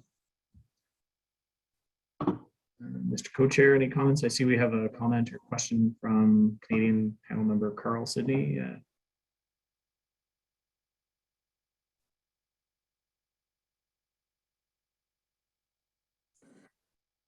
Go ahead. Yeah, please go ahead, Carl. Okay, thank you. Anyway, I did email you yesterday when we were talking about the dates, and apparently I'm not available April, the first week in April, but it doesn't seem to matter anyway. I've missed a lot of these meetings because it's conflicting, but it doesn't seem to matter. But I did have some questions earlier on in regard to the Deena's presentation on the season summary, this Chinook season summary. You can go back to that after you finish dealing with your next meeting dates. That'd be awesome. Thank you. I think we can accommodate that now, Carl, while we have you connected. We have time, so we do have the opportunity for subsequent panel member questions. So you had a specific question on the US presentation, is that right, Carl? Right. You did pull up the right slide that I had questioned. That you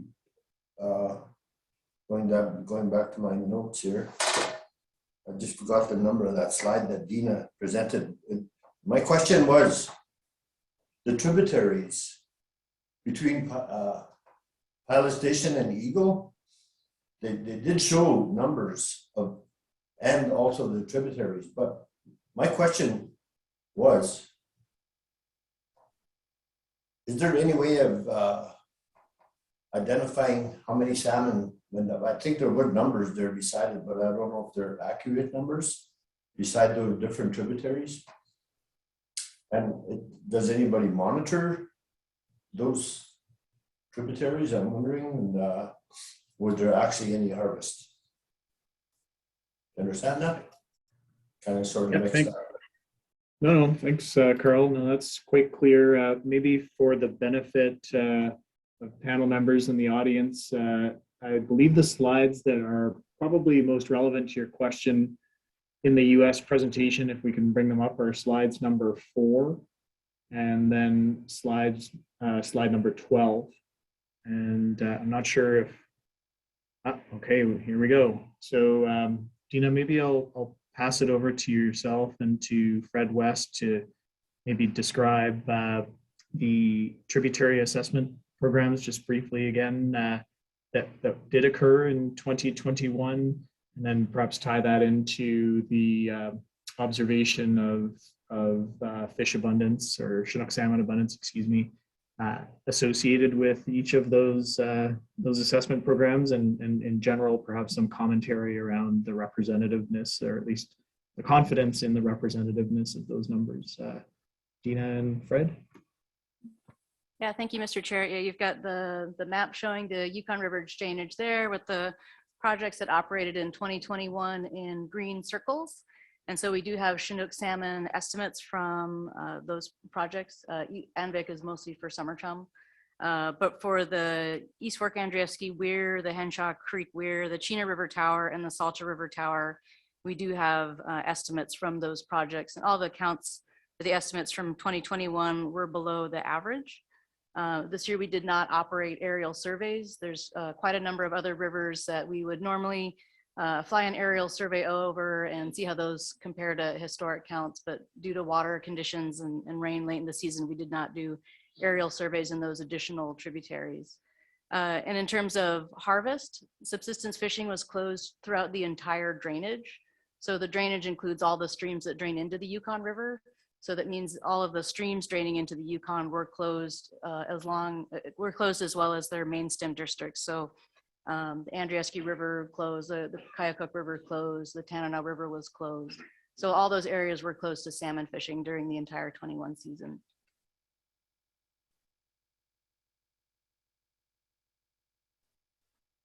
Thank you, Deena. Any additional questions that you had, Carl, or points of clarification that you could address?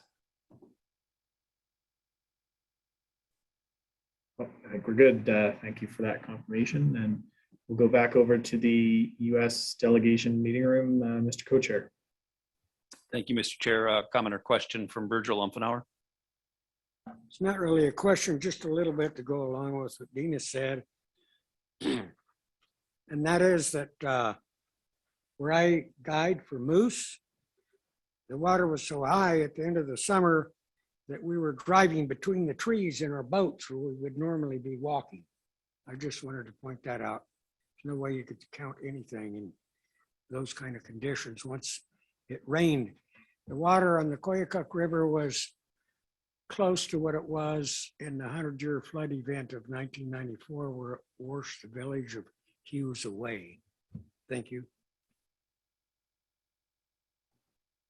Thank you, Virgil, for sharing those observations. It's always helpful to put into context what high water actually looks like on the ground. So appreciate your willingness to share that with the panel. At this point, I guess I'll ask or provide an additional opportunity for any further questions or comments from panel members or advisors on either of the 2021 postseason presentations provided to you today.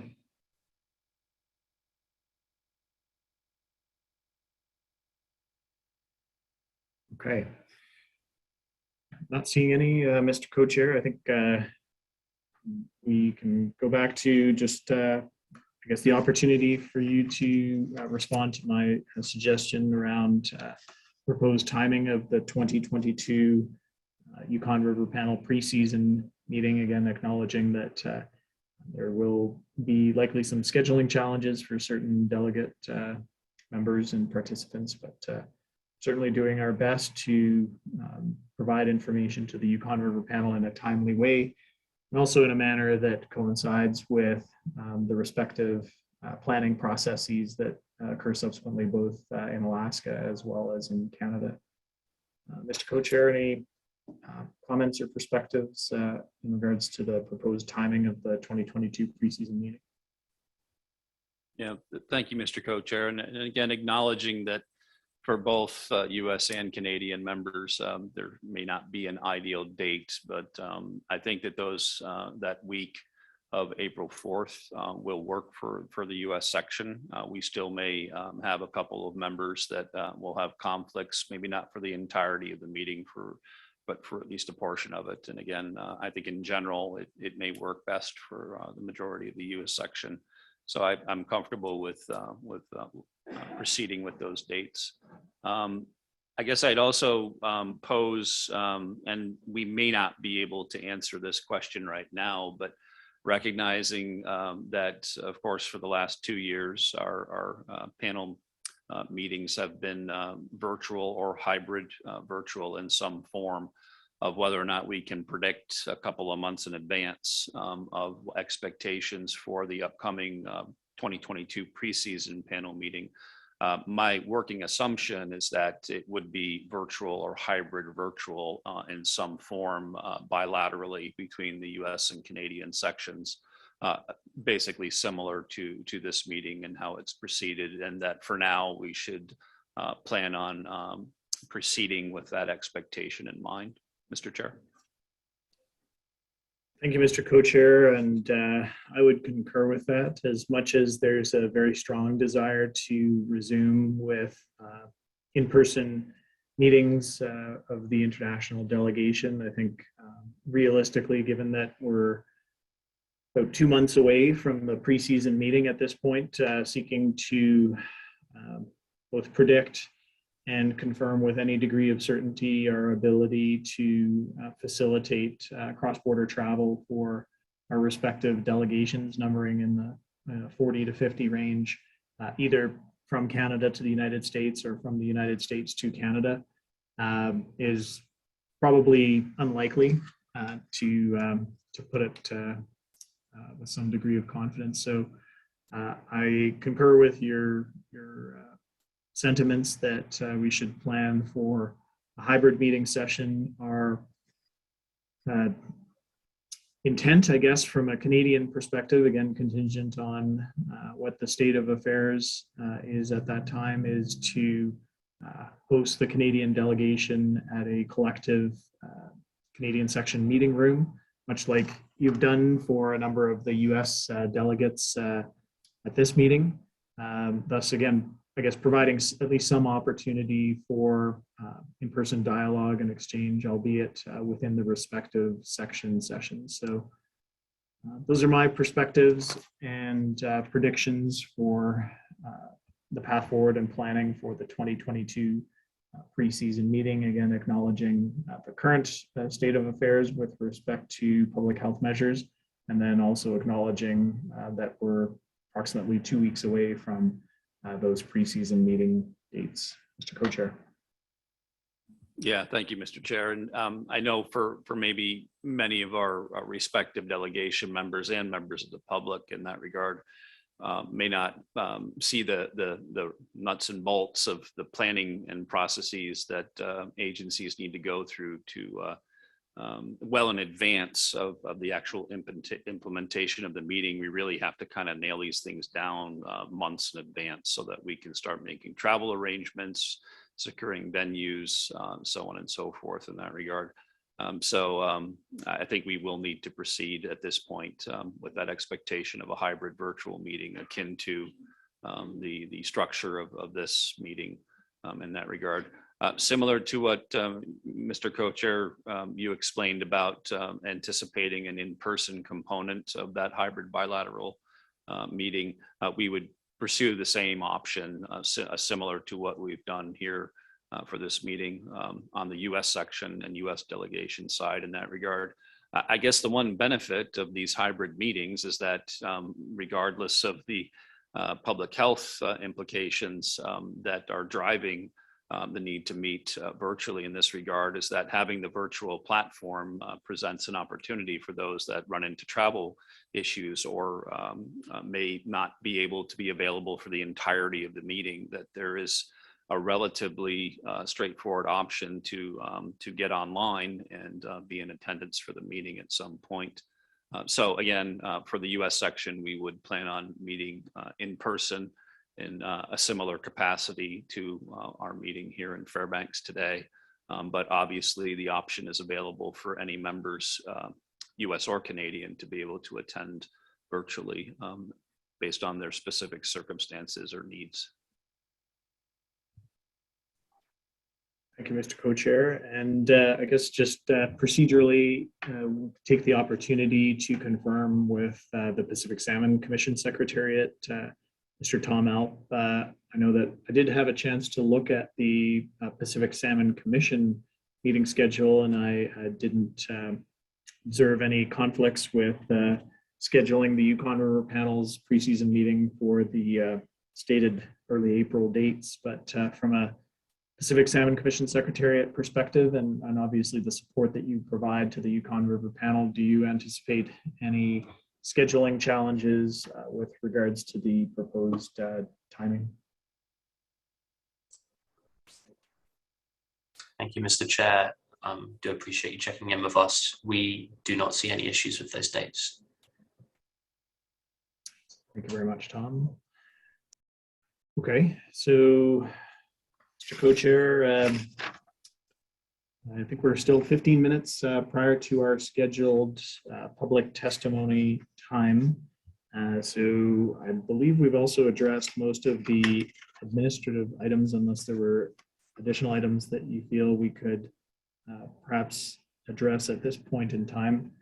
Alternatively, I guess the options we have are to have a brief, perhaps a coffee break, and start with the public testimony at 1/2 or perhaps confirm if individuals that are registered to provide public testimony can do so in advance of, 15 minutes in advance. Mr. Co-Chair.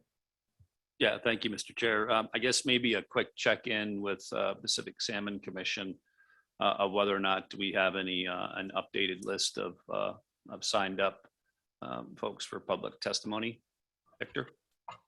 Thank you, Mr. Co-Chair. No, we do not have an updated list. The list I sent to you, Mr. Co-Chair, and Mr. Co-Chair Steve Gotch is the same one that I sent to you at 1:30 this afternoon. Thank you for that confirmation, Victor. Mr. Chair, I guess with your suggestion of maybe having a short break with the rescheduling or reconvening at 2:30 to stick with that time for public testimony sounds good. Thank you, Mr. Co-Chair. So with that, we will resume in bilateral session with public testimony at 2:30 Alaska time, 4:30 Yukon time. Thank you. Thank you, Mr. Chair.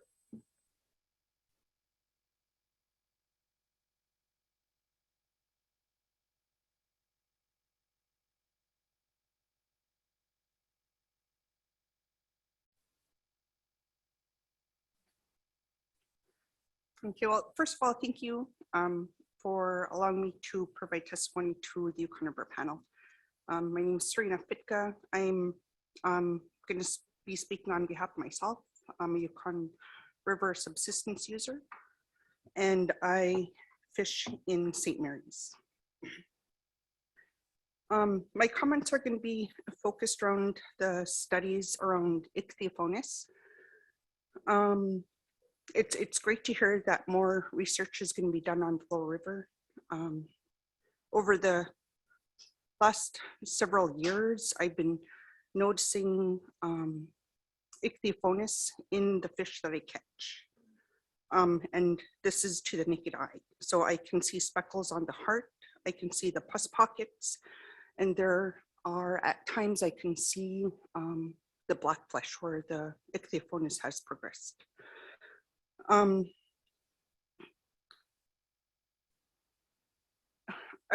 guess this would be a recommendation when the research is being conducted, is to really include local knowledge into the research. I know that just like Holly was saying, where people in Fort Yukon were providing knowledge around that area. I believe if we engage more local people with their observations, requesting more pictures, kind of soliciting them to submit pictures or take pictures when they do see the speckles in the hearts, because most of the heading and gutting occurs before they go to the fish rack in the Lower River. To really keep an eye out for that, and really to submit, like have an outlet for them to submit those pictures would be really great, mostly with providing the location of where the fish are caught. Because I say I'm from St. Mary's, I fish, I don't fish by St. Mary's. I usually go below, like, should I name my fishing spots? I don't fish around St. Mary's area. So I usually move up and down the Yukon. So taking that into consideration, I know providing local knowledge in some of these research projects does become difficult because of the data that's being collected and being used. So that's one of my recommendations.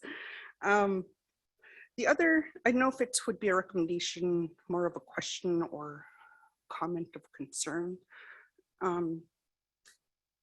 Like I said, the research that's being conducted in river and mostly in the Lower River is great. However, I believe that we might be missing a step.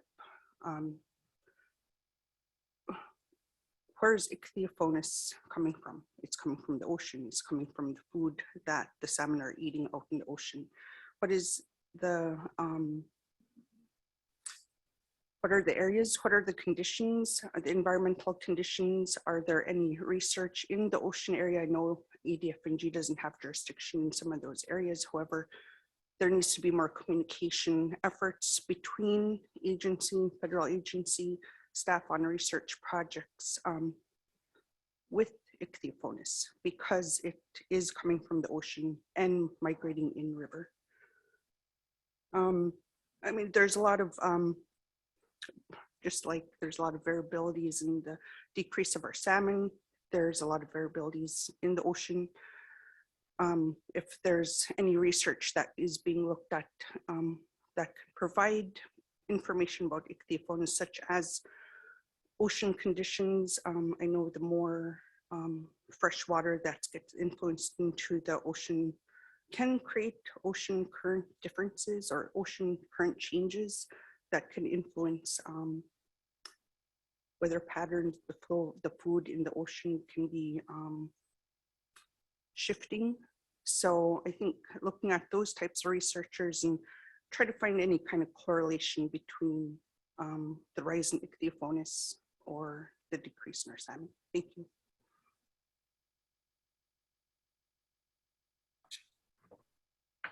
Thank you very much, Serena, for the testimony. Appreciate that. And maybe we'll check back in with the Pacific Salmon Commission Secretariat. Victor, our next registered individual who's to provide what testimony is Carrie Stevens. Do you know if they're available on the line? That's correct, Mr. Co-Chair. In fact, Carrie Stevens is dialing in right now. Please let us know when they're linked in. Will do. Thank you. Mr. Chair. Yes, Mr. Co-Chair, go ahead. We can certainly cut over to Ms. Stevens when she's online, but just a quick comment, I guess, in response to Serena's testimony in that regard is thank you for those suggestions and that commentary. It's something that we can certainly look into in more detail. And in particular, perhaps trying to provide some of that information in future meetings in the form of presentations. But thank you very much for your testimony. It's appreciated.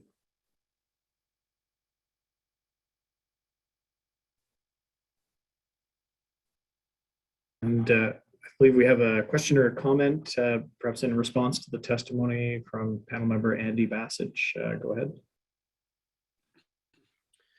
Thank you, Mr. Co-Chair. Thank you, Serena, for those comments and observations and requests. And you know, there seems like ichthyophonus is rearing its ugly head on the Yukon again, and we had a great deal of time, money, and research done by Dr. Kosan back in the early 2000s. And I'm wondering if it wouldn't be prudent for the panel and or YURTFA in the pre-season meeting to ask Dr. Kosan to present to us on ichthyophonus and bring people up to stage on, or up to speed on what the knowledge is there and what he learned. And just a recommendation, because it seems like everybody's going to be very interested in it, and getting it straight from the expert's mouth might be a really worthwhile thing for the panel and or the pre-season meeting to present to stakeholders on the Yukon. Thank you.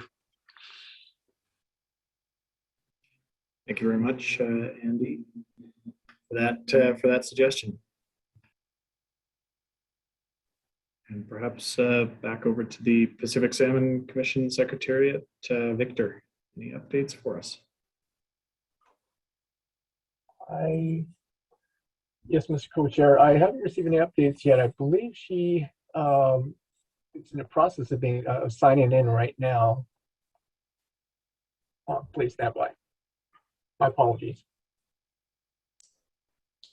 Mr. Co-Chair, Carrie has signed in. It was very quick, so difficult to spot, but Ms. Stevens is now online. Thank you very much. So welcome, Ms. Stevens. The floor is yours, and you are addressing the Yukon River Panel during our public meeting session. Please go ahead. Good afternoon. Are you able to hear me okay? We can hear you clearly. Yes, please proceed. Thank you. And I want to thank all of the panel members and their alternates and their advisors, many of them years of service on the panel. That's very much appreciated, all of their time that they give to this issue that we all care about. My name is Carrie Stevens, as was mentioned. I am just testifying and speaking with all of you today on my own behalf. I appreciate this opportunity and I appreciate Victor for helping and arranging this time. I am a white settler here on the lands of the Chinahutani, the people of the China, and my family is Deena Hutana that I have married into. They are people of the canyon. They live on the Yukon River and have for over 10,000 years. 14,000 years we know is their people's relationship specifically with salmon. And it is for them and the people of the Yukon that I'd like to use my voice and share my concerns and experiences with all of you. My husband's family, my first time fishing on the Yukon, I believe it was 2000. And my husband's family is a traditional fishing family, and to this day has very much the privilege to maintain a very traditional family fish camp that feeds people across the state, not only his family and the people of his tribal community and elders across the Yukon Flats region, but in trade and through vast social networks, his salmon feeds hearts and souls of many people. I even was teasing him just the other day that his status is severely diminished in his inability to provide dry fish to elders of his region. And while I tease him of this, it is in fact true. And we often speak to food security and well-being along the Yukon River and the relationship of salmon to feed the people. But the impacts of this disastrous fisheries crisis that we are in today is so much far-reaching than food, than direct sustenance. While of course that is critical and more critical now than ever as we are fully aware of the crisis we are in relying upon other food sources. But I want to reiterate the impact, the damage it has done to my husband, his family, their ability to mend wounds, deal with trauma by being together in camp. That has also been taken away. This time for healing, for cultural knowledge sharing, and for establishing the social networks of the family, and for all other families exactly like his in their deep relationship to salmon. So we have to ask ourselves, the stewards, the original conservationists and stewards of their salmon relatives, of which they are their relatives, are always meant to bear the burden and the judgment and the direct racism of this crisis. It is hurtful, it is insulting, and it is a grave misunderstanding. The burden is often placed upon those most reliant on the resource, those most close to the resource, who have no part in the creation of this abysmal catastrophe, and those whose voices and knowledge are purposefully and systematically not allowed at the decision-making table. I must address this continued notion of ghost fish, and that in some way, in any way, it is caused by take along the river. Again, it's an insult. I am not a statistician. You have many in the room. 20,000 ghost fish taken along the river makes no statistical sense whatsoever. Zero. In regards to the historical take of salmon, king salmon, along the Yukon. Tribes and traditional fishermen and fishing families and matriarchs have repetitively, for decades, for generations now, been asking to participate in in-river monitoring. This is to no avail. And so the scientists are left clueless and guessing, while the people, the most impacted, with the most knowledge, living on the river, buried on the river with their families, are continuously saying, we are here, and we are ready to monitor, to count fish, to have test fisheries, to manage a sonar in the mid-river. To no avail. It is the solution sitting right in front of everyone's face, while we continue to see the state of Alaska, the federal government, the North Pacific Fisheries Management Council, NOAA, NIMS, AKYSSI, Canadian Department of Fisheries, all continue to fail the salmon. Do you ever cry for the king salmon? Do you ever cry for the people who have told me they wish that they were lined up and shot before they watched this occur? No, the rhetoric continues, and yet the salmon and the people need action. The people along the river are the most knowledgeable and stand ready, yet they're forever ignored.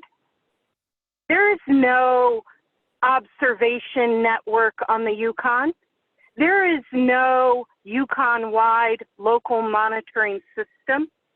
It is heartbreaking to watch this year after year after year, and I tell you, people are exhausted and frustrated.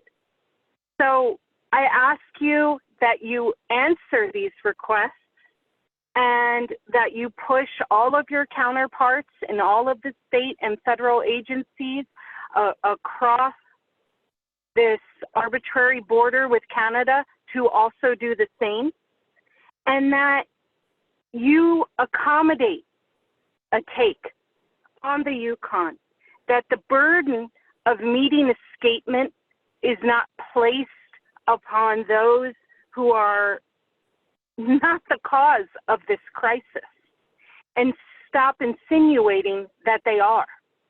I ask that you consider the criminalization, the harassment along the river that I myself have been a part of, witnessed and seen, for people who are fishing, and the rude, racist behavior on size of nets, timing of nets.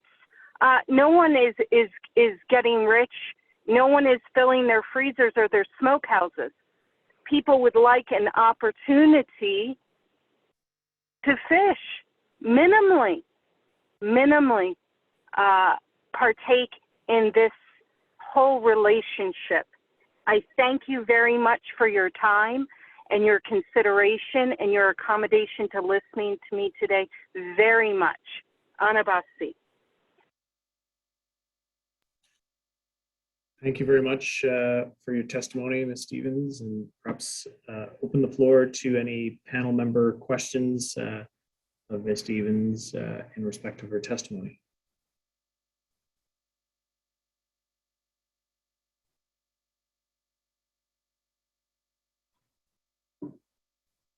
Not seeing any online, Ms. Stevens. I, on behalf of the Yukon River Panel, would like to express our appreciation and thanks for taking the time to address the Yukon River Panel and to convey your message. Clearly, you're speaking from the heart and conveying the message that you and your family are experiencing during the current crisis. So we do appreciate your time in that regard.